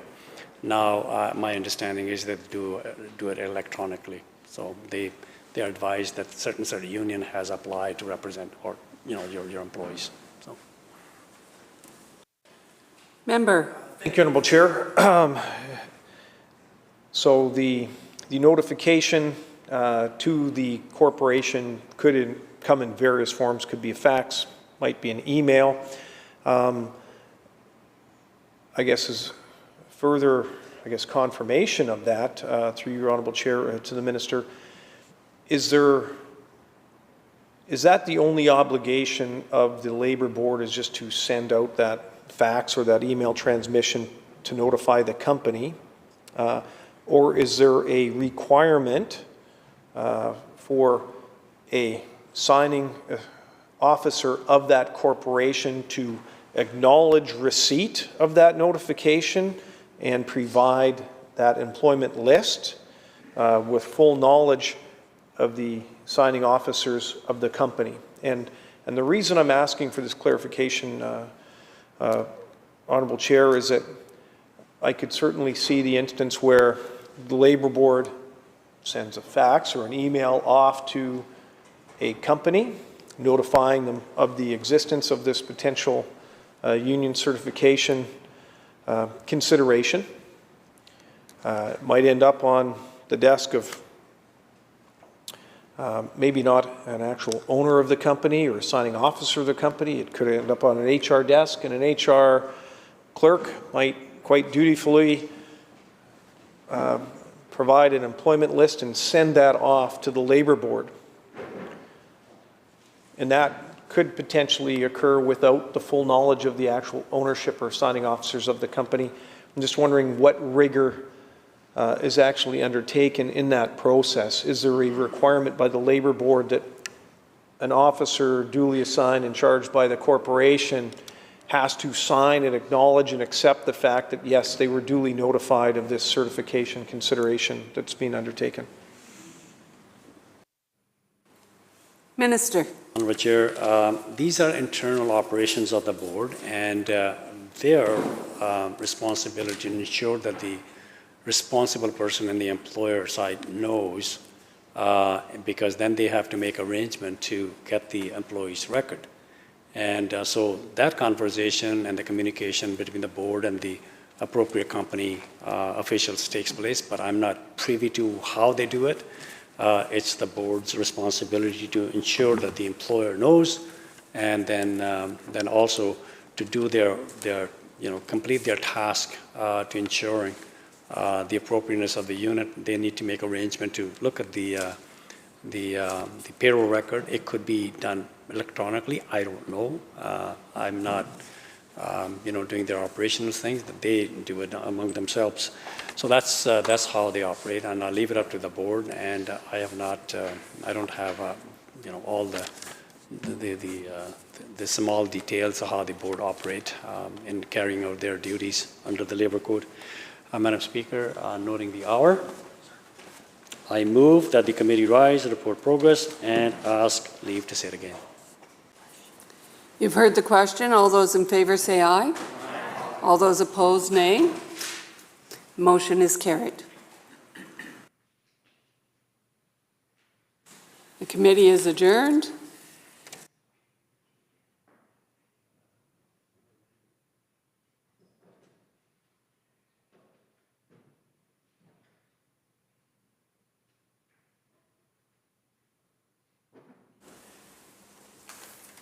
Committee Chair. The committee on Bill 10 reports progress and asks leave to sit again. When shall the committee sit again, Government House Leader? At the next sitting after today. So ordered. Committee Chair. Mr. Speaker, the Committee of Supplies Section C reports progress on the estimates of the Ministry of Health and seeks leave to sit again. When shall the committee sit again, Government House Leader? At the next sitting. So ordered. Government House Leader. I move the House do now adjourn. Members, you heard the motion to adjourn the House. All those in favor indicate aye. Opposed? Motion carried. This House stands adjourned until 1:30 p.m. tomorrow.